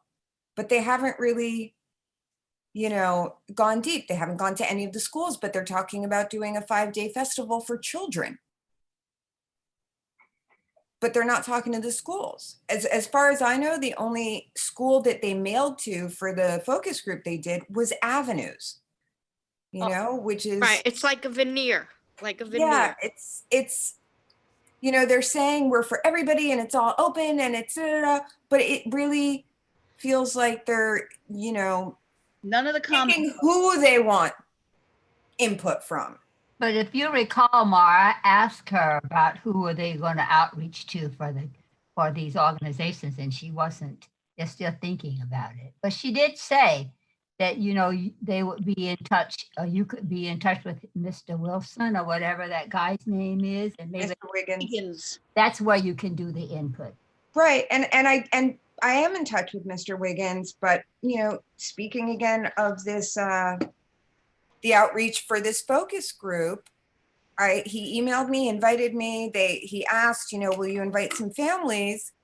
We need people. And when I got the email, I said, how many families do you need? What demographics? What ages?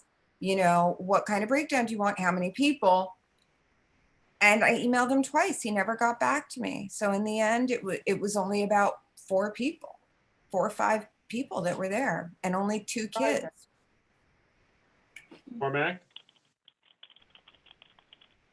Oh, good. I'm not even muted. So, yeah, I mean, I just, Mar's point was, so if people remember, like last month, I was actually much less than most of the committee or maybe all of the committee, much less troubled by the notion, like I was willing to sort of roll with the novel notion of, hey, we'll license the whole space because they can control it at those choke points and so forth. I was more concerned with the concerns neighbors had of noise bleeding off the island and things. But what really frustrated me today and what I was trying to get across to them was when I was talking, it's like the clear message that came out from the community and this board last month, right? Even though I wasn't at the lead of any of that, was this whole licensing of this whole space is a problem. we need to chunk this down and control. And yet when I sort of said to them, so why can't you do that like every other park, like even the Hudson River Park itself, does? The answer was like, why should we? What's wrong with it? Why do we do that?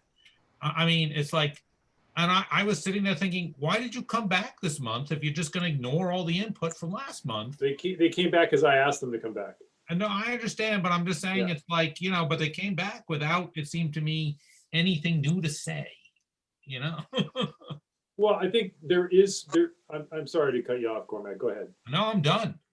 I think their new statement is that to the extent that the concerns were that, and I think I brought the concerns out, is that it's kind of intimidating to have groups of people drinking, and you may not feel comfortable with that if you don't have areas where there's service of liquor or service of alcohol, other than the amphitheater going on, there being a significant event. So their response was, we're going to have security, we're going to have supervision, and we're all about safety. I mean, I'm just saying that was their response. And so I don't want to say there was no response. There was a response. It may not be the response that other people in our committee were looking for, but they did gave that response last month too. That's the same response they gave last month. Well, a little bit more detailed this time. Like, and they're adding a security person. Yeah. But is that sufficient? Is that number of guards sufficient for the number of people who are going to be there? It seems to me the guards could be overwhelmed really quickly in a tough moment. I'd like to interrupt, but you know what it is? What they call the visitor experience staff. I think those are going to also be security, but they don't want to say that they have all these security guards because it might seem that this is like military, not military, but I don't know. Overdoing it. I agree with you. Overdoing it, but the people that are the visitor experience staff probably, I didn't ask, they'll wear t-shirts and they'll be friendly and nice, but these are the eyes. And I wouldn't be surprised if a couple of years from now they have metal detectors and they are going to check book bags. So will that be like the police in Washington Square? Yep. Yeah. I want to hear I value what Robin has to say because she is the arts-like person. So I'd like to hear from you, Robin. How are you feeling about this application? But on the spot, Shirley, but I'm just asking. Shirley, I'm definitely, but Kristen raised her hand, and I want to. Oh, well, no, you I can't see raised that. mine as well, but okay, go ahead. Yeah, no, and do you want me to Nobody get seems to be raising their hands, but yeah, go right ahead. Okay, go ahead, Kristen. Hi, yeah. So, I appreciate the comments folks are making and stuff, but I actually, I'm not on board with having a concern with licensing the whole island as much as everyone else is.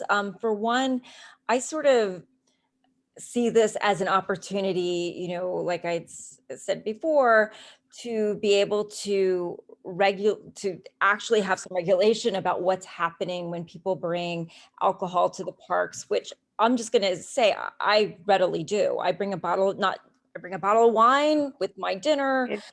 I sit with friends, and I just think that this is just a different experience than it's not going to be a club. It's like it's something we haven't seen before. And I think that's why it's so difficult to sort of pin down, because we really can't pin it down because it's a park, but it's also a performance art space. And it's that sort of, weird combination that makes this difficult to define, but it's not a club. And then the other thing is, two things. One is making them all sit in this really close space, like you're all going to sit in the area that's designated to have a drink. It's COVID. The whole point is I'm trying to separate myself from people. And I think a lot of people agree with this. you know, a lot of the restaurants, you know, they're not totally comfortable, but having, you know, one of the reasons that we bring a bottle of wine out to the park is because you can sit in a space that's, you're separated from everyone else. And I think that that is what this is. It's making people come to one place. They're not going to go across the island with their drinks and then keep coming back and forth. I think really it's going to be someone gets a glass of wine, they walk around, they've seen it, they've experienced it, and then they move on to something else, and or they sit and watch a performance. You know, as opposed to making everyone sit in this little space, which, you know, again, that's not really, that's the antithesis of what we want to be happening. And then I had another point. Now I've lost my train of thought. That's all right. Yeah, it was in response to, I'll think of it and then I'll come back with it, because it's in response to something that was, oh, the hours. And then the other thing are the hours. You know, quite frankly, I'd rather people sit there until 10 o'clock at night or 11 o'clock at night, rather than to walk in to the meatpacking district and create, you know, go have another drink. And if you close it down at 9, guess what? Everyone's going to go have another drink. If you close it down at 11, a lot of those folks who will go will just go home. So I don't know. I think I'm not quite as much about pushing for these sorts of, you know, these sorts of restrictions as everyone else or many of the people on the committee are. So I just wanted to kind of be that voice. No, I appreciate that, Kristen. And just think of, you know, I guess what I'm thinking about is how can we get it so that it's acceptable to everybody? I mean, I know we're not going to make it acceptable to everybody, but as close as we can. And that's why I asked for another month, is to try to figure that out. And I guess, like, when you listen to Ritu talk, she's basically saying, we're the community, meet us halfway. We're going to be together for a lot longer than you're going to be, you know what I mean? We're going to be around a long time. And so, I think that's a nice way to put it, a diplomatic way to put it. So I think about ways in which that can occur here. You know what I mean? You know, it's like we can definitely have views, but the question becomes is how can we get it together? You know, how can we bring it together? And I think that's the most important thing. But I'm sorry, Mar, you wanted to say something? Yeah, I mean, I wanted to speak to what Kristen said. It wouldn't be a closed space. Have you been by the island? Have you gone?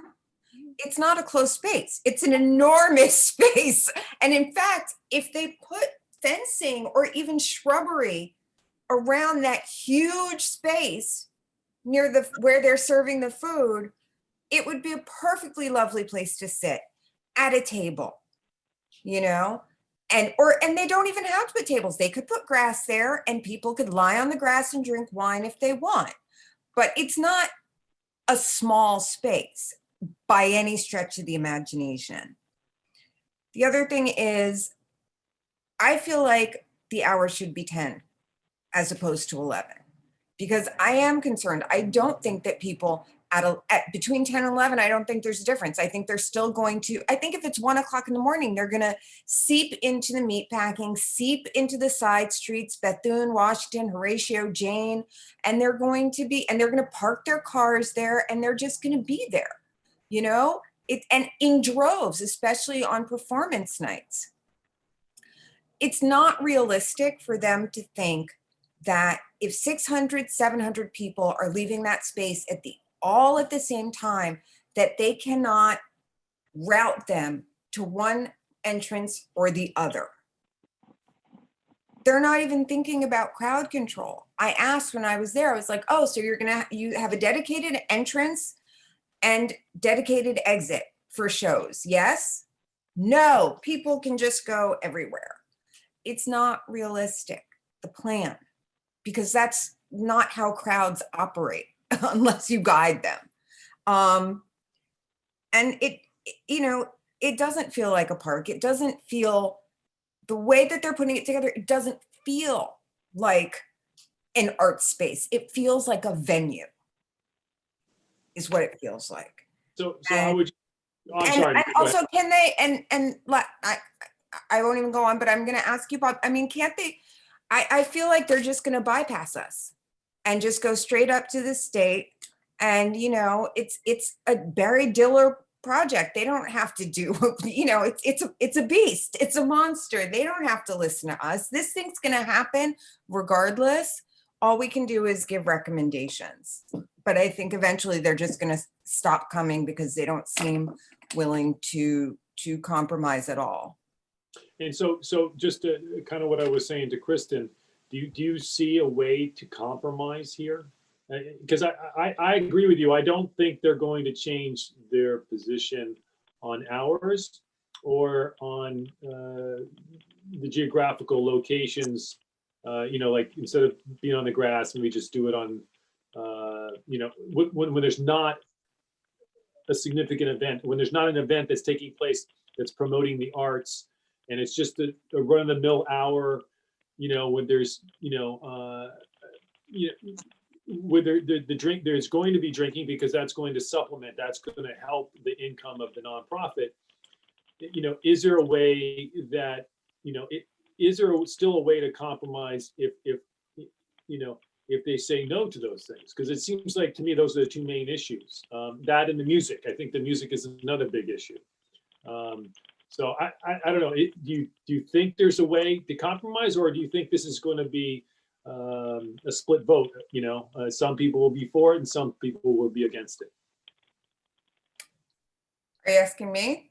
Yeah, I'm kind of, I don't think everyone down for a solution. Let's see if we got a solution. Yeah, I mean, I have lots of suggestions that would be great compromises. I just don't believe that they're going to go for any of it. I just, at this point, don't think that they are going to compromise. I don't think they're going to budge even a millimeter. That's my feeling. Okay, and thank you, Mara. I'm sorry to pin you down, and sorry, Kristen, for pinning you down. Donna, I think you probably want to say something. Yeah, I wanted to hear from the other people to this, but I can chime in here. To Mara's point about outreach, all of their outreach has been institutional. I got invited because I'm on the community board, not because I'm an active member of my community. Donald is their lawyer. Donald knows that nobody does an application in our neighborhood without emailing Zach, emailing myself. Jane Street Block Association got invited finally. But, you know, there's all the as Mara is saying with the schools, they're all the high profile, the people that are in the network already of people. There, you know, there is no small person outreach here. So that's one thing to the outreach, which is an overarching concern, but not my main concern with the liquor application. This, you know, everybody knows meatpacking. Meatpacking is packed. A high line nobody can walk on now.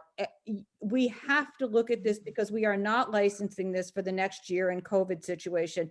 We are licensing this for the real world. That means people will be back, tourists will be back. This is a gorgeous space with tons of entertainment on it. It will be packed. Most of us, unless we're actually going to an event there, probably won't go there because it will be too busy. I mean, you know, I'm happy if they open in May and we can actually experience it like we can the High Line now, and see something. So when people come on the weekend and you know, it's not necessarily just the rowdy crowd of 10 people sitting there drinking. It's the patches of people, of 5 people here, 4 people there, 6 people there, sitting on the lawn quietly, having their drinks, and then ordering another one. They're going to have an app that you can order from. I really appreciate, I mean, I wholeheartedly believe that what they are saying is actually what they want. There is nothing in me that doesn't believe that. But we know how, just because you want it doesn't mean that's what you get. The High Line wanted people that could walk down there and be for locals and look at what it is. You cannot tell people not to come. It is such a gorgeous space. It's not like a hidden little thing. It's such a gorgeous space. It's going to be written up everywhere. Everybody already knows about it. People are going to be flocking there for the school programs. fabulous. For the entertainment things, fabulous. But what about when they don't have that going on and they have these two huge lawn areas outside the eating, you know, the official eating and drinking area? That whole area has the potential to become not a sports bar, but a pretty casual, huge drinking area. And if you're a family, or if you're somebody that doesn't want to be around groups of people everywhere drinking and just have your little quiet spot, I'm not sure where you're going to get it unless you climb up 5 stories to the top of that. And if they can cordon off that, I'll tell you, just cut it short. What I'm upset about is these issues were raised a little bit when I did the tour with them, definitely on our community meeting before our last meeting. At our last meeting earlier this week, there has been zilch outreach on their part, aside from taking a tour. They seem to think that if you get on the island and you see it, that's all it takes. No outreach has been done to the community in response to any of this, and nor did they come back. I mean, I as a community member put, you know, the rough stipulations together to try to get a dialogue going of like, here's how we license the whole space, here's how we get different spaces to be used. What do we get back? Nothing. Nothing that even said, can we use the lawn area when there's a performance and not when there's not a performance? Nothing. So that's what upsets me. I mean, it really upsets me, and the community is saying, just go a little bit slower. Let's try this and then do this, because quite frankly, everybody welcomes them in the community. We do not want, when they're not having a performance, a beer garden, and that there's nothing here that's going to stop that. Carter?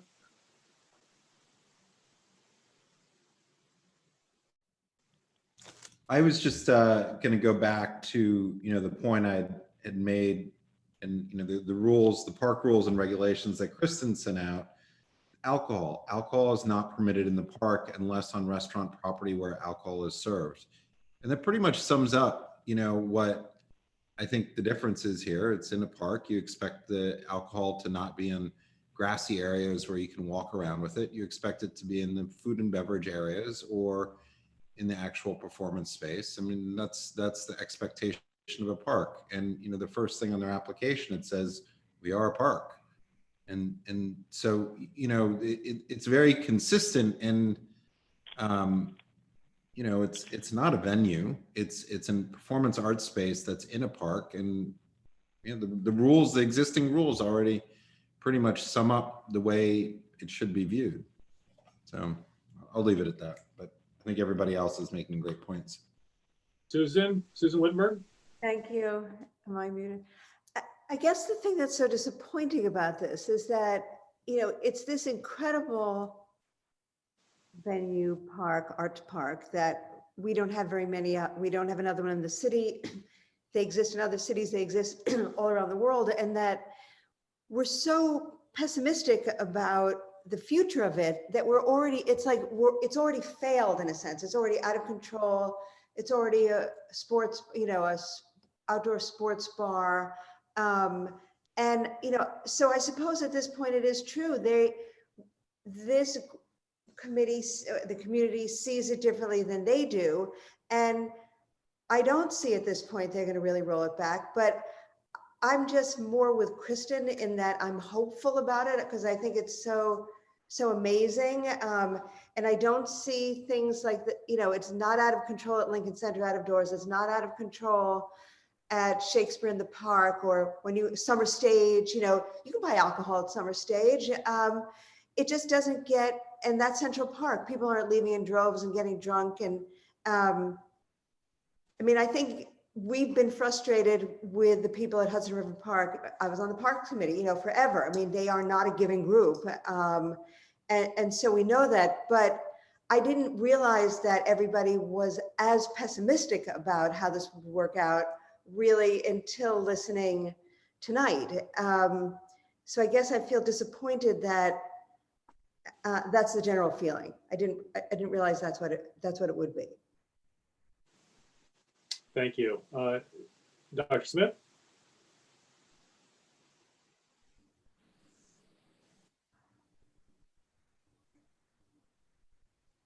Dr. Smith, are you there? I'll come back. Lois?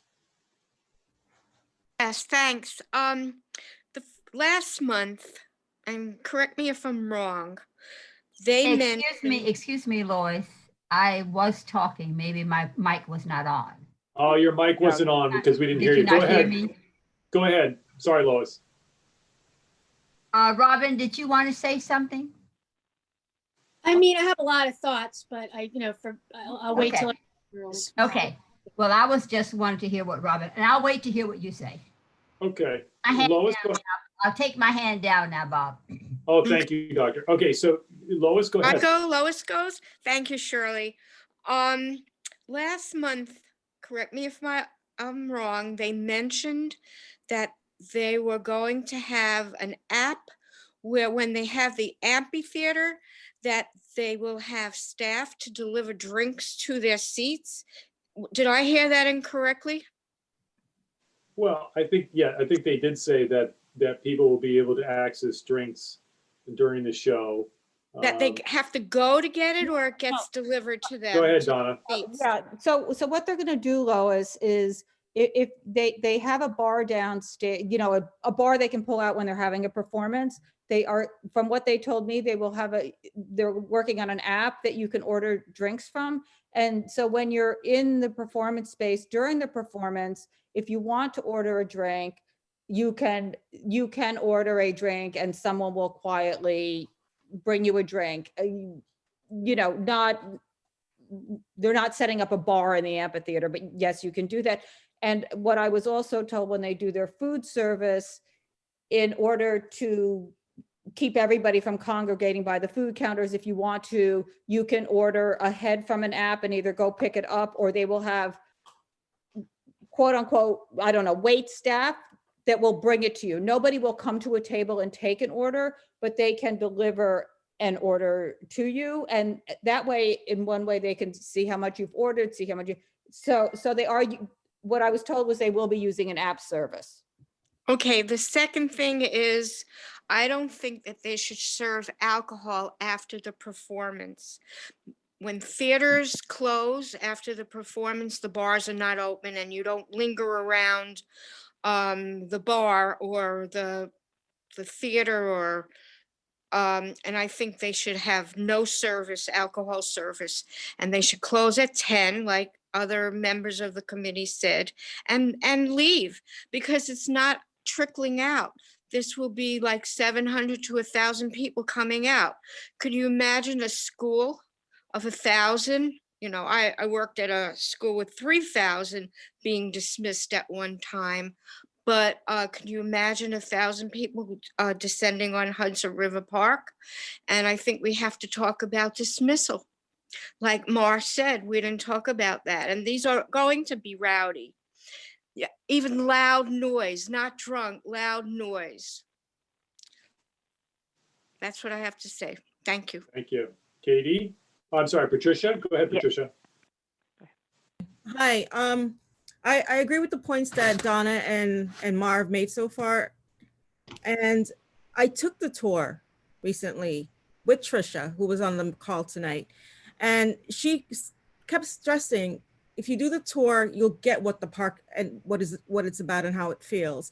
And she says, like, she knows that this is going to be a success in the neighborhood and you're going to have a hard time getting in. And she even said to me, you're right next door is City Winery. And if you can't get in to see a show in the amphitheater, you can go to the roof of City Winery and look over and see it for free.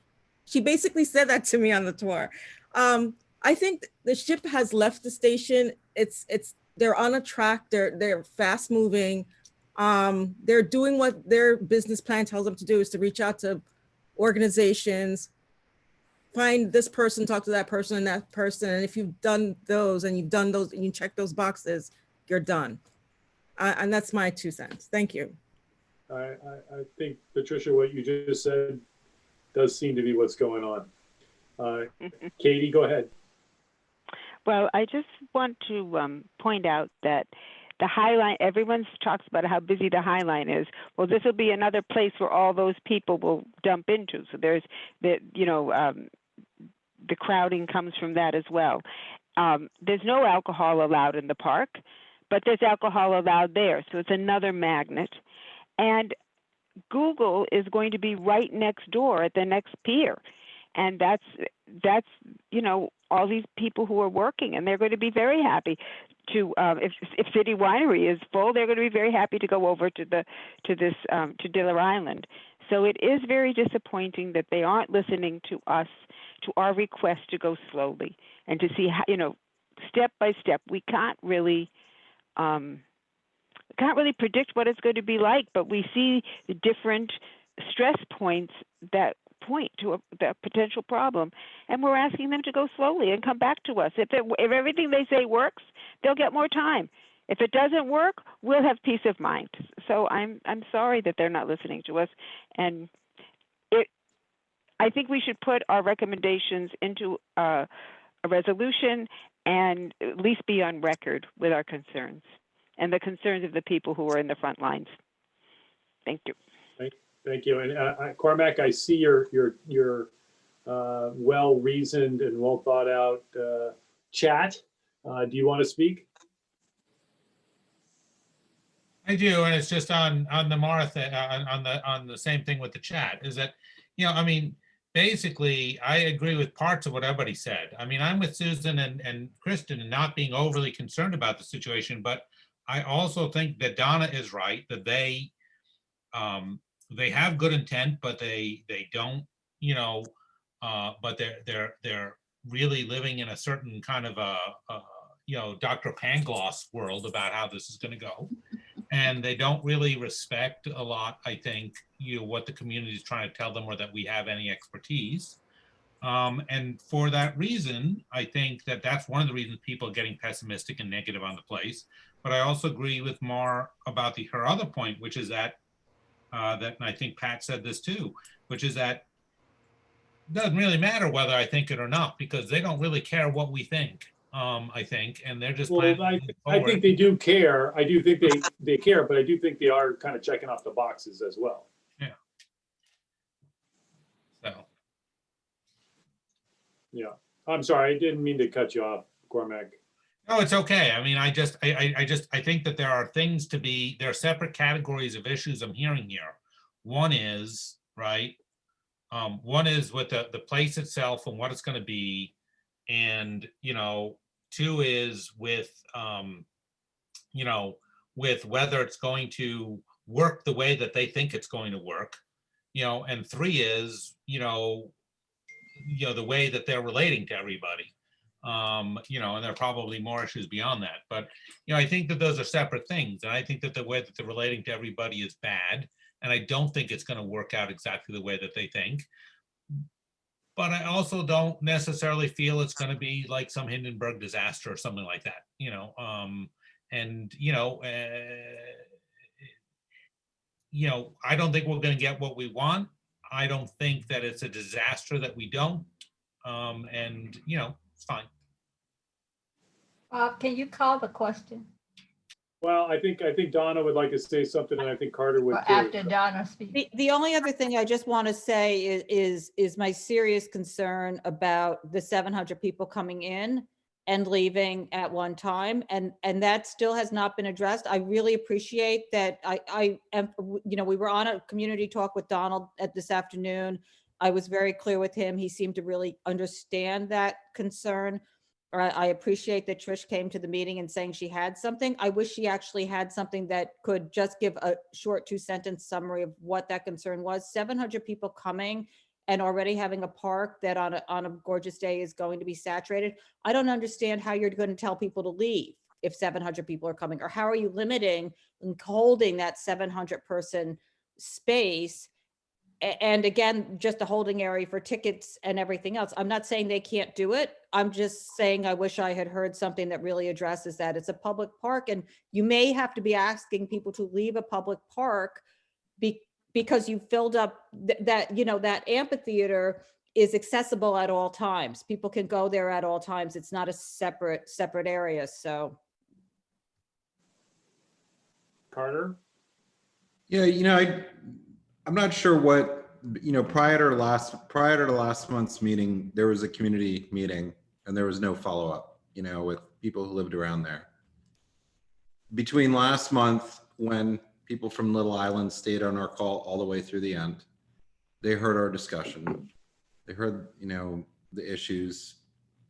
They didn't reach out. They didn't reach out to the community. You know, Donna had sent them an email on Monday or Tuesday, whenever it was, and they got back, and then, you know, they had a call today. That's not the marker of a good neighbor. If you look at the successful people who come to our community in restaurateurs and other people who are seeking liquor licenses, the people who are really adamant are banging down the doors. We want to talk to you. You don't like me? Why? Let's talk about it. Let's figure this out. What are the issues? You know, in this case, everybody wanted to invite us into their house, walk around, and that's it, but they wouldn't have the other conversations. And that's really disturbing. And this is, you know, and it's hard to understand how anybody would give them that type of advice when, you know, conversations, the fact that both meetings, we spent so much time on this, when, you know, Donald is great at coming to us as an attorney and saying, here's where we have our differences. And we talk about specifically the differences, you know, and we don't start off from such a, you know, beginning point. And it's just disappointing. And I mean, it's just a marker of things to come. And, you know, we may or may not be, you know, concerned about what they do, but it's really not a very good relationship. And, you know, the fact that they're hitting up, you know, and have relationships with institutions, but not really reaching down into the community groups, you know, that's problematic as well. I mean, this is, you know, a place that first and foremost, as most of our major institutions say to us, that they're really draw from our local community, except, you know, the local community groups are not the ones they want to talk to. And that's just a concern. I mean, you know, we worked things out with the Whitney, went back and forth. The Whitney was not too different on this when they came in, and we spent a lot of time and we figured it out. And, you know, it's just disappointing to me that they're not willing to sit down with people outside of our meeting before they come to us to figure out where commonalities are, where the differences are. And, you know, that's just seems, I'm not sure I understand their philosophy and how they run their organization if they're not trying to figure out those finer points. So that's what I think. So I give everyone one last chance and if they want to be heard. And then what I'd like to say is, what do you want to do now? Do you want to vote on this application? Do you want to allow them another 30 days? It doesn't sound like that folks think that that's a viable solution. It seems to me that the word I'm getting is that they need to,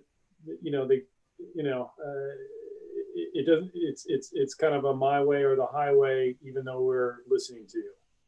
Question. Susan, go ahead, Susan. If we are going to take a vote, should we be letting them know that we're going to be voting? Because it was left somewhat unclear that they may be coming back in terms of just the procedural aspect of this. Yeah, I agree with that. And that's why I'm kind of posing it to you guys. I'm thinking that we could go either way. I mean, it doesn't seem to me that, believe me, I would love to everything to work out. And I did everything I could to try to work things out. But I'm not sure we're going to be able to. My impression was that they're not all that interested in some of the important things that, that the community wants in terms of the give back. And at the same time, I think they came up with some pretty good answers about that. But be that as it may, everyone has made an extremely valid point. I don't see consensus here. And so I'm not sure it does make a whole lot of sense to kick the can down for another month at this point. But Bob, we're not kicking the can. I think we need to discuss what we're going to do. That's all. Yeah, we're not kicking the can. I mean, they said that they needed to think about this. That's what they said. And we need to give them the opportunity to do that. I don't you know, I think it's embarrassing to them if we take a vote on this as it stands. I think that we should give them the opportunity to think about this and come back. I mean, it's pretty clear, you know, that there's some significant concerns that are important to people, and they need to weigh whether those concerns are important to them.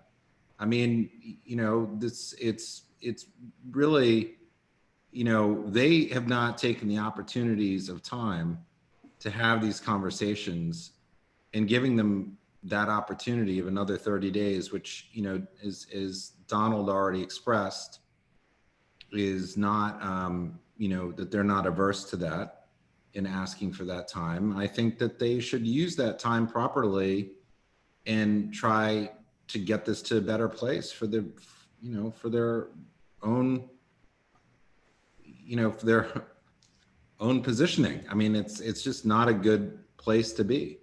Okay, so if there's no vote, do we reach out to them? No, you know, the one thing I just want to say is this was the first time they said they heard what we said and they were going to go think about things or something to that point. They should come back to us, I feel like, or, you know, to see if they have any difference in, if they heard us, if they have something different to present. We don't need to present our points of view again. They may have something to say. They said they were going to go back and think about it. It may be meaningless, it may not be, but I don't think it's up to us to reach out yet again. I don't know. That's my thought. You know, I think we should place this as an agenda item on next month, and whether they choose to show up or not, you know, that's fine. We don't need to rehash everything we've discussed twice now. I mean, but you know, you afford them the opportunity if they want to come back with anything else, and they have the time to have conversations. You know, it's another month with holidays in the intervening time period, and you know, go from there. But I mean, I think it's appropriate to extend them that opportunity because they said they'd think about it. You know, we're not in a rush. Everybody else is coming back next month anyway, so you know. Yeah, right. You know. Okay, so I got not West 8th Street. So I have Lois and Dr. Smith. Lois, you want to go Thank first? you. It brings to mind 700 people leaving. I would like to hear we always ask other venues their what I call dismissal plan of how they're going to leave the park. Are they going to, this is 2 acres of land. This is not just going out of an area, a small area. Are they closing the lights? How are they going to signal the park is being closed? And how are they closing the bar? Are they going to call last call? And I would like to know, very specific, this is 700 people descending onto the streets, onto Hudson River Park, and then the streets. And I would like to know what their dismissal plan is. Call it their exit plan. I'd like to know what they're doing with their lighting and their security. Public safety. It's a public safety. Public safety. That's my master's. Yeah. Yes. Public safety. Okay. And Dr. Smith? Yeah, the only thing is this will be the 3rd time if they decide to come back. They did say that they were listening. And so now are we going to, just like Lois made a suggestion, are we going to then have certain questions that we're going to ask them to at least address, or when they come back, they need to say something totally different from the last 2 times and we've given them lots of time, something that's new and not the same thing. Same response. Yeah, I think the main points were made. We could reiterate what those main points are. There's also, as Lois just said, and I think Donna mentioned it earlier, there's got to be an exit plan in terms of traffic conditions when the show's let out. Cars, everything, vehicles, the traffic plan, the whole I think work. I think the issues are right there.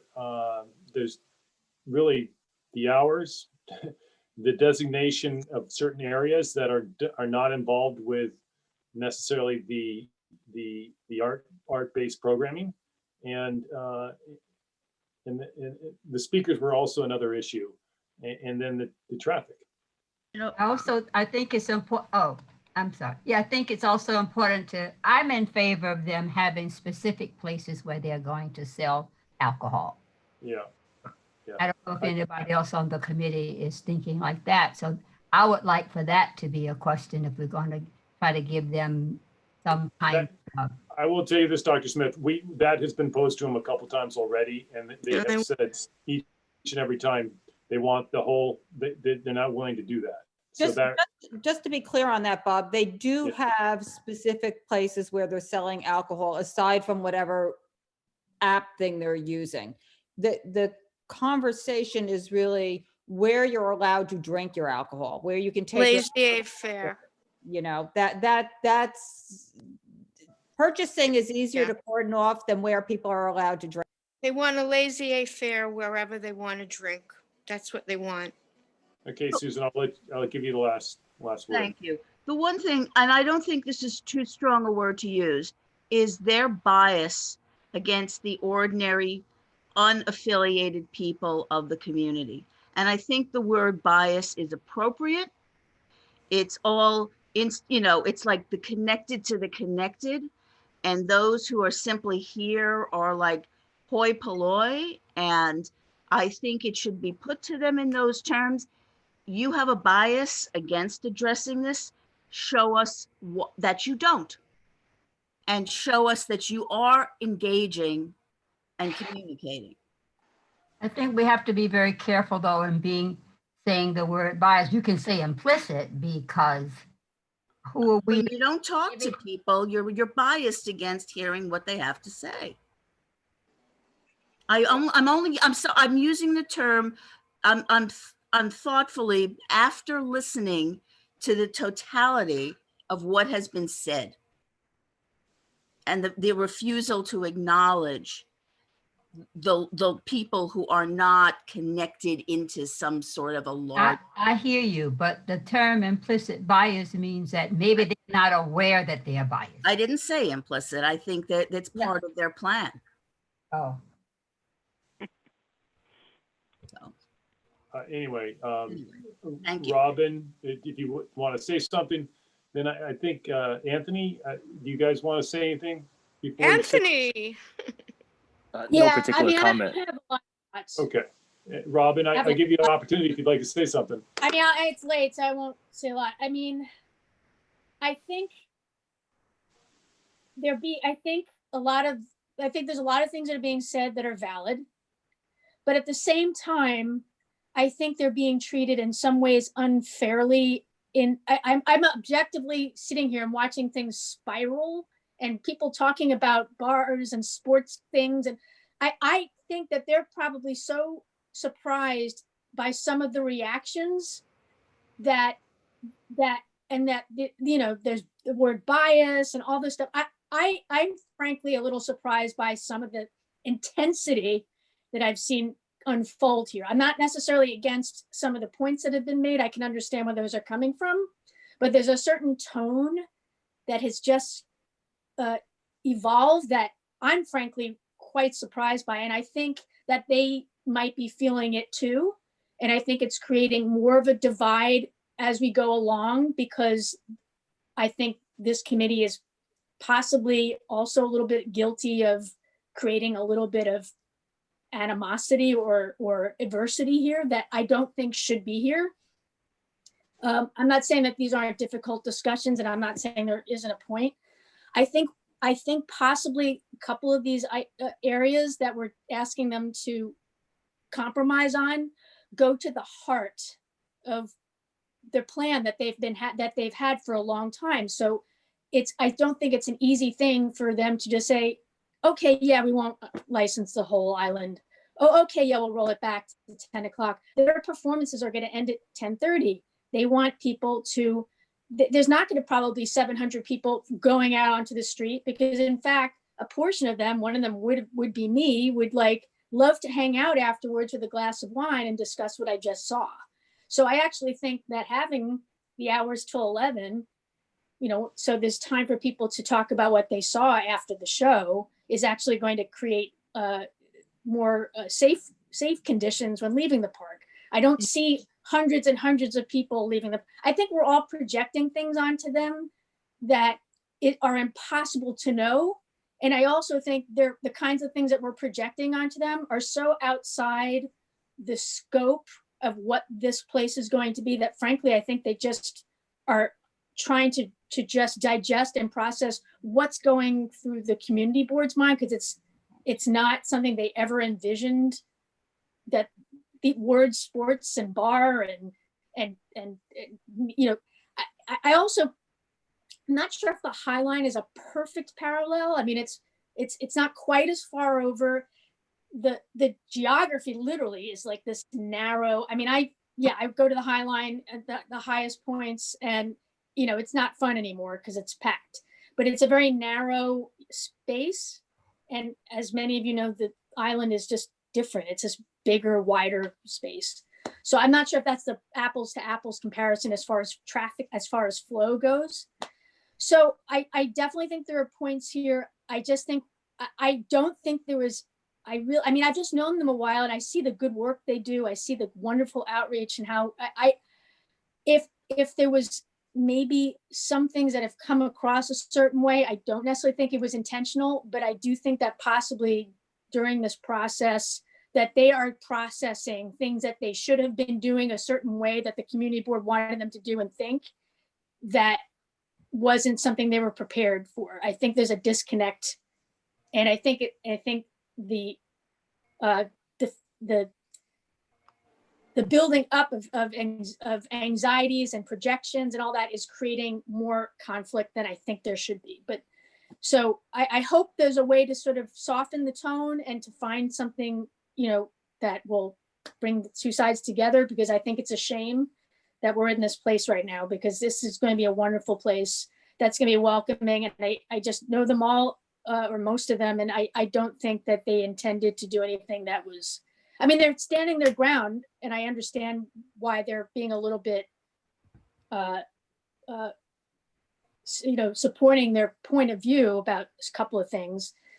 But I don't think they're intending to be biased. I don't think they're intending I think they're doing the best they can with the staff they have and with the experience they have in this sort of situation. And, you know, maybe they've made a few missteps. Hopefully they'll correct them a little bit, but I would like us to maybe think about how we're projecting things onto them while we're hoping that they make compromises. So because I've been sitting here, that's why I've been taking it all in, kind of listening. Yeah. And I've been, frankly, I can feel my heart racing by the level of tension that I've been feeling. Everybody's sort of feeding on each other's thing. And I just surprised it got to this point. So that's all I got. Hey, Robin, I think it's important that you also disclose that you sit on the community. Yeah, council. honestly, I mean, you are exactly, you know, one of those connected people that we were talking about. I mean, well, I'm not, we're not voting, we're discussion. I'm allowed to discuss. So I mentioned it last time that I was on the. Well, you should have mentioned it at the beginning of our discussion, because it's a direct relationship. I didn't, yeah, I wasn't. Because I don't know if everybody here is aware of that. So just so everybody Well, knows. I said it last time. I apologize. I'm on their community council, but I didn't think we were voting, so I didn't. Robin, I think you made some really good points, Robin, and I really actually appreciate a lot of what you said. I will say one thing that, I mean, there does seem to be a real disagreement within the committee that I'm hearing from different people about whether their outreach is great or terrible. But the one thing that I will say that sort of, you know, I'm not denying what you're saying, but cuts a little bit or undermines a little bit the sort of the idea that, you know, they're just not, you know, they just can't believe this. They don't know, they don't get what we're doing, is the fact that they're represented by Donald.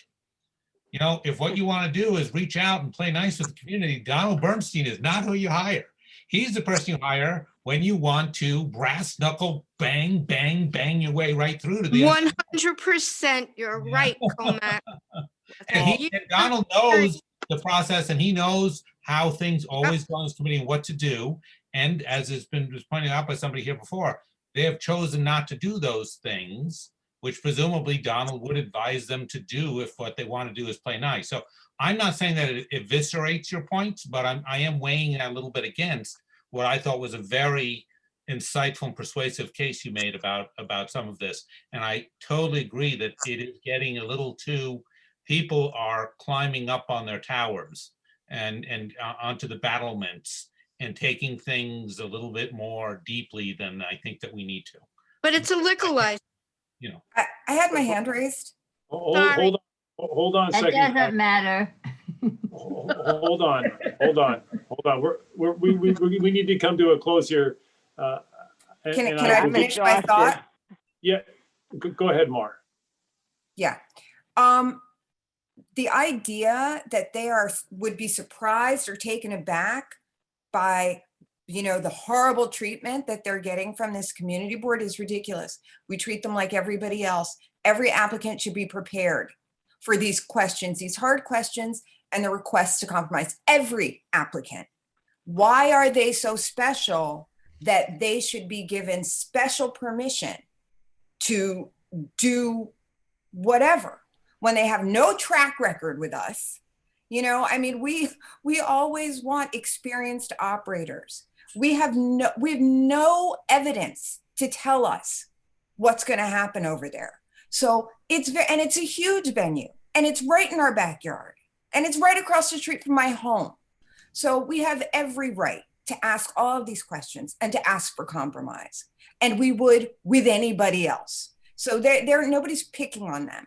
On top of that, nobody's getting personal. There's no attacking them. This is what we're here for. These are questions. This is going to happen no matter what I think, right? This is going to happen.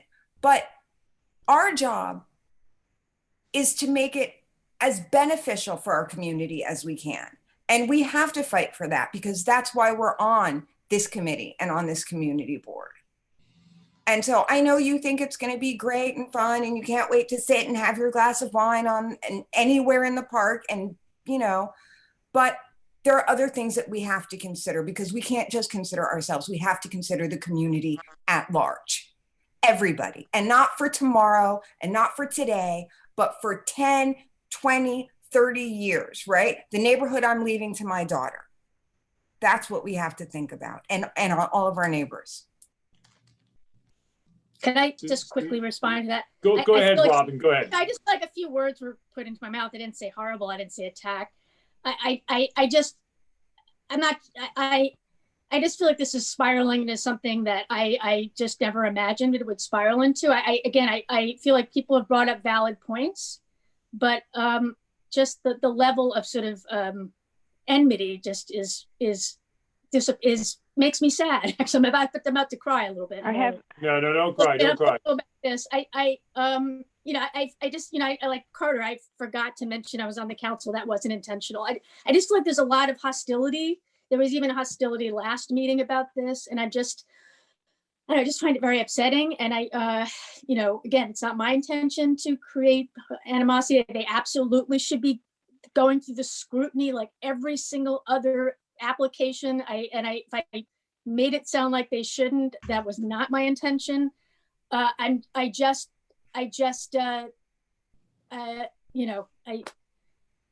a little bit confused by the level of hostility that this seemed to have gotten to. So, yeah.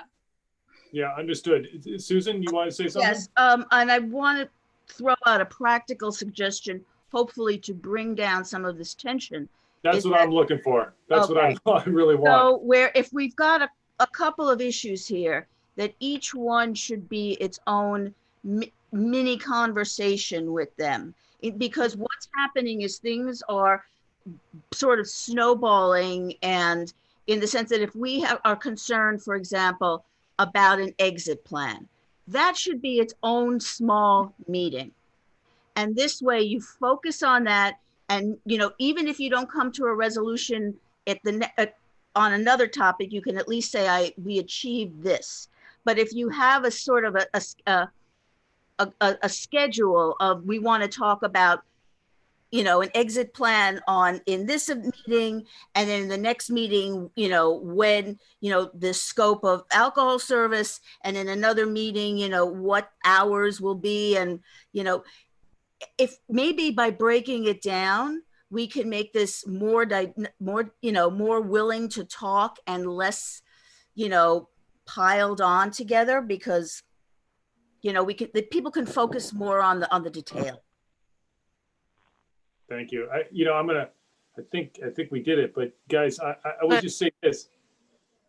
I would say that, you know, I feel for Robin, and I feel for the situation.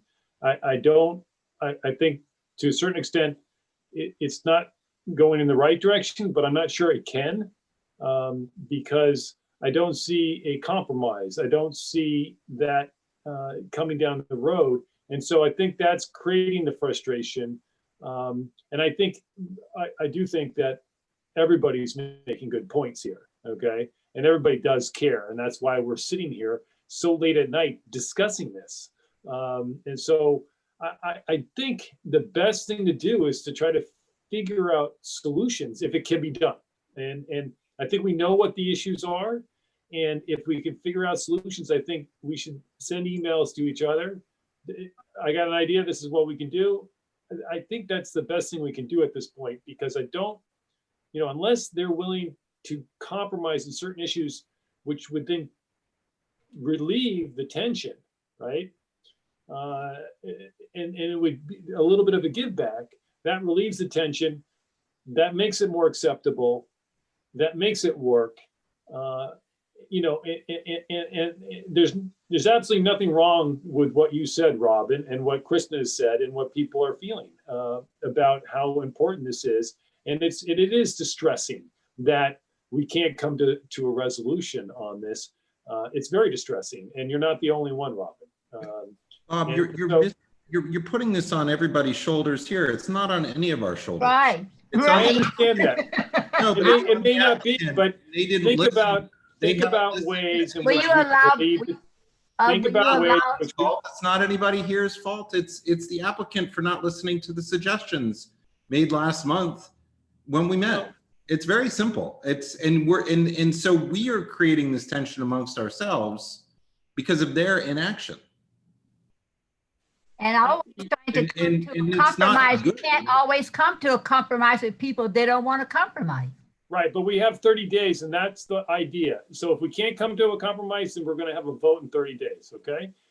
Between now and then, my suggestion is, because of the tension that we have, think of ways in which we can do something about it. That's all I'm saying, okay? And you're right, Carter. I'm not saying you're wrong. You are right. And that's why people are feeling the way they are. And so, you know, that's, I think, what I'm looking for. I'm looking for some movement by some people to see if something can get done. Okay, that's all. Go ahead, Donna, and then we really do got to put it in. I know, but I really just want to quickly address a few things. The hours of service, the park is open. When we're asking, the community is asking for 10 o'clock, that's last call. What I would have liked to have heard from the Little Island people is how that does not work for them. In other words, to address Robin's concern, she was at a performance, she wants to have a drink of wine afterwards, she wants us to come back to us. When we have a performance, we want the time to be later. This is called compromise. When you're talking about compromise, I want to hear something from them that says, this doesn't work for us, but we can do this. I have heard nothing. I've just heard our hours have to be this. In fact, actually, when they say their performance is going to 11:30, they didn't ask for service at 12:30. I'm not trying to push them any later. I'm just saying it's not addressing, Robin, what you were saying about having a glass of wine afterwards. I 100% agree with you, but nothing in what they said addressed that. Like, if we have a performance on Tuesday night, we want to do that. Nobody has said, I want to be extremely clear on this. No one thinks they are trying to run a sports bar. No one thinks that. what we are concerned about, I'm speaking as a community member, not a community board member right now, as somebody who lives near there, as somebody who wants to go to that park, is that those two huge lawn areas on a Saturday afternoon are not going to be a sports bar, but are going to be a largely inhabited area with people consuming alcohol and people with their little kids that want to hang out on the lawn next to all these groups of people having their wine and beer may not feel comfortable with this. But to peg people's concerns about that large area being able to have drinks as a sports bar is not necessarily what people are saying. And when I'm saying like the High Line, I'm not saying the flow, the crowd. This place is going to be packed most of the time after 2 years. It's not that people won't be able to flow in this bigger space. It's that it's going to be packed with people. So something addressing 600 people coming would be really great to hear from them. Okay, guys. So Bob, I what's think the we did. what's the next step, Bob?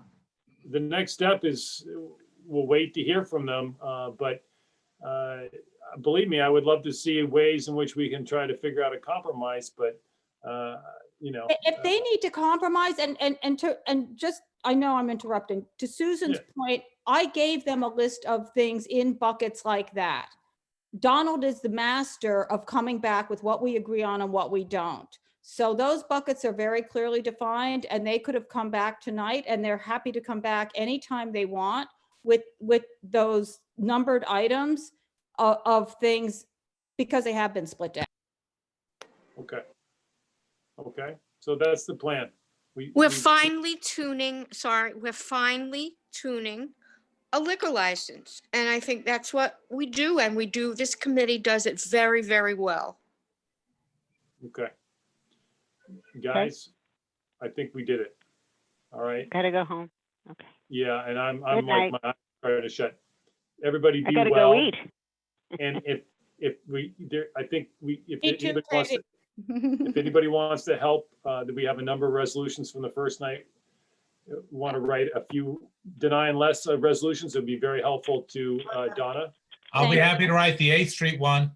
Okay, great. And if you need me to take on another one, I can. I was expecting you to do that one.